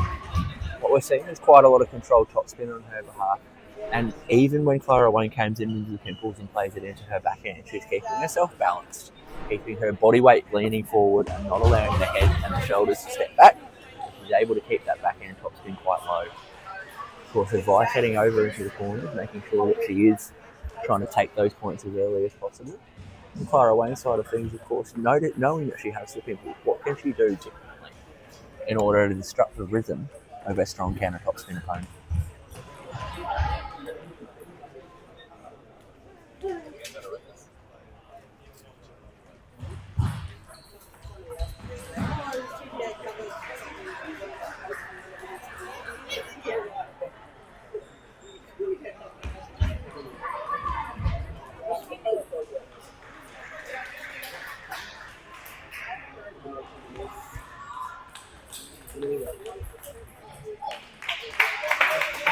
Great use of the table there from Young. Clara Wang doing very well to block with those pimples, but Young just moving the feet into the right position, not stressing. Like we saw on that last one, she saw it came over the pimples, didn't stress, dropped the head of the racket, and gave it that little bit of extra kick. And that last forehand just that big fraction rush.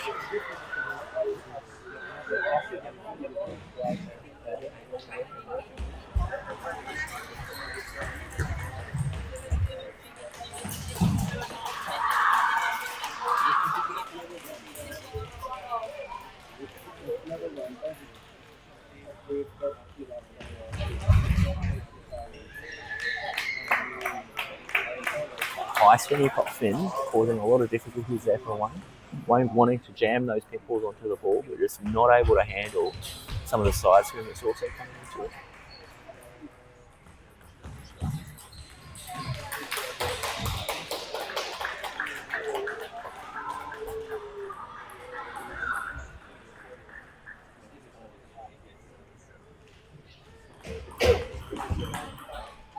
Beautiful placement on the countertop spin there from Young.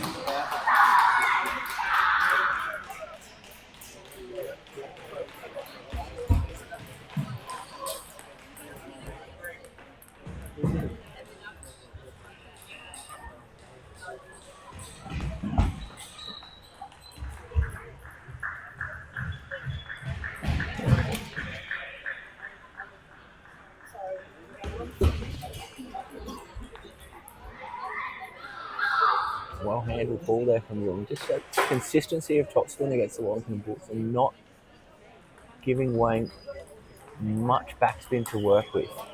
Fantastic backhand topspin there.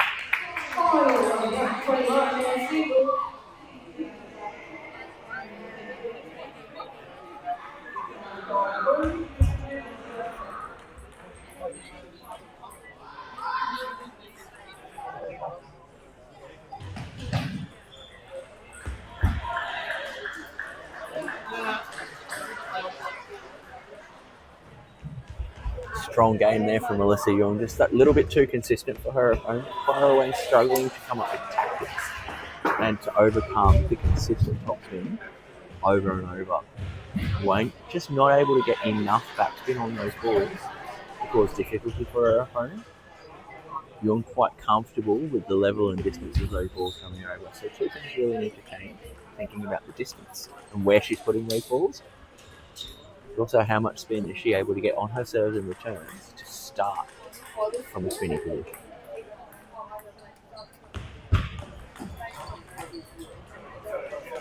And great start there from Pryor Wayne.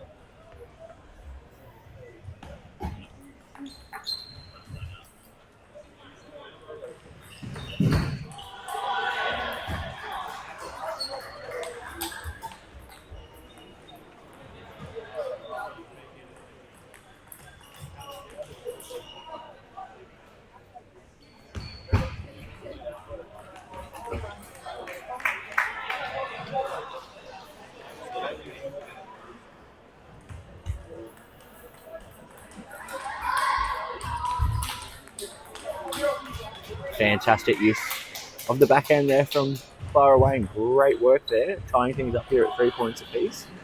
Really getting herself back into this third set.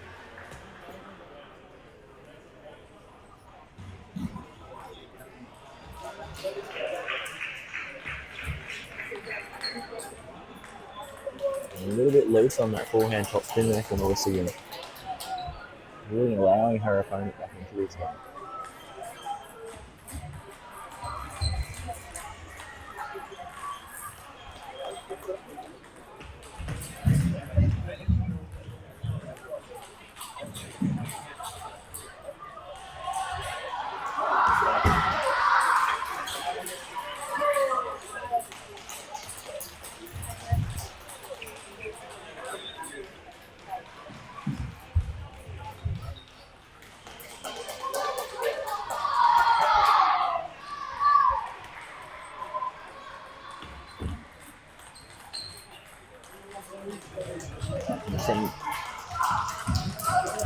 Much better ball placement here in this third set from Clara Wayne.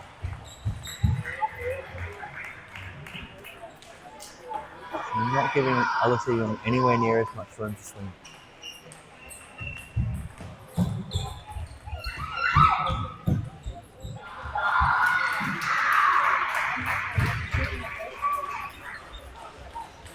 Great placement of that countertop swing. Clara Wang trying to move across, but the early timing from the receiver is a little bit too tricky.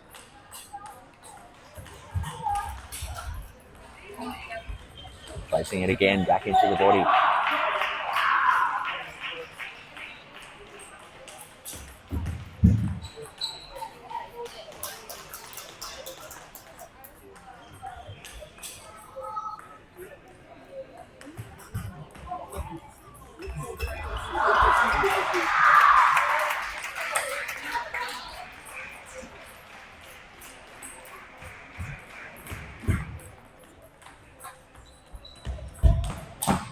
Oh, unlucky to be unable to capitalise on that one there. Clara Wang setting herself up with a couple of nets, but Young being highly resistant to it this time around. Able to get hold of that ball.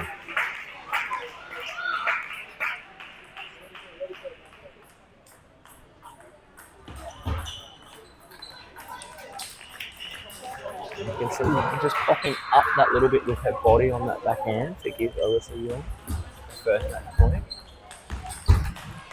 Very heavy on the first top spin ball, giving her a height for the second, and taking the third set 11 points to 9. Alyssa Young with a straight sets victory all the way through her under 13. So congratulations, not dropping a single set on her entire way through here. Congratulations to her as our new under 13 girls singles champion.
Hi, I'm Connie. I represent Table Tennis Australia. Bounce into table tennis with ping pong play. Hi everyone, I'm Nicole Adamson, the CEO at Table Tennis Australia, and I'm excited to be here today to share with you our new foundation program, Ping Pong Play. Table tennis is a fantastic way to get students moving, engaged and having fun. That's why we've revamped our primary school program, making it even more accessible, active and enjoyable for young learners. And in secondary schools, we're introducing an exciting new format to allow students to get involved regardless of their interest. Whether that's coaching, umpiring or helping out with events, there's a spot for everybody in table tennis. Ping pong play is about more than just a sport. It's about teamwork, leadership and making table tennis a fun, inclusive experience for all students. We'd love to see your school get involved. Whether you're looking for a fun PE activity, a lunchtime social sport or a leadership opportunity for students, Ping Pong Play has something for everybody. So bounce into table tennis today.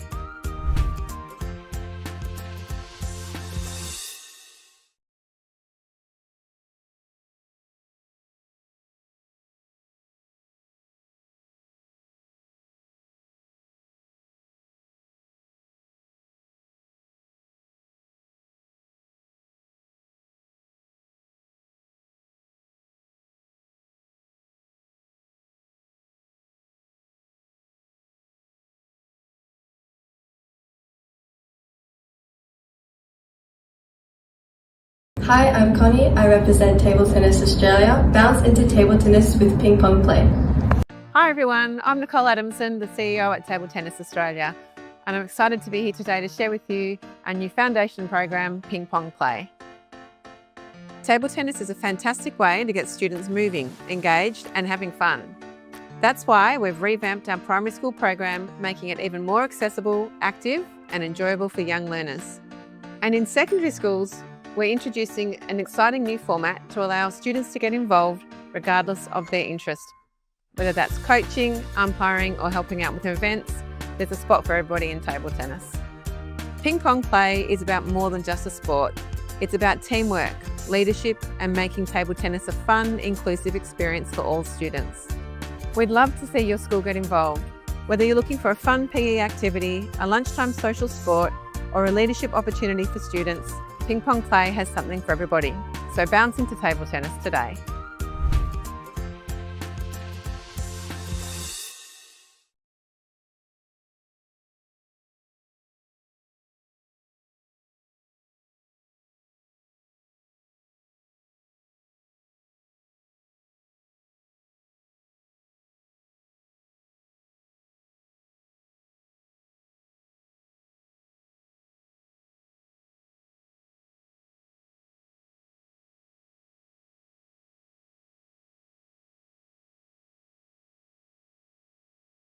Hi, I'm Connie. I represent Table Tennis Australia. Bounce into table tennis with ping pong play.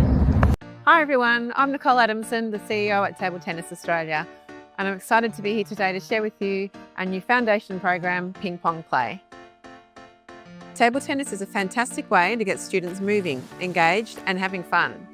That's why we've revamped our primary school program, making it even more accessible, active and enjoyable for young learners. And in secondary schools, we're introducing an exciting new format to allow students to get involved regardless of their interest. Whether that's coaching, umpiring or helping out with events, there's a spot for everybody in table tennis. Ping pong play is about more than just a sport. It's about teamwork, leadership and making table tennis a fun, inclusive experience for all students. We'd love to see your school.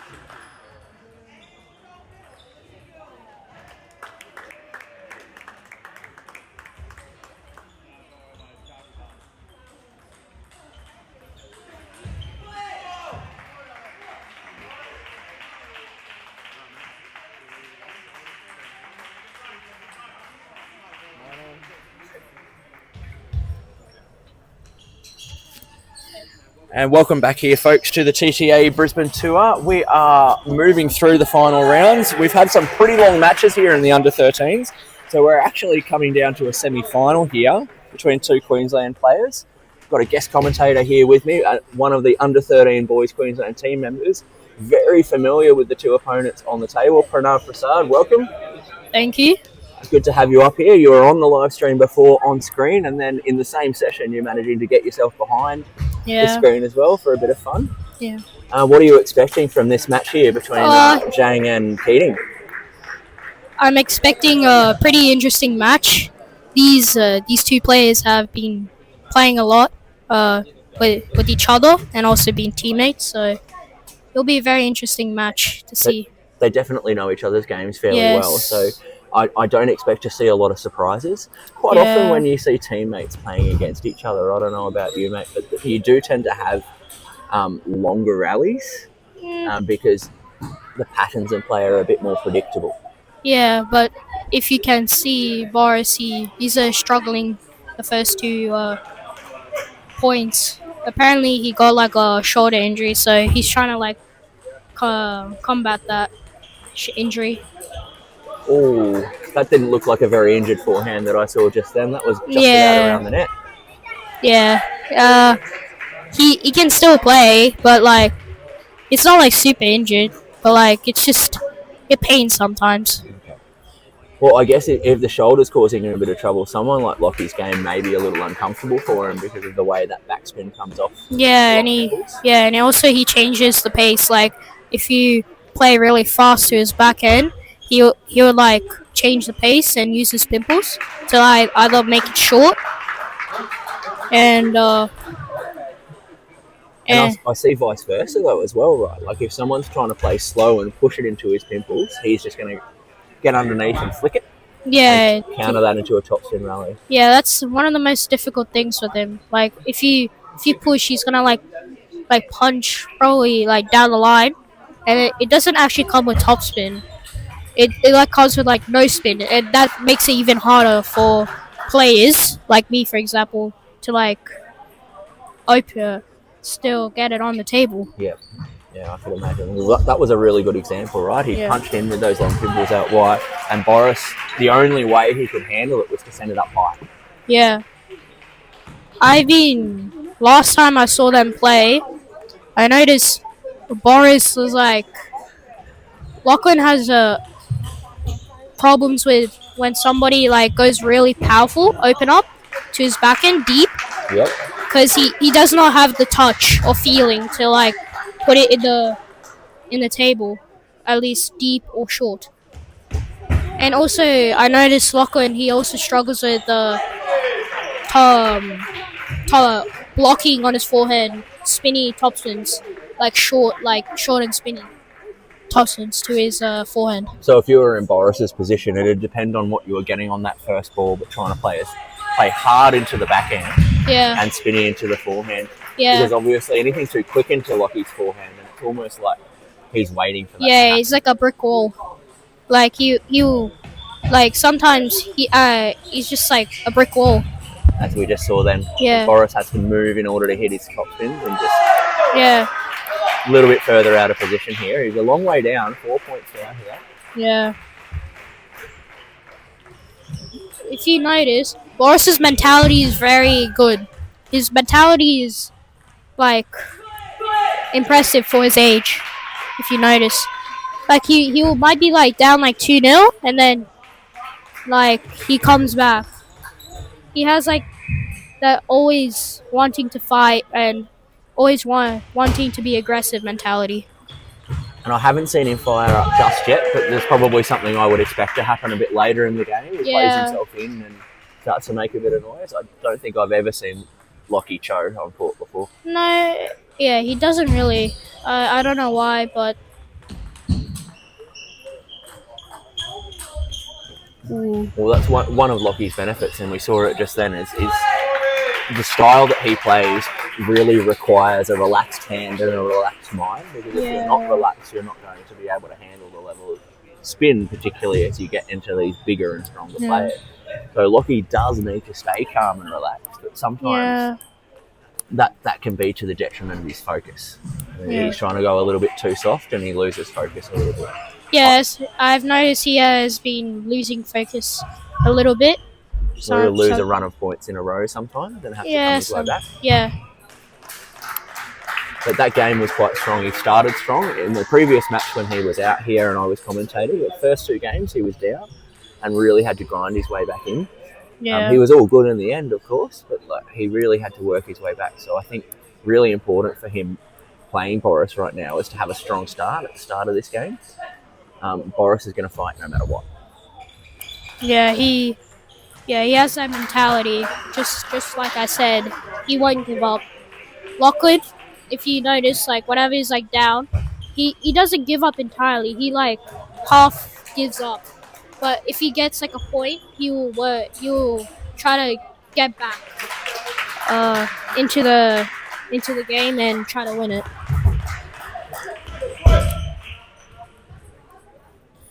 It's almost like he just needs that little bit of a spark and then off he goes. And you can see that sometimes that will happen as well, where he'll pick up a run of points. That's a great backhand flick off the pimples there. Yeah. You've got to be really, really careful playing into Lockie's pimples. You can push, but you can't let that ball sit up too high. Yeah. You got to keep it as low as you can. That was a very deep flick, and that was a lead just called there.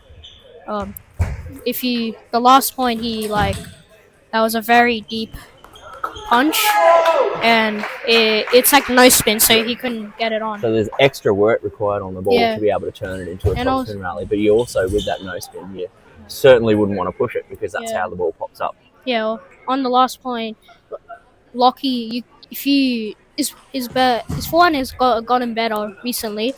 Like he's more confident to like put pressure on the opponent with his forehand. From See, like if you saw it just there, that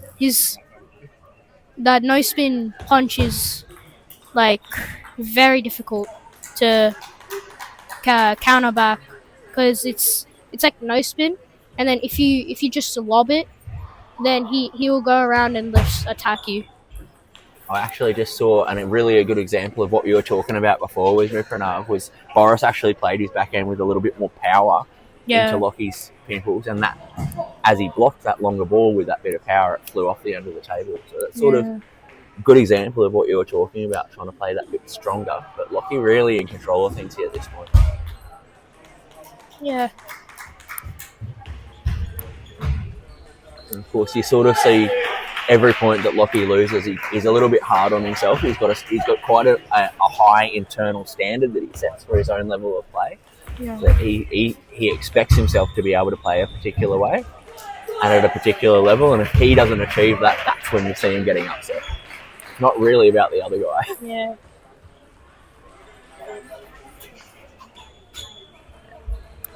See, like also Lachlan struggles with spin. Like if you saw Boris, he did a back and open up with good spin, and Lachlan's like chop went pretty high. If you saw. But then it went high with that no spin, and Boris didn't adjust with the Yeah. feet, which is what gave Lockie that advantage. It was 4 game points here, and it really is it's not from lack of aggression on Boris' side, but again, Lockie's really been able to shut him down with his. Boris hasn't moved as well as we'd like to see. Yeah. And he would need to be able to move and hit a lot more balls on the table, I think, to be able to get through his opponent here. Yeah. Yeah, I noticed he's a little bit down with himself.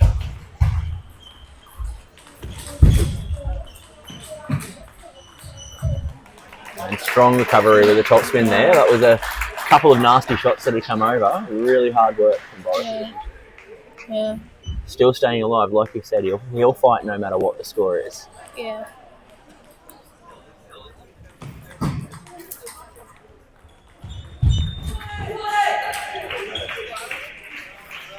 And that's the sort of rally that I was expecting to see a lot of with the exchange from forehand to backhand side.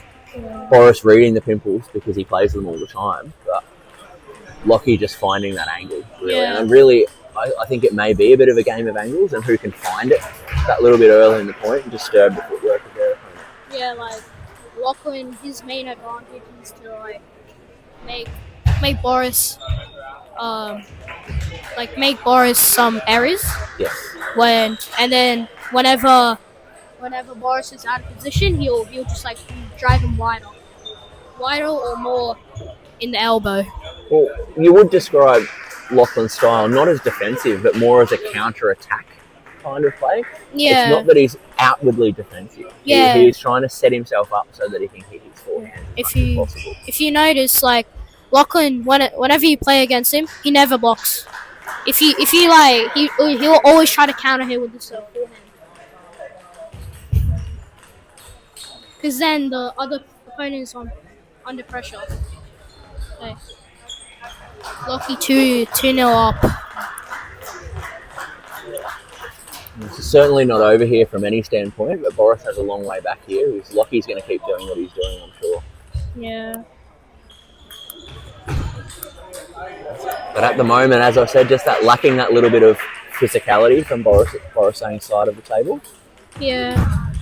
Just like I said, he got an injury, so I mean he's trying to cope with it, but I think sometimes that can be mental as well if you're trying to play with an injury. There's a bit of self-preservation potentially happening. Yeah. One time I sprained my ankle once and I played one event. I didn't really care. I just said I just wanted to win. Like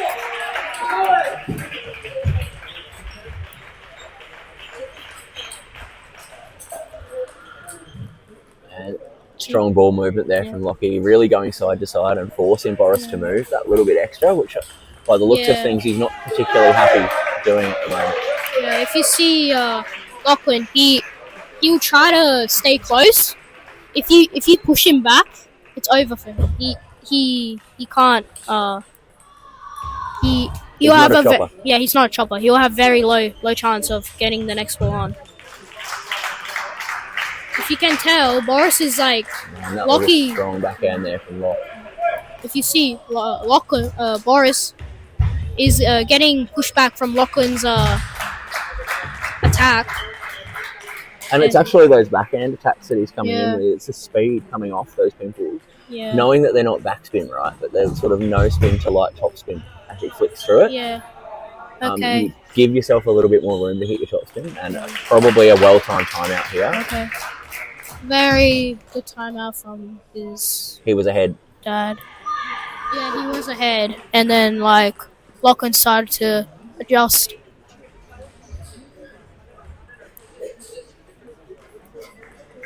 From a tactical standpoint, would you change anything from Boris' side of things, or would you just be trying to play with that little bit more? I'll tell him to try to put, like I said, go deep to his backhand, but like I'll tell him not to give him just push to his forehand, like when he chops. Yep. Because whenever he pushes, because whenever he pushes to Lachlan's backhand, he just punches it, and it changes the pace of the rally and kind of puts it back into Lockie's hands, I think, when that happens. Yeah. And that's not really what you want to happen. You want to be able to dictate in the pace of play.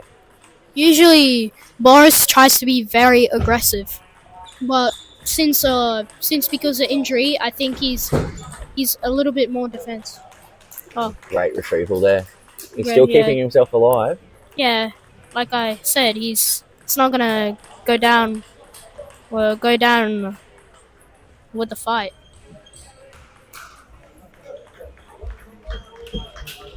And great control into the body with the top spin there. They had a bit of side spin as well, which makes it a bit uncomfortable. Good. It was a good spinny top spin just to his elbow. Good serve from Lockie. It's 2 points away. A little bit rushed there from Lockie's side of the table, I think. Yeah. Boris playing deep to his backhand. Ooh. That ball absolutely loaded off Lockie's backhand there. Yeah.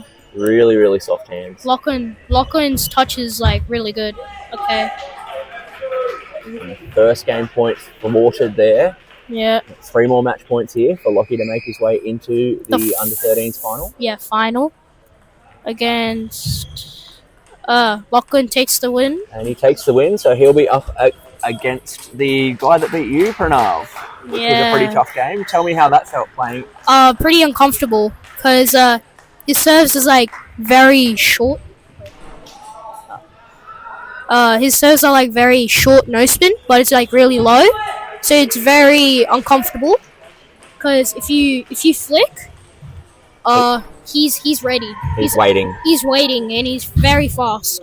And if you try and push, they go straight up, which I saw a lot of his opponents struggling with yesterday in particular, actually. Yeah. Daniel Lin was actually even having trouble with some of those serves. He was sitting there going, can I push it?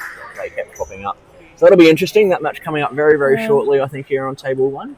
Looking forward to joining you again in a couple of minutes. Okay, thank you.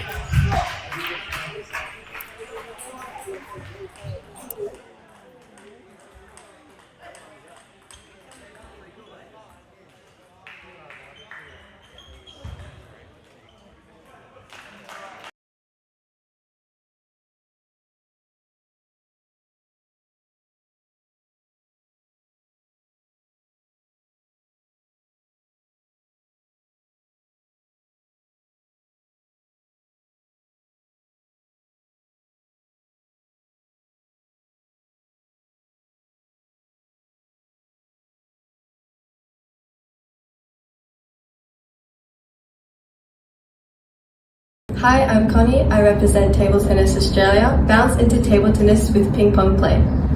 Hi everyone, I'm Nicole Adamson, the CEO at Table Tennis Australia, and I'm excited to be here today to share with you our new foundation program, Ping Pong Play.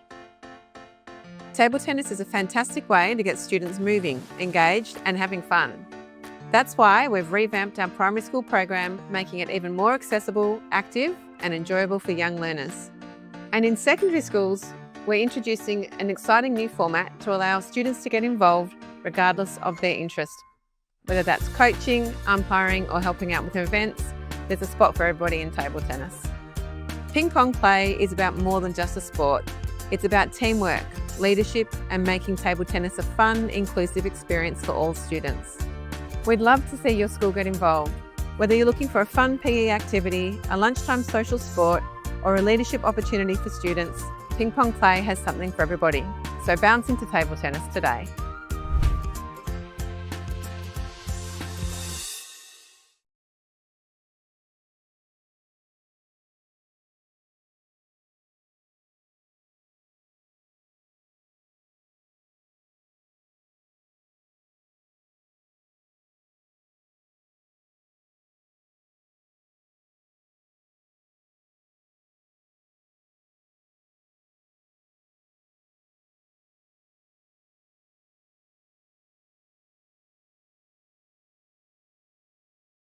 Hi, I'm Connie. I represent Table Tennis Australia. Bounce into table tennis with Ping Pong Play. Hi everyone, I'm Nicole Adamson, the CEO at Table Tennis Australia, and I'm excited to be here today to share with you our new foundation program, Ping Pong Play. Table tennis is a fantastic way to get students moving, engaged and having fun. That's why we've revamped our primary school program, making it even more accessible, active and enjoyable for young learners. And in secondary schools, we're introducing an exciting new format to allow students to get involved regardless of their interest. Whether that's coaching, umpiring or helping out with events, there's a spot for everybody in table tennis. Ping Pong Play is about more than just a sport. It's about teamwork, leadership and making table tennis a fun, inclusive experience for all students. We'd love to see your school get involved. Whether you're looking for a fun PE activity, a lunchtime social sport or a leadership opportunity for students, Ping Pong Play has something for everybody. So bounce into table tennis today.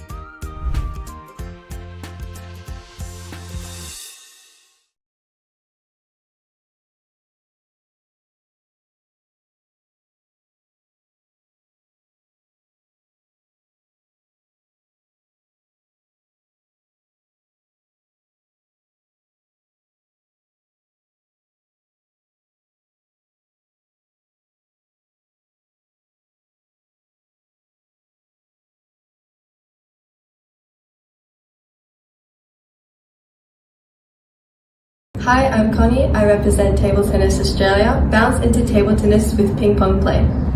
Hi everyone, I'm Nicole Adamson, the CEO at Table Tennis Australia, and I'm excited to be here today to share with you our new foundation program, Ping Pong Play. Table tennis is a fantastic way to get students moving, engaged and having fun. That's why we've revamped our primary school program, making it even more accessible, active and enjoyable for young learners. And in secondary schools, we're introducing an exciting new format to allow students to get involved regardless of their interest. Whether that's coaching, umpiring or helping out with events, there's a spot for everybody in table tennis. Ping Pong Play is about more than just a sport. It's about teamwork, leadership and making table tennis a fun, inclusive experience for all students. We'd love to see your school get involved. Whether you're looking for a fun PE activity, a lunchtime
bottom one.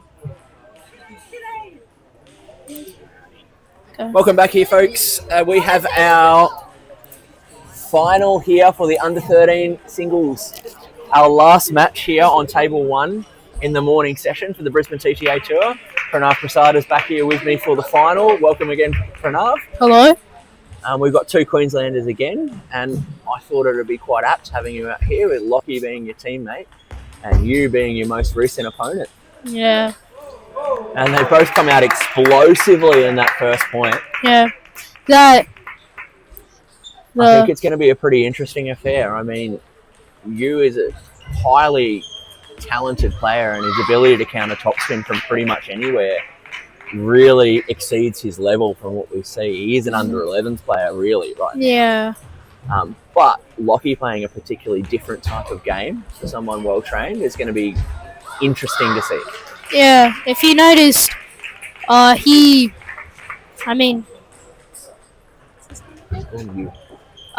you see Yu, he trains 8 hours daily, which is a lot of hours for his age. Well, I mean, that gives you a bit of an idea on his level and the sort of work he's put in. He's probably been doing it for a few years as well. Yeah. But also, not only does he train a lot, but he does seem to enjoy his table tennis, which for someone that's training, that can be quite very, very important. That if you're training that much, you need to be able to see the purpose and see the enjoyment in your game. So he's a real fighter. Yeah. Lachlan being lazy on that point. When you're playing against him, you have to be ready against you because he's very active. Like Cold there. Well, he does. I've noticed he does take the ball a little bit earlier than quite a lot of players. He takes time away from his opponents, from his position over the table. Yeah. When I played him, I was struggling on like shots like that, the backhand down the line, right? Yeah, because he's very fast. But he struggles with top spins that are like on his near to his elbow. Right. Because he's always ready on the wide balls, and he doesn't understand which one should I do? Should I do backhand and get killed, or do a leaning forehand? So even with all of the training, sometimes it's that match experience and making the decision in the moment. You also wonder how quickly Lockie's going to cotton on to a game plan. Yeah, Lachlan with a very powerful down the line shot, forehand. Sorry. So if you were in Lachlan's position here, you'd be playing the body of you. Does that sound? Yeah, I'll be trying to just spin the ball first, like 50 to 60% power to his elbow, and then go immediately wide with 80% power. Either to his backhand. That was a really good decision on when to put out that wide ball too. Yeah. He's sort of been pummeling that middle. Yeah. And then even though it was a backspin push out wide, it was fast. It was cut off early. Yeah. If you noticed, he has a very weak backhand. I mean, not very weak, but he does tend to make a lot of errors. At least in comparison to his forehand. Yeah. See, most of the little kids, especially who are under 11, they play really close to the table because they're taught that you're tiny, right? You don't have enough power to hit the ball from super far away. So that's why he's so fast and nobody can't cope with him playing close to the table.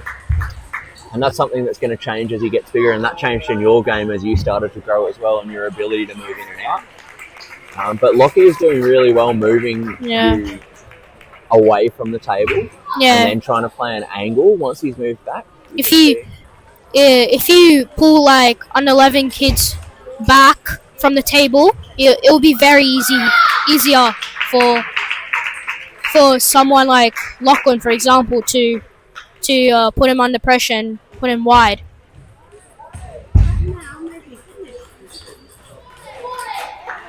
Wide to the forehand, very successful shot. You see Yeah. Lockie kind of teasing that wider ball as it went along. Yeah. Tight game here, and tied up Leading. at 9 points Yeah. apiece. He was trying to lean towards his forehand because he was trying to be more aggressive. When Just missing that forehand. Probably the right tactic there from you, just not able to capitalise. match point for Lachlan. Ooh. Good spin. You with good spin to Lachlan's forehand. I'm not sure if that hit. That did hit. That didn't hit. The question is, was it side or? I think it was side. We certainly have an angle from above higher here, but it looks like the umpire's gone in the way of the edge. Of course, umpire's call at the end of the day, isn't it? And Lockie is able to take that game 11 points to 9. I think he's really been able to consolidate that forehand. Yeah, if you see he's not phased. He's not phased with the fact that he did not win that point. He just accepted it and moved on. He did not get angry or do anything. That's a pretty good attitude to have, and I think a lot of junior players really need to take that, because nets and edges, they do happen, whether they're in your favour or against you. And controversial decisions. It's not your decision, is it? Sometimes it's always going to be the umpire's decision, no matter what you say. And that's something you have to respect, because that's what makes an umpire an umpire. They're there to make the decisions and they're there to only umpire whenever you don't have a umpire. So, and plus they have a lot of pressure. If you sometimes when they make controversial decisions, they get tons of backlash. So you have to respect the umpires. Because at the end of the day, a decision still has to be made, and either way, sometimes they can be controversial. Yeah. You with the serve here in the second game. Yeah. No spin. A little bit tight on that push. Yeah. No spin. I think he served no spin. He struggled with Lachlan, because when you receive no spin to no spin, when you serve no spin to a long pimple player, some players think that it will tend to come with backspin, but it doesn't come with any spin. It just comes with no spin. It really is just a variation of the pace, and that's it. Yeah. That he sends it over, and that's from Lockie's side of things. That's what he's looking for. Yeah, Lockie is just changing the pace and just trying to keep the ball on the table, and you struggling with that. Lachlan is targeting his backhand, I think, and he just made an unforced error. Beautiful. Very quick on the pivot there for that forehand. It was well anticipated, I think. Yeah. Potentially some advice from his coach that if he is getting targeted on the backhand, what can you do with your footwork to get your opportunity? With his backhand, very close there. Yeah. Great movement from you side of the table there to shut Lockie down. Lockie was really counter-top spinning well. Yeah, he tends to put a lot of pressure on opponents. Like, he would do very aggressive blocks. Well, that's a really good example of that extra pressure. He was under pressure, but he was still able to send that ball back with a fair bit of quality. Yeah. Lachlan with the right idea, but could not capitalize it.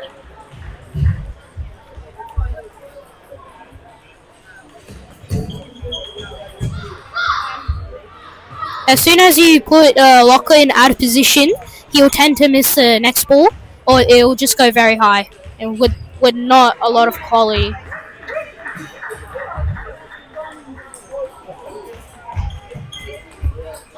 And that's really strong ball movement there on that last point from you. Yeah. Lockie was at the start of that point was actually dictating the pace of it. You just needed that one ball to sit up a little bit, and he was able to create angles. Yeah, Lachlan is getting a little bit under pressure.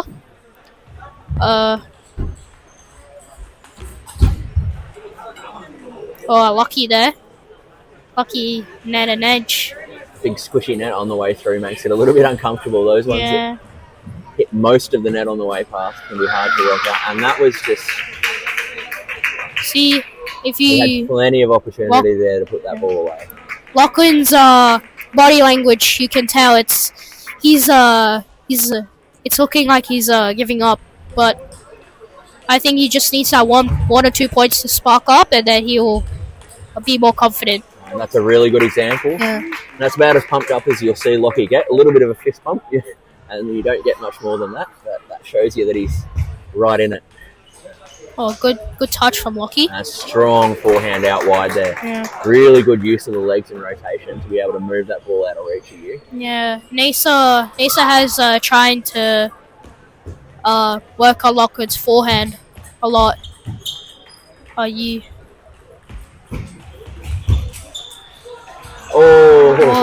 Great point there from both players. Yeah. This was a really good example of Lachlan trying to get back from the table, get back into the game and be close to the table. So he's pushed back in the counter rally, but as soon as he can, he's trying to get himself over the top of the ball and cut it off a little early. See, that time a little bit too close, right? Like that ball had a lot of topspin on it, out of reach. 4 game points here for you in the second game. Yeah.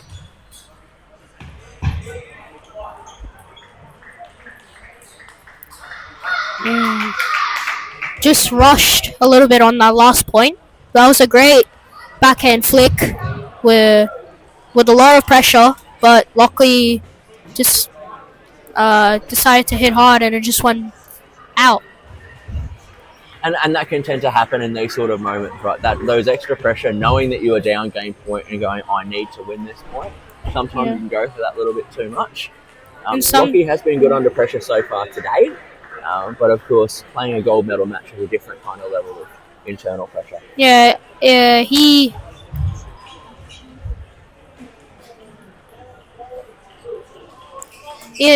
In that say, you was trying to put Lachlan out of position and make him go back. Because when Lachlan is back, he can't. He can't. Well, he can't use his backhand. Yeah, he can't use his backhand, and he has to lob no matter what. Lockie's okay with his forehand away from the table, but like we said before, he doesn't chop. So he really needs to be able to get close to be able to utilise both sides. And I don't know about you, but I'm pretty sure that I don't really want to run that much unless I have to. And if Lockie has to step back, he has to run in order to be able to get his balls on, because he's basically hitting everything on his forehand. Yeah, you is just aiming for his wide forehand, and then Lachlan just gets out of position, and the next ball, it's really fast.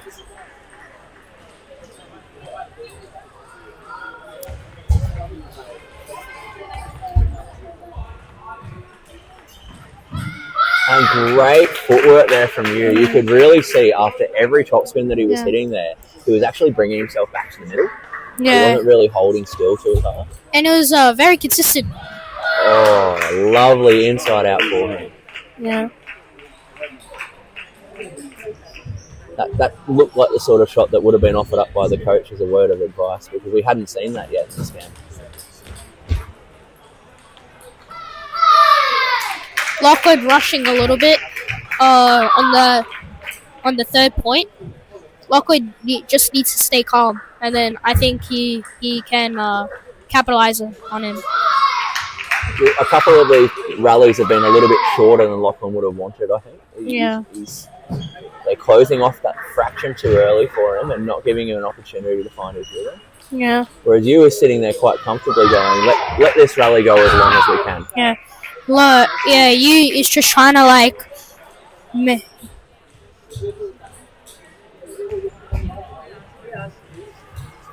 that's unacceptable.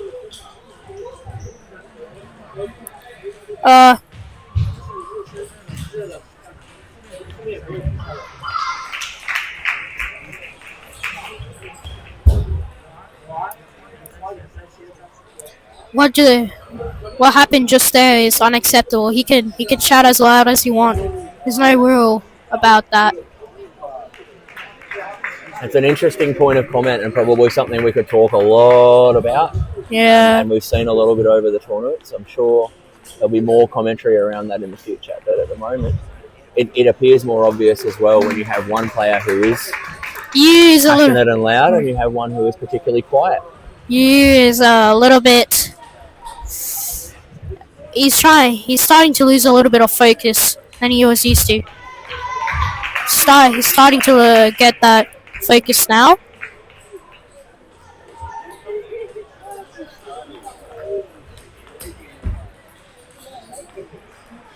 A tomahawk serve of Lockie's is quite deceptive, isn't it? It looks like he's not doing a lot on the ball, but I find that a lot of players struggle with the quantity of spin that's coming over on it. I don't know if it's illegal or not, but like the way he tosses the ball, he actually doesn't toss the ball. He just goes up and he drops it. And also, it looks like no spin from your point of view, from the player's point of view, but it's actually not. It's like backspin. And that's where we see a lot of those misreads happen, I guess. Is kind of thinking, Lachlan, strong serve. Sticking to something standard rather than going for something too pretty. And that's exactly the moment you need. When you're 2-10 down, it's less about trying to win the set and more about trying to find your own rhythm. Yeah. And those last 2 points are exactly the sort of thing Yeah. needs to do. Lockie's trying to.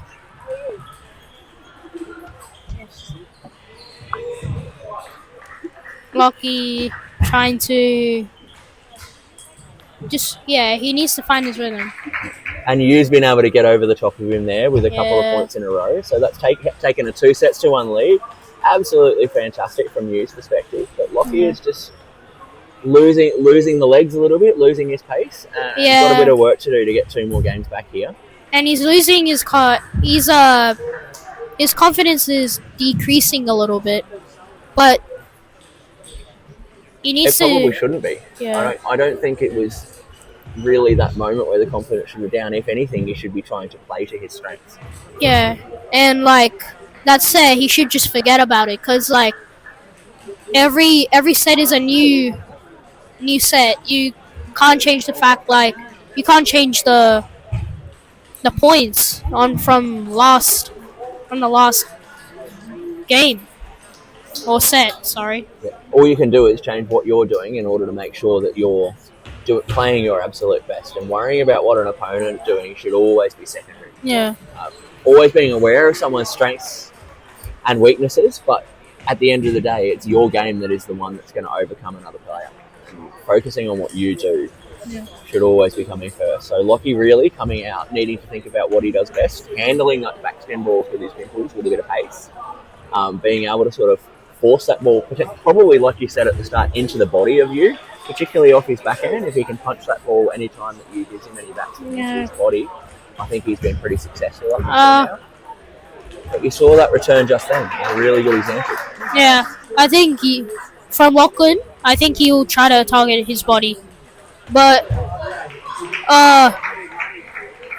from Lockie's point of view, he's going to try to, like I said, he's going to try to punch to his elbow more, I think, if he does. And then all he's just trying to do is just, like, keep the ball on the table, as you can see. And Lachlan is just trying to finish the point quickly. Or, whenever you finds the chance, he'll go wide to Lachlan's forehand, and then Lachlan will struggle. See? He's already struggling then. And just creating that extra pressure there against him, really, by continually top spinning no matter what happens. Yeah. The most annoying thing when you're playing against little people is the pace. The pace is insane. Like, when I was, this morning, I was playing against Oliver Kong. He's very fast. And he cuts that ball off very early because of his height, right? Like, that's actually something that comes along with the height, is the ability to take that ball early. Because at the end of the day, the difference between where their head is and where the end of the table is not that big. So they have to catch that ball before it reaches the peak. Because the peak of the ball is over their head. Yeah. Nasa calling a timeout. And pretty well timed timeout as well. I think Lockie's not at the point of the game where he's completely down on himself, but he just needs something to think about as he goes forward. And Nasa, who's coaching him in his corner, knows his game very, very well. He's very capable of handling his forehand and trying to encourage Lockie to be the aggressor and take things to his opponent. Because, of course, Yu is just that little bit too consistent. If you allow him to play and just counter and hit everything back, then you're probably going to be in a bit of trouble. Yeah, that's true.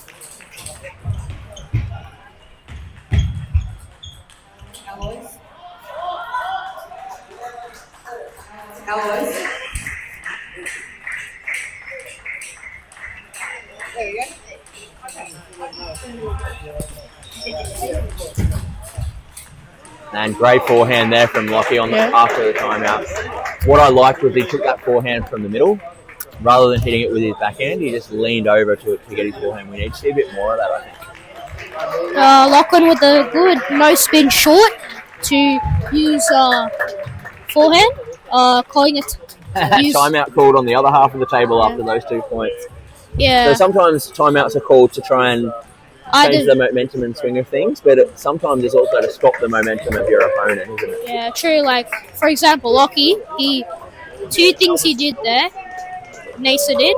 He slowed down you, and second of all, he changed his tactics. And you noticed that, and immediately called a timeout, because if he did not call a timeout, I think it would be I think the momentum would lead to Lockie the most.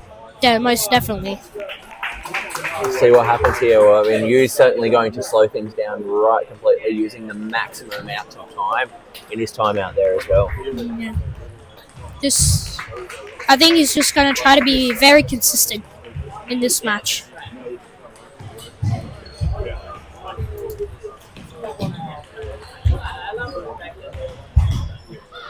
Well placed on that ball. Lockie just didn't have his feet in the right position to be able to hit the shot that he was looking for there. Yeah. Needed to lean forward.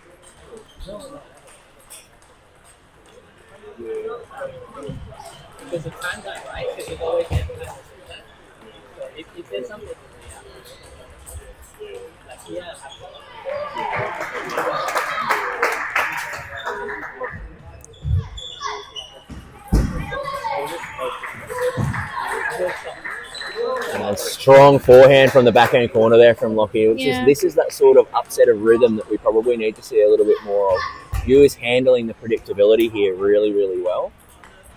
But as soon as Lockie does something a little bit different and changes the rhythm, we're looking at a bit of a different game. Lachlan struggling to go from cross court to use forehand and then go straight directly to his use down the line.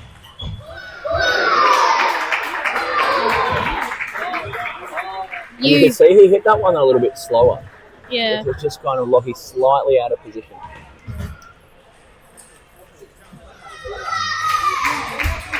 Lachlan getting a little bit restless. A little bit. And when this is probably the moment to be doing the other way, working the other way around. This is the sort of thing about calm and focus and different personalities there. Even though you was showing, you can see he's calm. He's focused. That's the quality of him. Most under 11 players, they start to give up a little bit, and start to lose concentration. With the Yu, he's very concentrated for his age. I think that's the first time I've seen him protest a shot. And to be fair, that's a pretty good moment to do it. 9-8 with the serve. Crucial point, this one. Ooh. A good disguise. There's a good distance on the serve there. He went a little bit longer than he had been, and it was actually a really good half-long serve. Yeah, and he disguised it pretty well. It looked, from our point of view, it looked like it was like no spin, but then it was like backspin, kind of. Lachlan, one match point there saved. Yeah, Lachlan. Another one to go here. He's got the serve though. Lachlan's trying to fight back his way. Strong forehand there. Yeah. Really fantastic angle there from Lockie. Very calm and collected, even though he was very under pressure in those moments.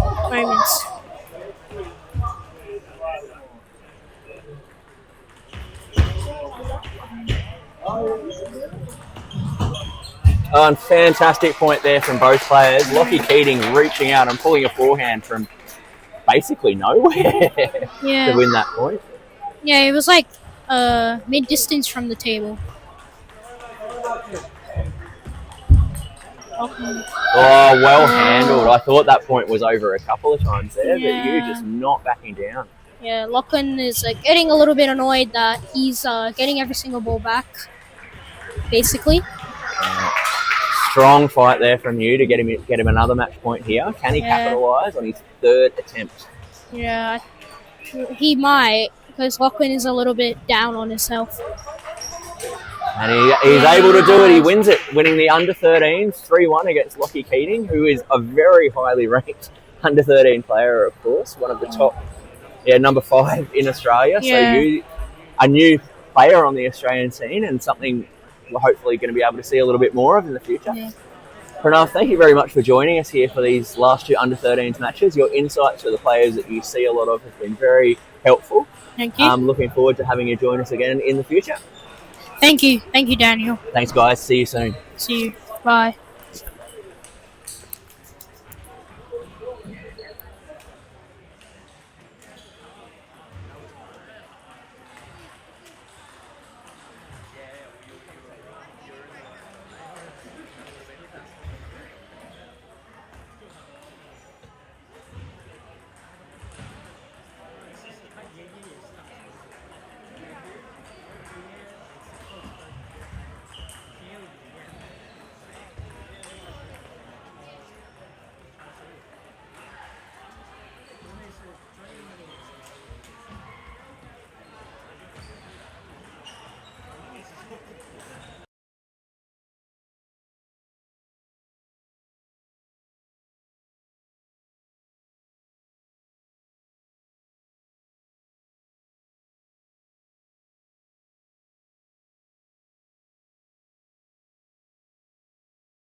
Hi, I'm Connie. I represent Table Tennis Australia. Bounce into table tennis with ping pong play. Hi everyone, I'm Nicole Adamson, the CEO at Table Tennis Australia, and I'm excited to be here today to share with you our new foundation program, Ping Pong Play. Table tennis is a fantastic way to get students moving, engaged and having fun. That's why we've revamped our primary school program, making it even more accessible, active and enjoyable for young learners. And in secondary schools, we're introducing an exciting new format to allow students to get involved regardless of their interest. Whether that's coaching, umpiring or helping out with events, there's a spot for everybody in table tennis. Ping Pong Play is about more than just a sport. It's about teamwork, leadership and making table tennis a fun, inclusive experience for all students. We'd love to see your school get involved. Whether you're looking for a fun PE activity, a lunchtime social sport or a leadership opportunity for students, Ping Pong Play has something for everybody. So bounce into table tennis today.